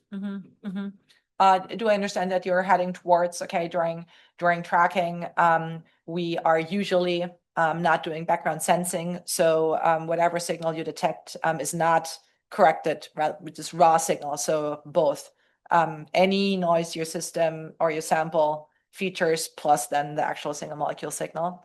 Is that what you're? So I guess the question is, do you guys ever or do you know if anyone doing that sort of analysis to filter out the background or other molecules that are not your target fluorophore? Oh yeah. Because we expect your actual like dye to be brighter. And absolutely, yes, yeah, absolutely. So I was hinting towards using like a multi-parameter approach to get rid of background tracks. I can name a couple of parameters I would look at, not always. So we were, you are, I know that you are, and several of you are too, some of you probably are not. I had two fantastic colleagues. Currently, I have one fantastic colleague. My other, former colleague went back to Stefan's lab, which was Otto, the deal from the get-go. They were, Maria still is, she will talk on Wednesday. They were, and Maria still is, creating custom scripts for analyses. I asked them to try to come up with a one-fits-all approach to filtering data, asking to look into multi-parameter, specifically PCA filtering options you have. So not look at a one-dimensional, two-dimensional, but multi-dimensional parameter space.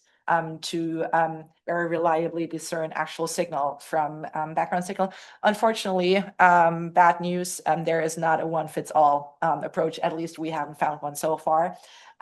So you have to try for your specific sample prep. But the parameters I would look at, DCR, we briefly spoke about, as you said, signal, right? So emission rates or photon numbers. Definitely, if you do tracking, and I know it's tracking we're talking about, the dynamics, right? Dynamic behavior. Do you see any difference there? Bias in direction of the dynamics. So already for potential readouts, you could consider to try to reliably discern background tracks from real tracks. Track length is also. Absolutely, yeah, absolutely. Track length. That is definitely closely related to the number of photons you get, right? So the more photons, obviously, the longer. Yeah. Mhm.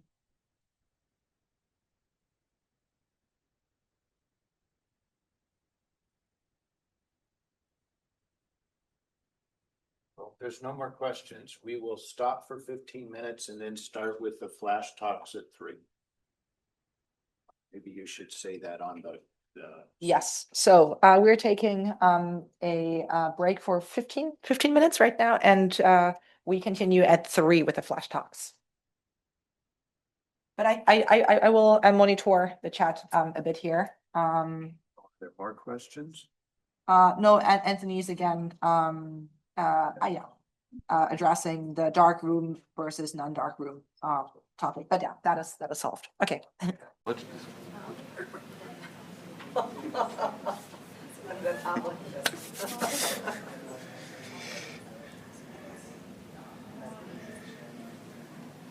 Good. Start over? You're good to go. Okay. Now it's a bit tough to switch gears from really great scientific talks on the MINFLUX side, coming to basically more on a side where we're speaking about a microscope and what a microscope can do, and maybe more, a bit more of the marketing side here again.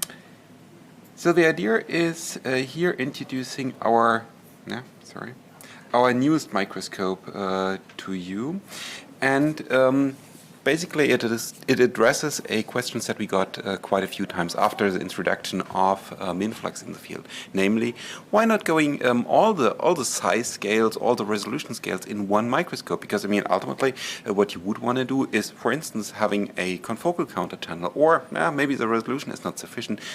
We want to go maybe with a STED counter channel and those things to find the structure of interest.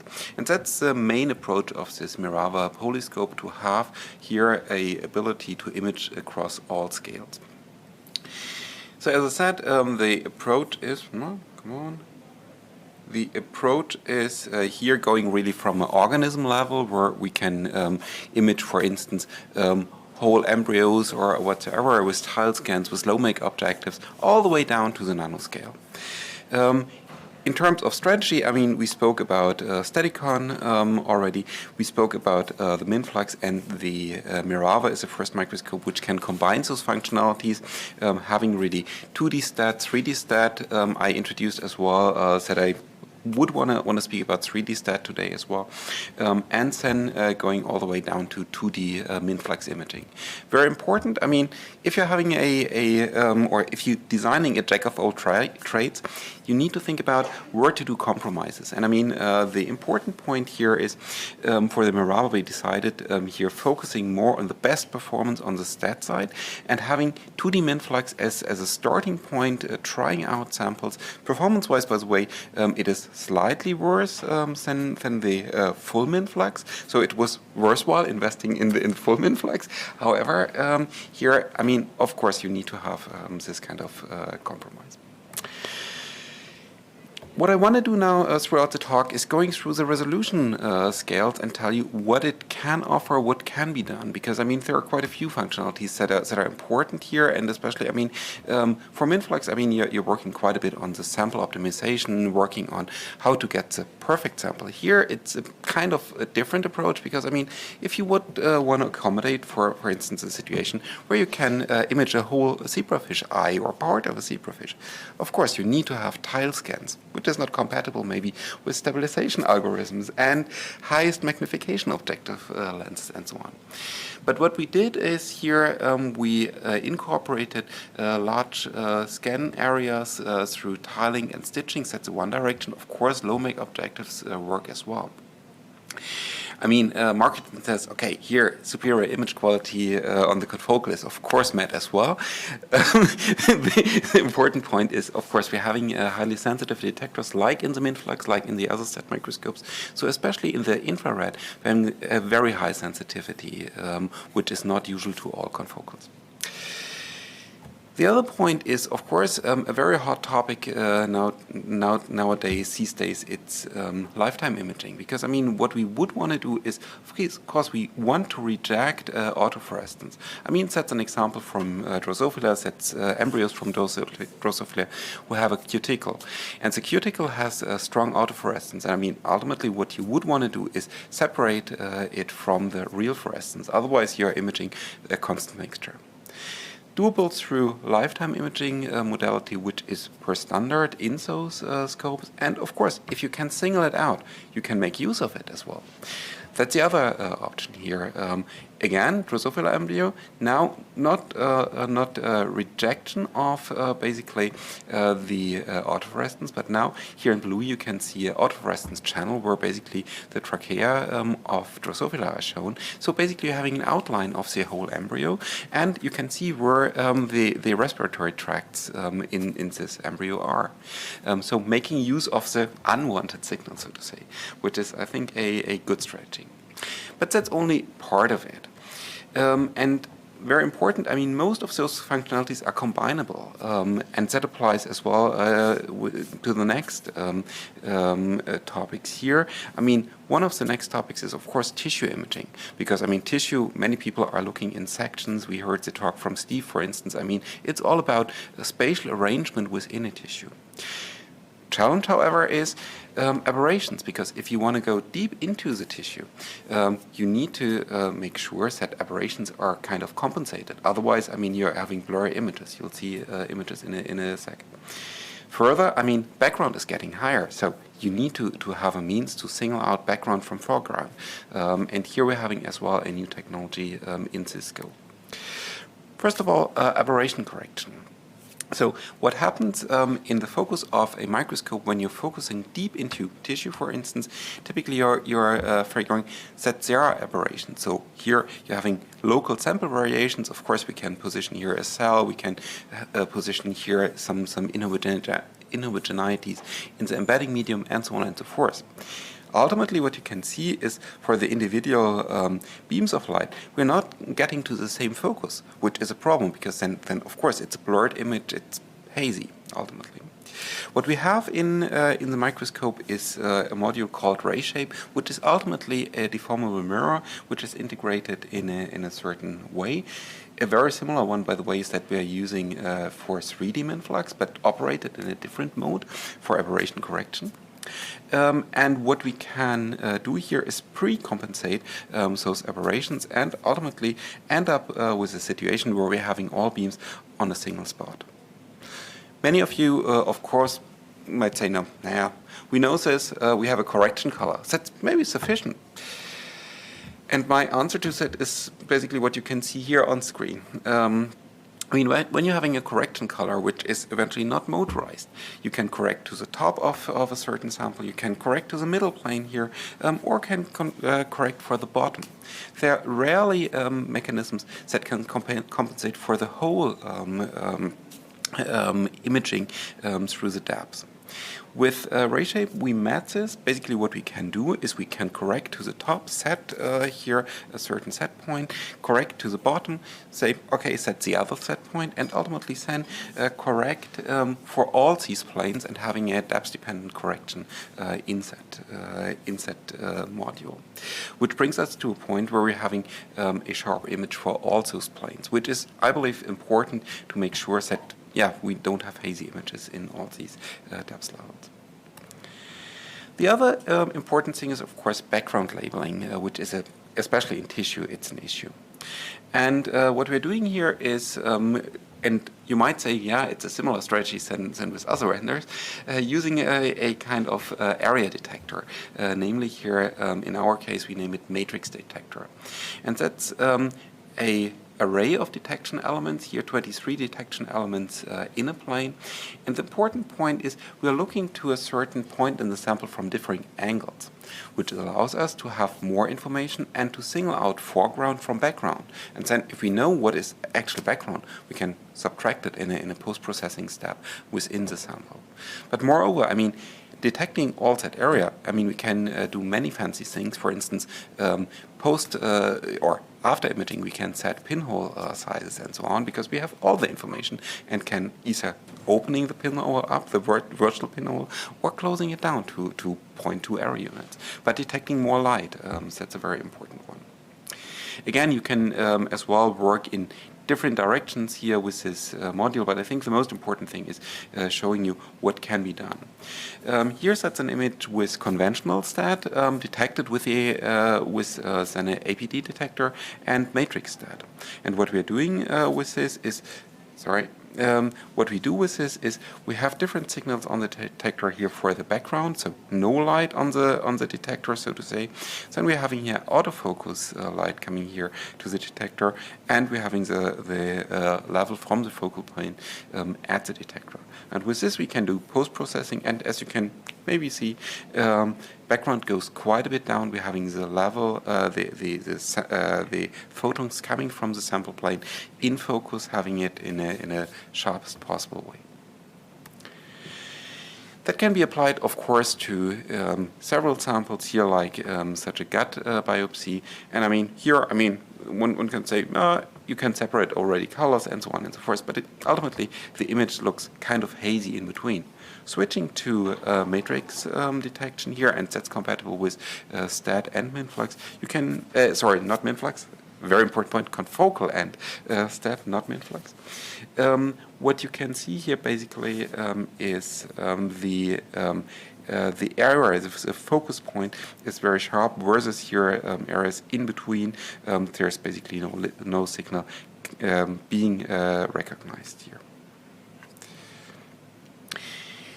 Sounds a bit strange, but when looking then with this detection element to standard cells, like here that's a mammalian cell cultivated on a cover slip labeled with phalloidine, you can see on the left side, I mean, maybe it looked already okay-ish, but then switching over to the matrix detection, you can see you can get rid of this haze from the background everywhere and having only the positions that are in focus in a sharp way, and singling out here helps as well quite a lot.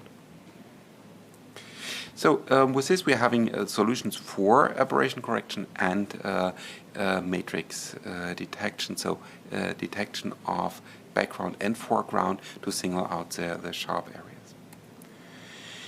Coming to the cell, and I mean here the cell itself, I mean that's easy because I mean as I said during the STED talk, I mean it's a structure 100 microns across, I mean not very hard to resolve. But looking into the cells, that's a challenge once in a while because, I mean, here substructures are very delicate frequently. So we want to go with higher resolution, and I mean set points directly into the STED direction. I will spare out the introduction to STEDs. That's what I already talked about. You know, of course, bad resolution with a confocal, good resolution with a STED, and so on and so forth.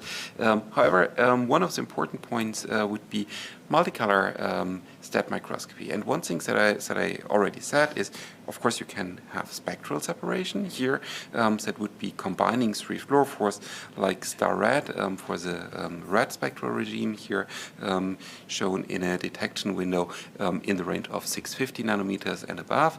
Then we're having a second color here, star orange, which is below that regime, emitting then in a range between 600 and 620, somewhere there, depending on which part of the maximum you're detecting. And the third color would be here, the 460L, where you're having really a long Stokes shift dye. You can see here between excitation maximum here and the emission maximum somewhere here, you're having much more than 100 nanometers, which is, I think, unique. Combining it in one sample, I mean, here you can see those images again, I believe. You can see, you can basically separate those colors, having a superior resolution for the individual colors, and still the opportunity is separating then, in this case, 3 colors. Meanwhile, we're having 4 and 5 colors done. So that's doable in such a scope. And when saying 3, 4, 5 colors, we are talking about a single donut beam. We're not talking about 2 donut beams and so on and so forth, because that's even more a challenge to have the co-alignment of the donuts. Doable, but again, we're talking about resolutions down to something like 20 nanometers. Having a positioning accuracy of 20 nanometers, that's not trivial. But what about more channels? I mean, think about 6-channel imaging. And I mean, I swapped from 6-color to 6-channel because, I mean, now we're combining spectral separation and, for instance, lifetime imaging, which is, I believe, a very important next step. So what we've done is combining here 2 fluorophores, which are spectrally even identical, like here star red and star 635P. You'll see in a minute there's basically no difference in the image between those colors. For star orange and live 590, you're having a slight difference, but it's not large. It's not too large to separate it without any mathematics in the background. But looking to the lifetime regime, here you can separate those channels. Here you can see the lifetime of Live 590 is much shorter than for star orange. Here we're talking about 3.4 nanoseconds in this sample and 4.5 nanoseconds for star orange, and as well for star red and star 635P, not P635. You can see basically a strong difference between those channels. Of course, then the question is how to do this. I can speak now 15 minutes about phasor separation. However, or phasor analysis, I think let's go over to the images. That's a more important thing. What you can see on the left side now is basically how an image would look like if you would do only the spectral separation. And as you might appreciate is, I mean, it's looking very much alike. I mean, it's very hard to tell is the nucleus and the Golgi apparatus in different colors, in different channels or not. But here in the lifetime domain, you can easily single it out and continue working with this, having 2 channels in the same color channel. And that's doable as well for the orange spectral regime. I mean, we can go with all 4 detectors that are typically mounted in the machine and do this, and then of course combine it. So that would be the 4-channel image, but of course we can proceed. I spoke about the 460L, that's combinable with this. Plus we can go with another STED laser and do here 6-channel imaging.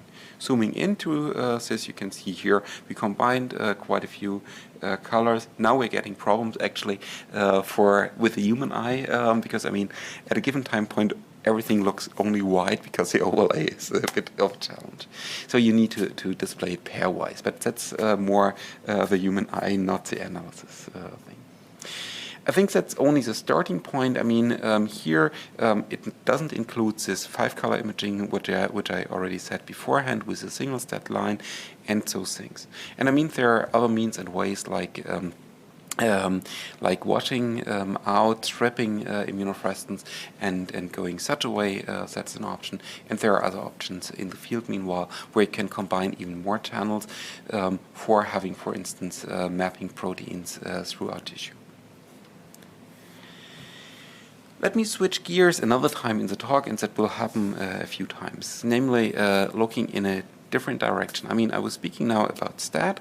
I was speaking before, and I was referring to matrix detection. Of course, combinations are possible.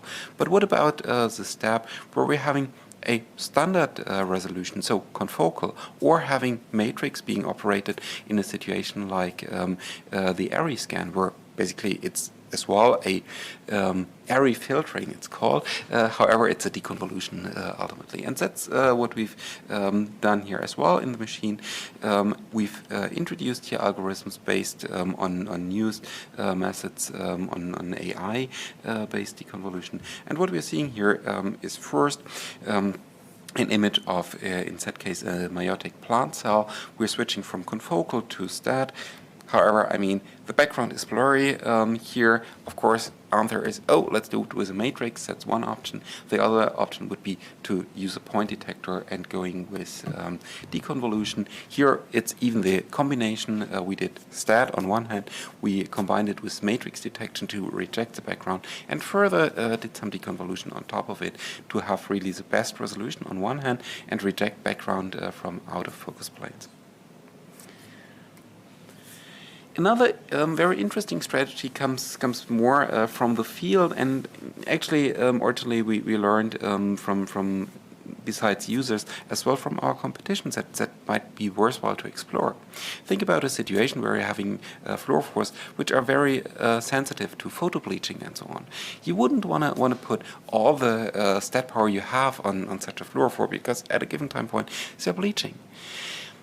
What we can do, however, is combining true sharp, the deconvolution, with low power STED. And then basically we can kind of balance here really bleaching on one hand, resolution through STED to have really the substructural information or part of the substructural information, and then doing the next step with deconvolution and have some gentle STED, which is right away possible in this machine. Of course, combinable as well with two colors, which is important, or multicolors, because, I mean, of course, if we're having the channels detected, we can go as well with multicolor STED and deconvolution for all those channels. So I think here on the cell side, we're good with this. We have already, and that's what I've shown you, 2D STED imaging, I've shown you matrix, I'm showing you deconvolution, and so on and so forth. But I promised to show you something on the third dimension. And of course, we can start here right with confocal 3D stacking and deconvolution. I mean, that's pretty straightforward. That's doable in most confocal microscopes. However, the question is how to go on with the STED side. And what is important to know, and that's an image very similar to the one that I've shown, where we're having the excitation beam, we're having the depletion beam, we're having the combination, and down the road we're having a better resolution. That's the XY view, so top view basically. But what about the third dimension?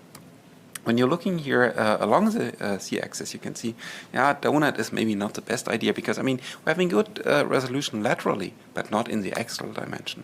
And we've already seen in the talks of, two talks actually today in the morning, the 3D donut. And that's what we've done here. Different operation mode here. I mean, we're switching off with the donut as well here. We're not exciting with the donut. But what you can see is here's the excitation beam, set the depletion beam, the 3D donut, so to say, the bottle beam, and then set the effective PSF. And here we are reaching resolutions in the C direction of about 60 nanometers. And sounds trivial first, but I mean, that was, from my perspective, that was really a very important step.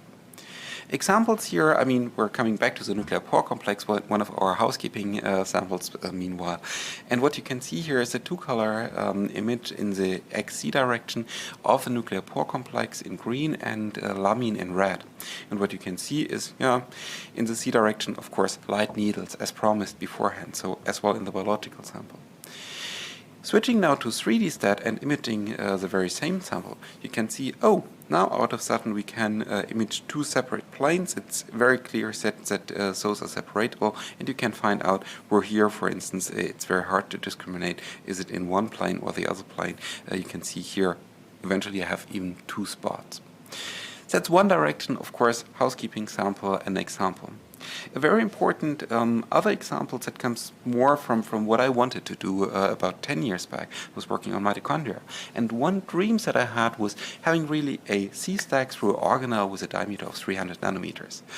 And I mean, with a PSF and the length of a 2D STED PSF is something like 600 nanometers. No way.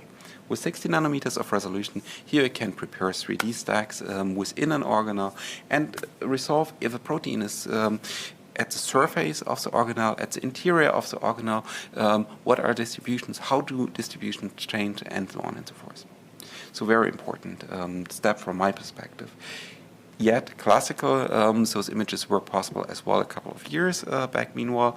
However, now the integration was optimized quite a bit. Of course, I said everything can be combined. Here you can see 3D STED imaging together with deconvolution, and what we're looking at here is mouse brain tissue where replication foci were labeled with BRDU, and I hope you can appreciate that it's really an isotropic resolution in such a sample. So that works out nicely, not at the resolution, of course, as with a MINFLUX, but I mean here speed is of course as well a bit different. Another example, and you saw already images of the neuromuscular junction. Here's that's a very similar sample from a different group. You can see here as well now tissue imaging in a part of a larvae where we can resolve those neuromuscular junctions. So I believe we've resolved those topics for cell imaging at the current point. Next step is, of course, then going to the nanoscale. And I believe here telling you another time how MINFLUX functions, maybe not the best idea. But showing you what can be done with the Mirava is maybe very important. Because, I mean, here, to be honest with you, most of us didn't think or didn't believe that you can achieve similar resolutions with a combined microscope that you can achieve as well with a whole MINFLUX microscope. The reason for this is, by the way, the whole strategy internally in the machine is completely different because, I mean, for instance, we needed to spare out electro-optical deflectors, which we're having in the MINFLUX. Here we're having a pure galvoscan in that machine. Yet, what you can see here, we are able to resolve the nuclear pore complexes. We see individual localizations.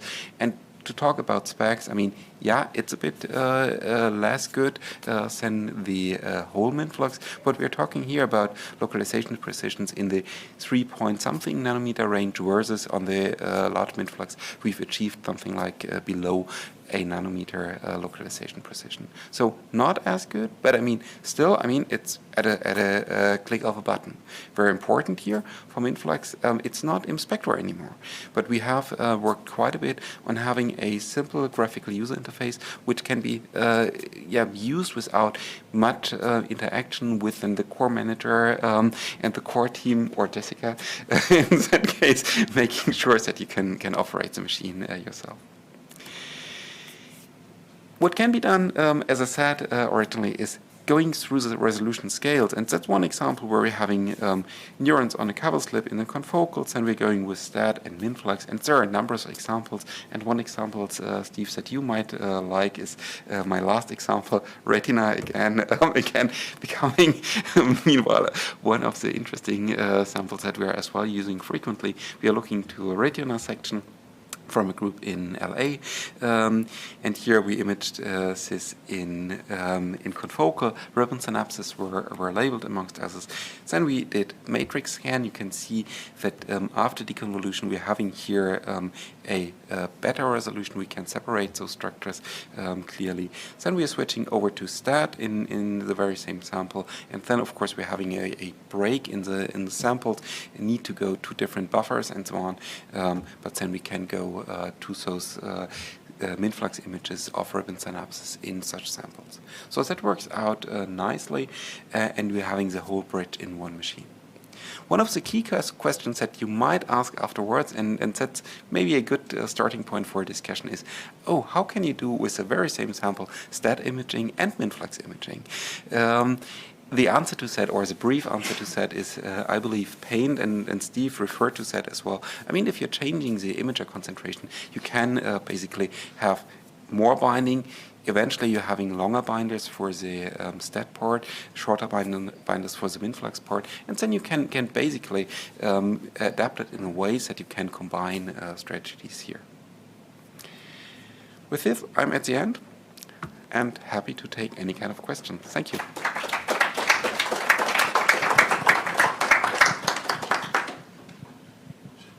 Do we have questions? In the audience, in the online audience. Where? Whether you need power view to analyze MINFLUX data on the Mirava. You can, but I mean, it's not required. I mean, we're having a 3D rendering in the MINFLUX or in the Mirava software, so you can work here with this tool directly in the software. A more practical question. How many kidneys do we need to sell for this? I can prepare a quote if that's the question. So I mean, we're not talking about out of a sudden double the price of, or combining, adding up the price of a MINFLUX and a STED microscope. Again, the idea was having it in a way that it's still affordable. But I mean, we're not talking about 50 grand apparently. Happy to chat about this. How many Do we have other questions?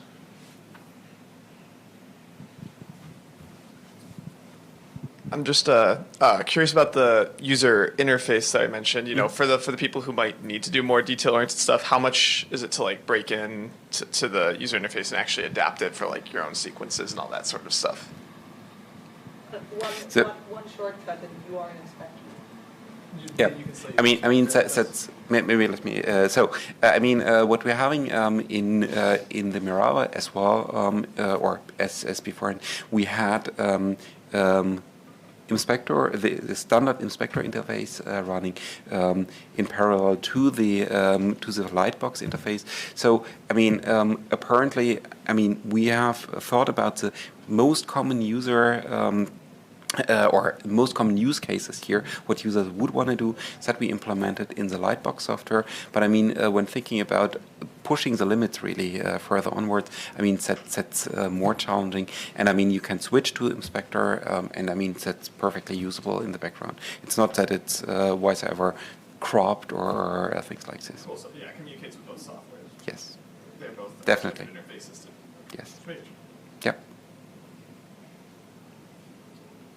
Are there more questions? Let's thank Christian again.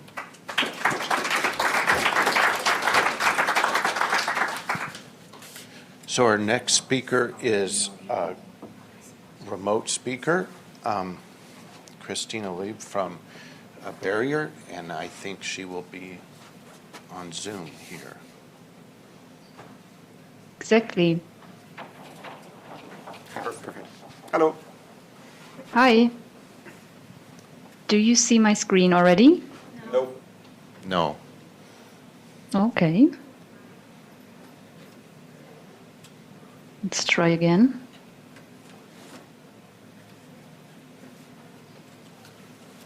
But now, right? It's Almost. loading. Yeah. Okay. There we go. We got you.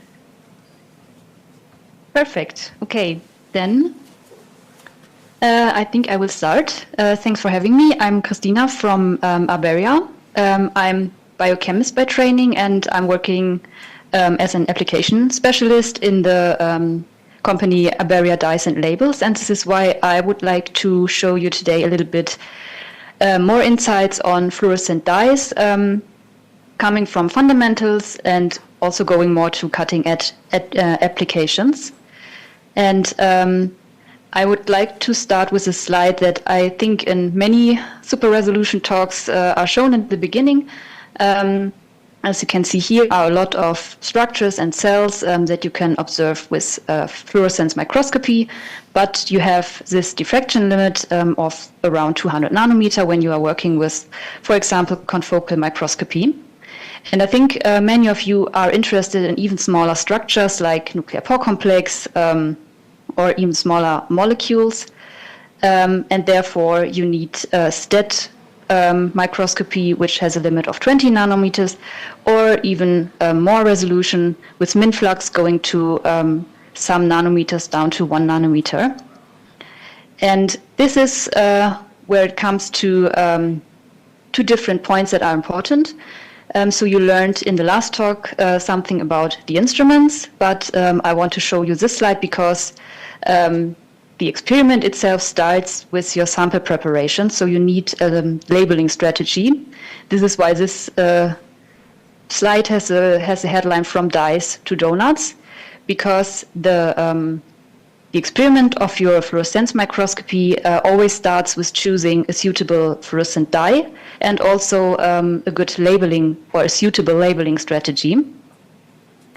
And starting with the dyes, I would like to show you now here a little bit of how we can tune dyes so that they are compatible with that, but also combinable for multicolor experiments, for example.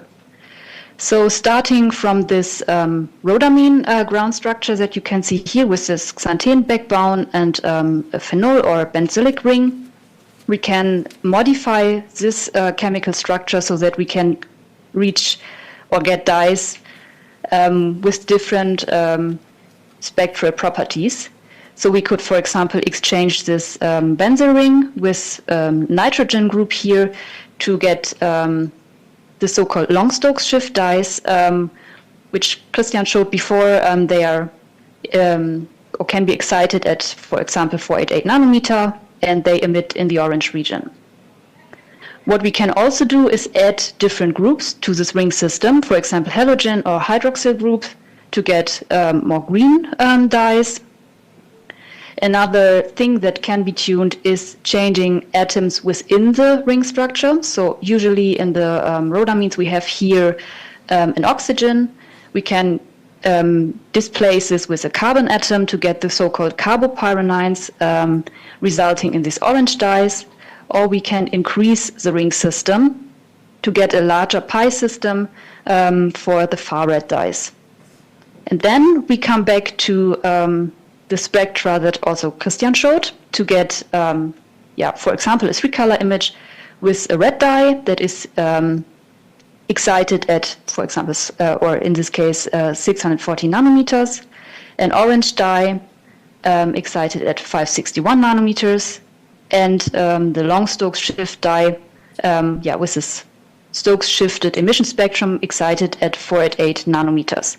And together, these dyes are in a nice 3-color combination that all can be used with the same STED laser, as all these emission spectra overlap with the 775 nanometer STED laser, which makes it a nice 3-color combination for a multicolor STED experiment. Coming now to the labeling strategies. So far we talked about the dyes, but we also need to address the target in the cell that we want to visualize. And there are different labeling strategies depending on the kind of sample that you are using and the experiments that you want to do. Is it a living or a fixed cell, for example? And one major technique is immunofluorescence with antibodies. You can use indirect labeling with secondary antibodies or direct labeling. A similar approach is secondary or primary nanobodies that are labeled with dyes. Other techniques that are also suitable for live cell imaging are fluorescent proteins, self-labeling tags like SNAP or HaloTag, and also small molecule probes like phalloidine for actin, for example. And then you have to think about, do you want to make an experiment with fixed cells where your cells are chemically frozen, depending on, and you have to optimize the fixation method with aldehydes, for example, or methanol. And the main challenge is to find a fixation that does not alter the structure that you're interested in too much. You have to find bright fluorophores that are prone to photobleaching. Or do you want to make live cell imaging to observe processes in living cells? And here dyes not only have to be bright and photostable, but also non-toxic and membrane permeable so that you can visualize also structures within your cells. So starting with fixed cell sample preparations, you can see here a standard workflow coming from the living cell that is fixed, for example, with PFA or methanol. Then you, for example, use immunofluorescence with primary and secondary antibodies, DNA counterstaining with DAPI, and embedding the cell with a suitable mounting medium. So what is now important when you want to do STED imaging afterwards? So there are some points that you have to keep in mind to improve your sample quality. The first thing is use the right cover slip made out of glass with a thickness of 170 micrometer, which can improve the image quality a lot. Use a suitable embedding medium with an appropriate refractive index and also anti-fade properties so that you can reduce photo-bleaching. And also use dyes that are optimized for STED. This is what I showed you before. And also that can be combined for multicolor imaging. And as I showed in the slide before, this could be, for example, a red dye for one color. If you want to add a second color, you could use star red and star orange, so a red and an orange dye. And recommended 3-color combination would be star red, star orange, and the long stroke shift dye that I showed you before. So for all these considerations that you have to keep in mind for fixed cell imaging, there will be later this day another talk from Christian who will dive deeper into all of these points. One last thing on this standard immunofluorescence techniques I would like to show you is this tool here, which is a very nice online tool if you want to check the dyes that you want to use beforehand to see if they match with the excitation lasers that you have in your instruments, with the emission windows, and also if they are combinable concerning their spectral properties. So here you can add a lot of different dyes from different suppliers, and it's a really helpful tool if you are planning your multicolor experiment. And with this, I want to go over to a more specialized method for immunofluorescence beyond conventional IgG antibodies.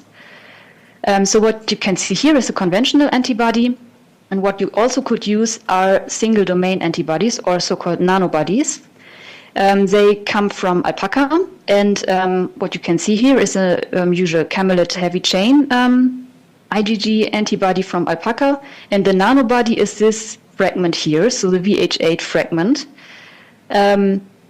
which is also called single domain antibody or nanobody, and is multiple times smaller compared to a conventional antibody, as you can see here. So this is in diameter 12 nanometers, while this is in diameter approximately 3 nanometers large, which helps us when using for immunofluorescence to reduce the linkage error. Also, the penetration into biological samples is improved, and we can also perform multiplexing in a species-independent manner. What is possible is to use direct nanobodies, for example, against GFP. So this is working kind of GFP boosting the signal. So we have here the nanobodies coupled to our dyes, and they directly address your GFP fusion protein. Or indirect immunofluorescence with secondary nanobodies, where the nanobodies address your primary antibody, for example, from mouse or rabbit as a host. I would like to highlight two advantages of these nanobodies. On the one hand, it's the advantage of reducing the linkage error, and also the species-independent multiplexing, which I will come to later. First, I would like to explain why reducing the linkage error is important, especially when working with super-resolution microscopy. So, as I said, for confocal microscopy, we have the the resolution limit of 200 nanometers, while for STED we can reach higher resolution. If you now have a structure that has a diameter of 25 nanometers and a large complex of your primary antibody and the secondary antibody, which is labeled with your fluorophores, which also can make or have a diameter of 20 to 30 nanometers, this will be kind of invisible if you are working with confocal microscopy. So you will not see the distance of the fluorophore from the original target that you're interested in. If you are now working with STED microscopy, this distance of the dye and the target will become visible in that case that you will see a larger diameter that you would expect. And here, nanobodies offer an opportunity to reduce this linkage error since they are smaller and thereby offer the chance to get the fluorophore closer to the target. We did an experiment to prove this where we used fixed cells and stained tubulin filaments, once with indirect immunofluorescence with antibodies and once with secondary nanobodies. And we measured the diameter of the filaments. And in that case, we found out that with the nanobodies, we can get a 10 nanometer smaller diameter of the tubulin filaments compared to the approach with the secondary antibodies. A second thing that I wanted to show you is the species-independent multiplexing that is possible with nanobodies. So what we can do is pre-assemble a complex of secondary nanobodies and primary antibodies into tubes before adding this to our sample. This is possible due to the monovalent character of the nanobodies. And what we can do is use, like in this case shown, 4 different primary antibodies, all coming from mouse, as you can see here, and 4 secondary nanobodies targeting or addressing mouse primary antibodies, labeled with 4 different fluorophores. And after pre-assembling all of these complexes, we can pool the premixes and add them together to the sample. And this allows us to do multiplexing with 4 primary antibodies, all from mouse. And I think this is a really nice thing, as many primary antibodies are from mouse or from rabbit. And oftentimes we have the problem that the perfect primary antibodies that we want to use for staining the sample that we are interested in are, for example, all from mouse or all from rabbit. And this is a nice chance to do this species-independent multiplexing experiment. Another approach that we are using the nanobodies for is DNA paint. So here you can reach even higher localization. DNA paint stands for points accumulation for imaging at nanoscale topography, and the idea here is, it's the idea of localization microscopy is not to image all the fluorophores at once, but to separate the signal and to isolate single emission events of single fluorophores. And then the position of these fluorophores can be monitored with nanometer precision. So how are we doing this? We have, again, a nanobody, for example, against GFP. And this is decorated with a single-stranded DNA strand called the docking strand. After binding to the target, the nanobody to the target, we add the imager strands. And here we get a transient binding of imagers to their complement DNA docking strand, and also a debinding. And by this, at MINFLUX microscopy, we can reach a localization precision of down to 2.5 nanometer distances in cells. And also multiplexing is possible. For example, in this image here, you can see it's 2-color image, which was acquired with a sequential approach.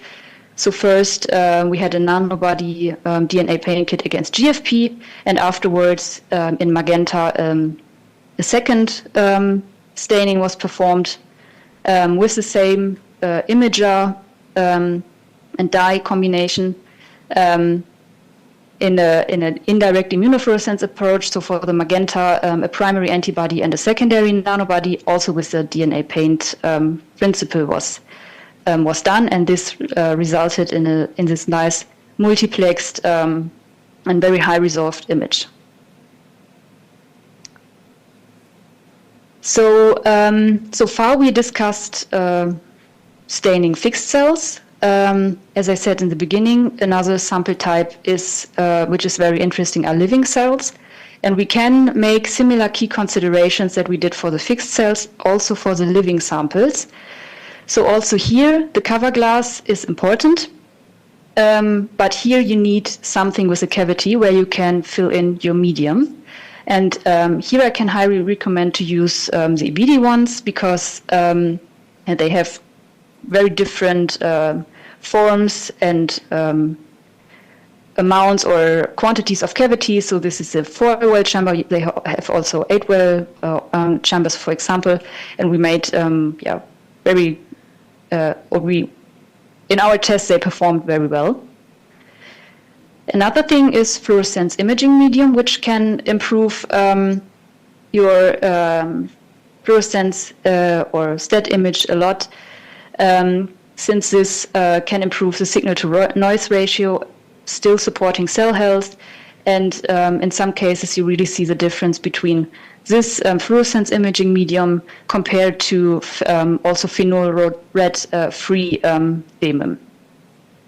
And also, for sure, for live cell imaging, you need dyes that are optimized for STED. But as I said in the beginning, they also have to be biocompatible. So what does that mean? The dyes and labels have to have low toxicity, high brightness, so that they can be used at low concentrations, which is against good for low toxicity. If you don't need that much of dye, it's not that toxic. They have to offer a very good cell permeability, that so that you can address the intracellular targets. A good photo stability if you want to do time-lapse imaging over a long period of time. And also fast and simple labeling is important, with short incubation times and also minimal washing steps, which requires fluorogenic labels, meaning that labels in the medium are non-fluorescent, which allows to reduce or skip washing steps.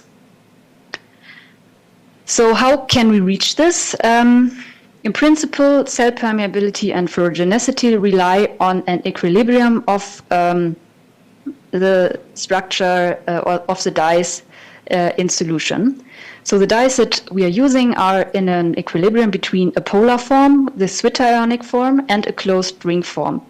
And in the zwitterionic form, the dye is fluorescent, while in the unpolar form, it's non-fluorescent. So what does that mean? If we now add our dye to the outside of our cell, so this is the outside, this is the inside, the dyes mainly are on this side of the equilibrium where they are non-fluorescent and also non-polar. This non-polarity allows the dyes to be passively transported within the cell, and in the cell they will find their target. They bind to the target. For example, this is a furin protein, and this target binding stabilizes the zwitterionic form, and then the dye will become fluorescent. And this allows us to have the dye within the medium, skip the washing step, and have a high fluorescence intensity here and a good signal-to-noise ratio. Coming again from the dark targets, what does it mean now? We need a good labeling strategy, and one labeling strategy for living cells are self-labeling protein tags like HaloTag or SnapTag. So what does it require? We need to transfect the cells with a plasmid that carries our protein of interest and the protein tag, which enables the cell to produce a furin protein out of the protein of interest and, for example, the HaloTag. Afterwards, after cell growth and the cells expressing the furin protein, we can add our dyes to the medium. They are entering the cell and they bind to our fusion protein. In case of the halotech, this works via chloroalkyne linkers and dyes. And here the chloride is thrown out and we get a covalent bond of the dye to our fusion protein. A similar protein is a SNAP-tag protein. Also here we have, or we need a fusion protein out of our protein of interest and the SNAP-tag. However, the ligand is very different. We have here a benzylguanine ligand and a sulfide group or sulfur that is attacking here at this position of the benzylguanine. Guanine is thrown out and we have here a covalent bond between the SNAP-tag and the dye. These two systems are bioorthogonal, which means that there is no cross-reactivity, and these two techniques can be combined very well. And this is what you can see in this image here.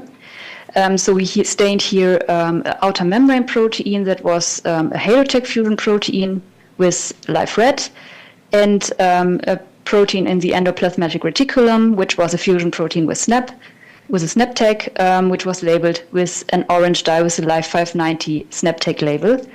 And this is a very good combination that also can be used in fixed cells. And a third approach is the exchangeable halotech. What you're using here is the same fusion protein that you could also use with a conventional halotech. The main difference is the linker of the ligand. While in the case of the conventional halotech, you have here a chloride. In this case, you have a sulfonamide group, which leads to a non-covalent bonding, also a reversible binding of the labels. And this has two advantages. For STED imaging, you can reduce photo-bleaching since the dyes, or there is a reservoir of dyes within the medium. So if you are doing time series or imaging over a longer period of time, there will be some photo bleaching. However, photo bleached dyes always have the chance to be exchanged with fresh unbleached dyes from the medium, and this reduces the observed amount of photo bleaching. And also these reversible paint-like binding enables MINFLUX experiments and even higher localization precision with this kind of labels. Another option of observing cells or living cells are small direct labels, which are recommended if you don't have the chance to create fusion proteins of your protein of interest. And there are a lot of different possibilities, all mainly based on small molecules that intercalate or address the structure in the cells that you're interested in. For example, for DNA targeting or DNA staining, when one can use Höchst coupled to, for example, a red dye. For actin and tubulin, it's jasperkinolid or cabazitaxel, also coupled to a red, orange, green dye, whatever. Staining membrane can be performed with cholesterol anchored dyes, and staining mitochondria is mainly based on positively charged dyes that are accumulated within the mitochondria due to the membrane potential. And this is something that you can observe on the left side here. In cyan, a mito dye that is filling the whole mitochondria is shown, and in orange, tubulin is stained with the cabazitaxel dye. Another option, besides dyes that are filling the complete mitochondria, is staining cristae, which is shown here. And also 3 color combinations are possible in live cell imaging, also with a red dye, an orange dye, and a Long-Stokes shift dye. And with this, I want to remind you of the main considerations for fixed cell and for live cell imaging that we discussed now. I want to mention that we have a lot of protocols, starting protocols on our website, so I want to encourage you to have a look there. And we are also always open for questions, so please contact us for any cases if you need help with your sample preparation. And I'm open to questions now.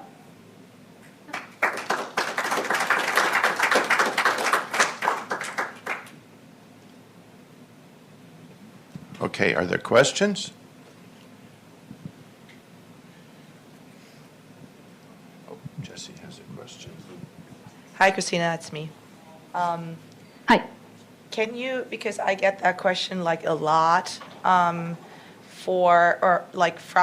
MINFLUX users doing DNA paint, and they're interested in the compatibility of the paint kits Iberia offers and the reagents Mesophotonics offers. I guess Christoph maybe can comment on this. So a colleague of mine who is our expert in DNA paint, maybe you could comment? Yeah, I think generally it is, so this is a topic that's a little bit difficult, in fact. While I think a lot of the function principles and also things that are important like kinetics and basically dyes and so on are very comparable. I think there is not a lot of information on individual sequences, so it might happen that, let's say, if you buy kits from different manufacturers, they might be, in fact, not be orthogonal, but they can be. So it's not an easy question to answer, unfortunately. Okay, yeah, I have a question about the Halo X dyes. Actually, a couple questions. So, the regular Halo tag works with these, and we don't need a specialized Halo tag for that. Is that correct? Exactly. It's for the conventional Halo tag protein.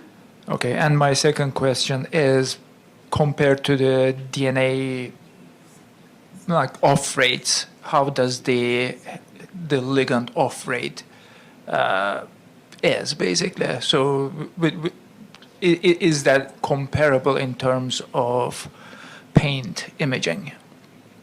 I guess we compared that once. I think the off rate of Halo X was 1 per second. Christoph, how does it compare to DNA paint? Yeah, so to be honest, I haven't done a lot of experiments with Halo X, so I don't know personally, but I think something that can be established is that Halo X can definitely used because it can be used with MINFLUX. Yeah. The on and off rate is slow enough so that this works. And I think generally for MINFLUX applications, we are in the range of 100 to 200 millisecond dwells. So there's probably a 12 factor of a 12 time factor of 5 to 10 between them. Okay, are there other questions?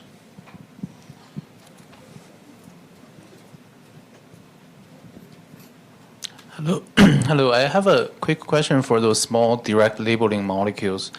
I understand, for those well-established molecule, tubulin or actin, there's small molecule targeting those proteins. But then, any ideas for proteins that doesn't have a specific antibody or optimal labeling efficiency?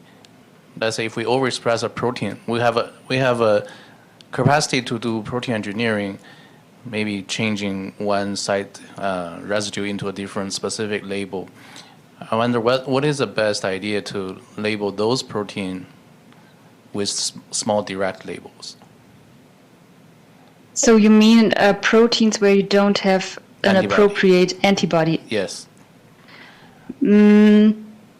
I think it depends on which kind of protein you are interested in. So for some, like for example, actin and DNA, there are small labels, as you can see, but I guess not for all of them. Yeah.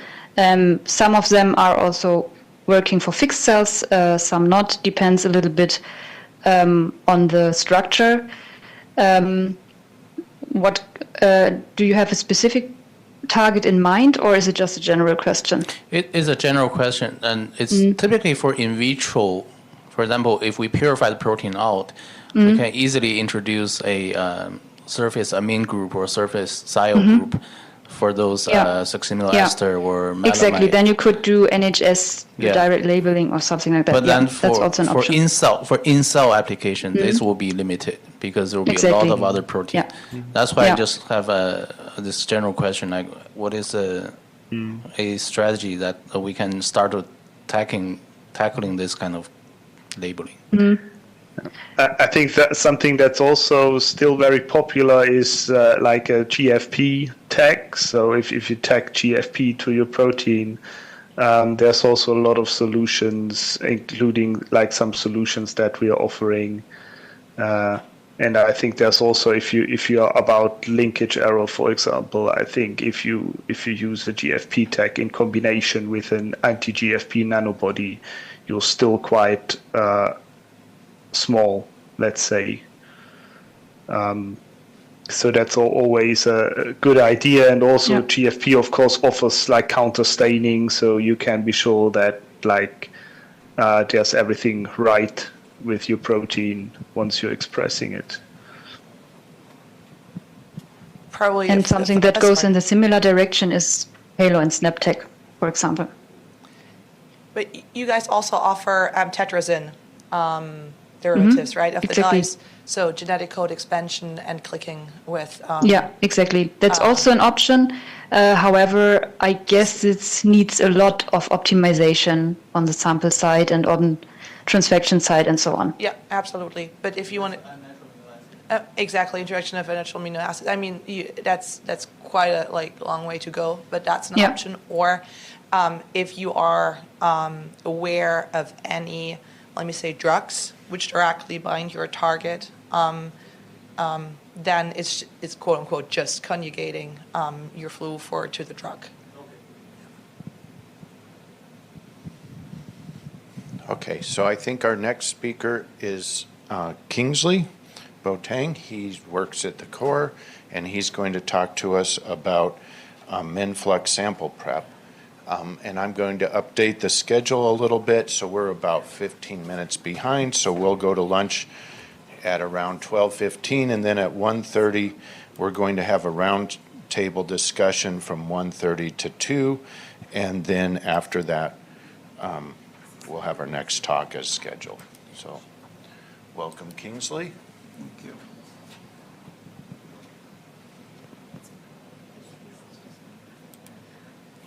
All right.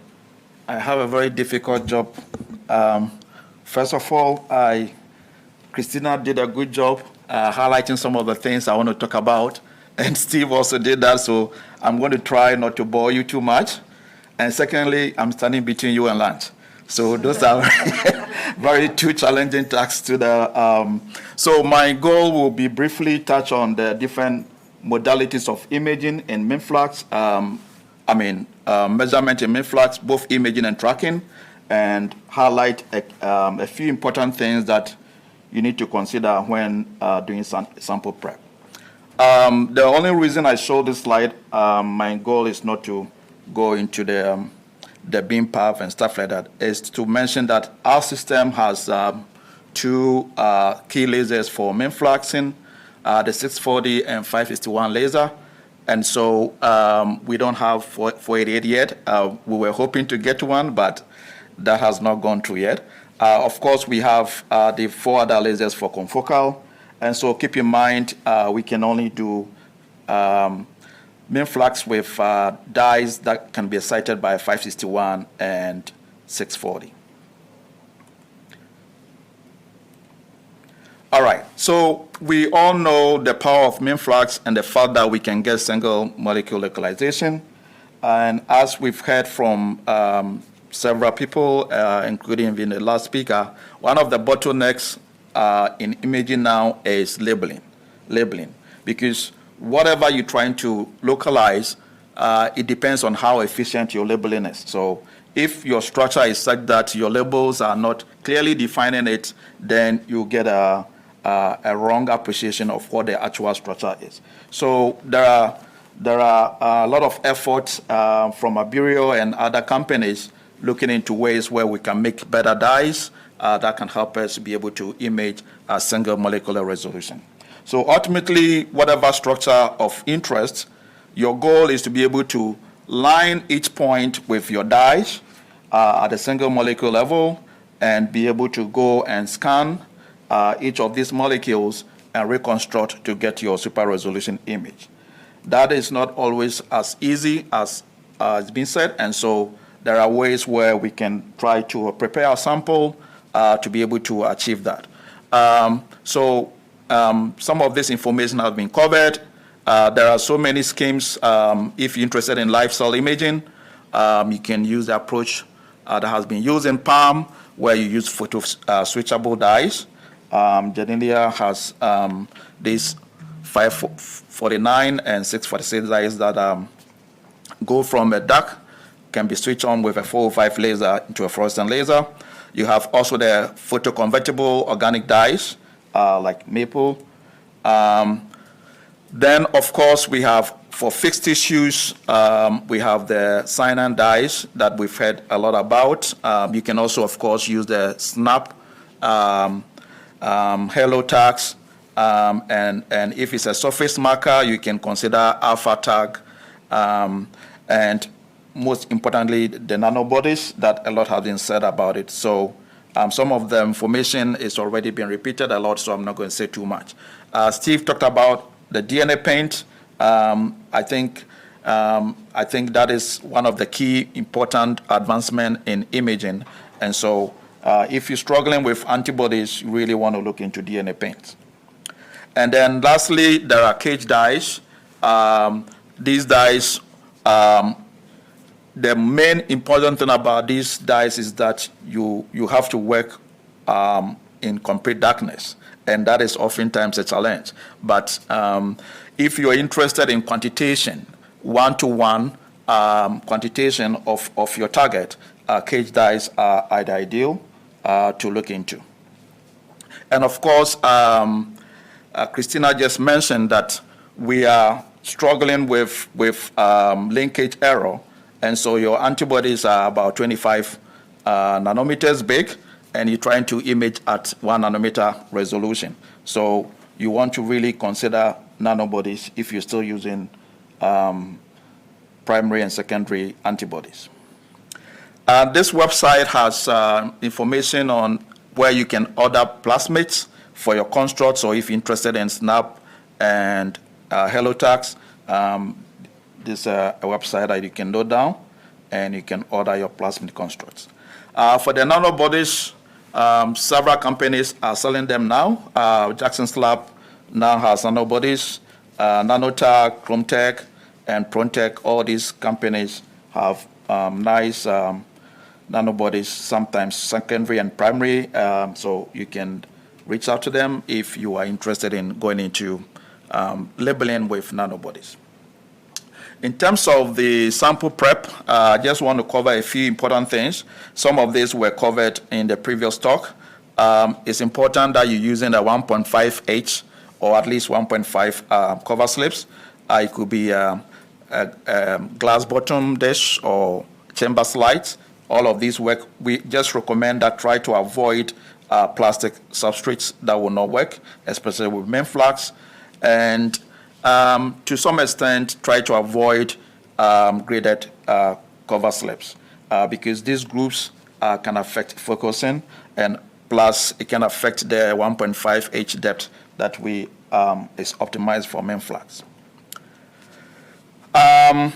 So you have your cells seated on your cover slip, and the first thing that you want to do is fix them. And so there are so many ways: formaldehyde fixation, methanol fixation, and Steve just talked about the glyoxal fixation. So whatever system that your lab uses, you want to start from there, and then you can optimize it. You can do direct or indirect immunofluorescence, and so you want to then consider your antibodies, nanobodies, or whatever interested labeling scheme you want to use. If you are interested in genetics, you can consider the Hello and the Snap tags that I mentioned. And of course, you can also look into clay chemistry. I believe Aisha talked about how they use clay chemistry in their bacteria labeling. And it is recommended that you always start with single labeling to really understand how the single labeling works before you try to do multicolor, if possible. And especially with the scheme of MINFLUX, the two-color imaging scheme that we often use, it is really important that you understand each individual label before you start combining them. And so for the MINFLUX, the best dye is the 640 excited dye, oftentimes Flux 647 or Alexa 647. That works almost every time very beautifully. If interested in two-color, Abirio has the 640 and Flux 680 dyes. These combinations have been optimized for Beck's imaging kinetics, and so those are the recommended ones. But of course, there are other commercial ones like SI5 and CF680 combination that can also work.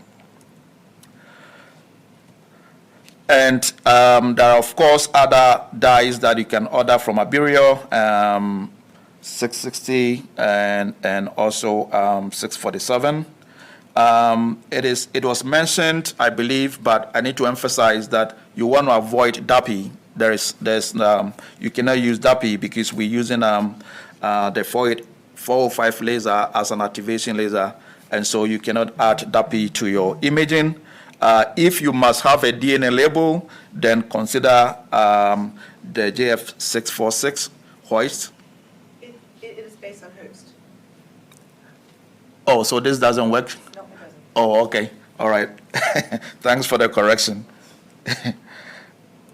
Okay, so just avoid any DNA label for now. All right.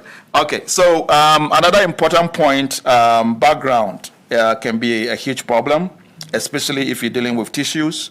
And so oftentimes you want to really increase your blocking steps. If typically you do 1 hour, I would do 2 hours.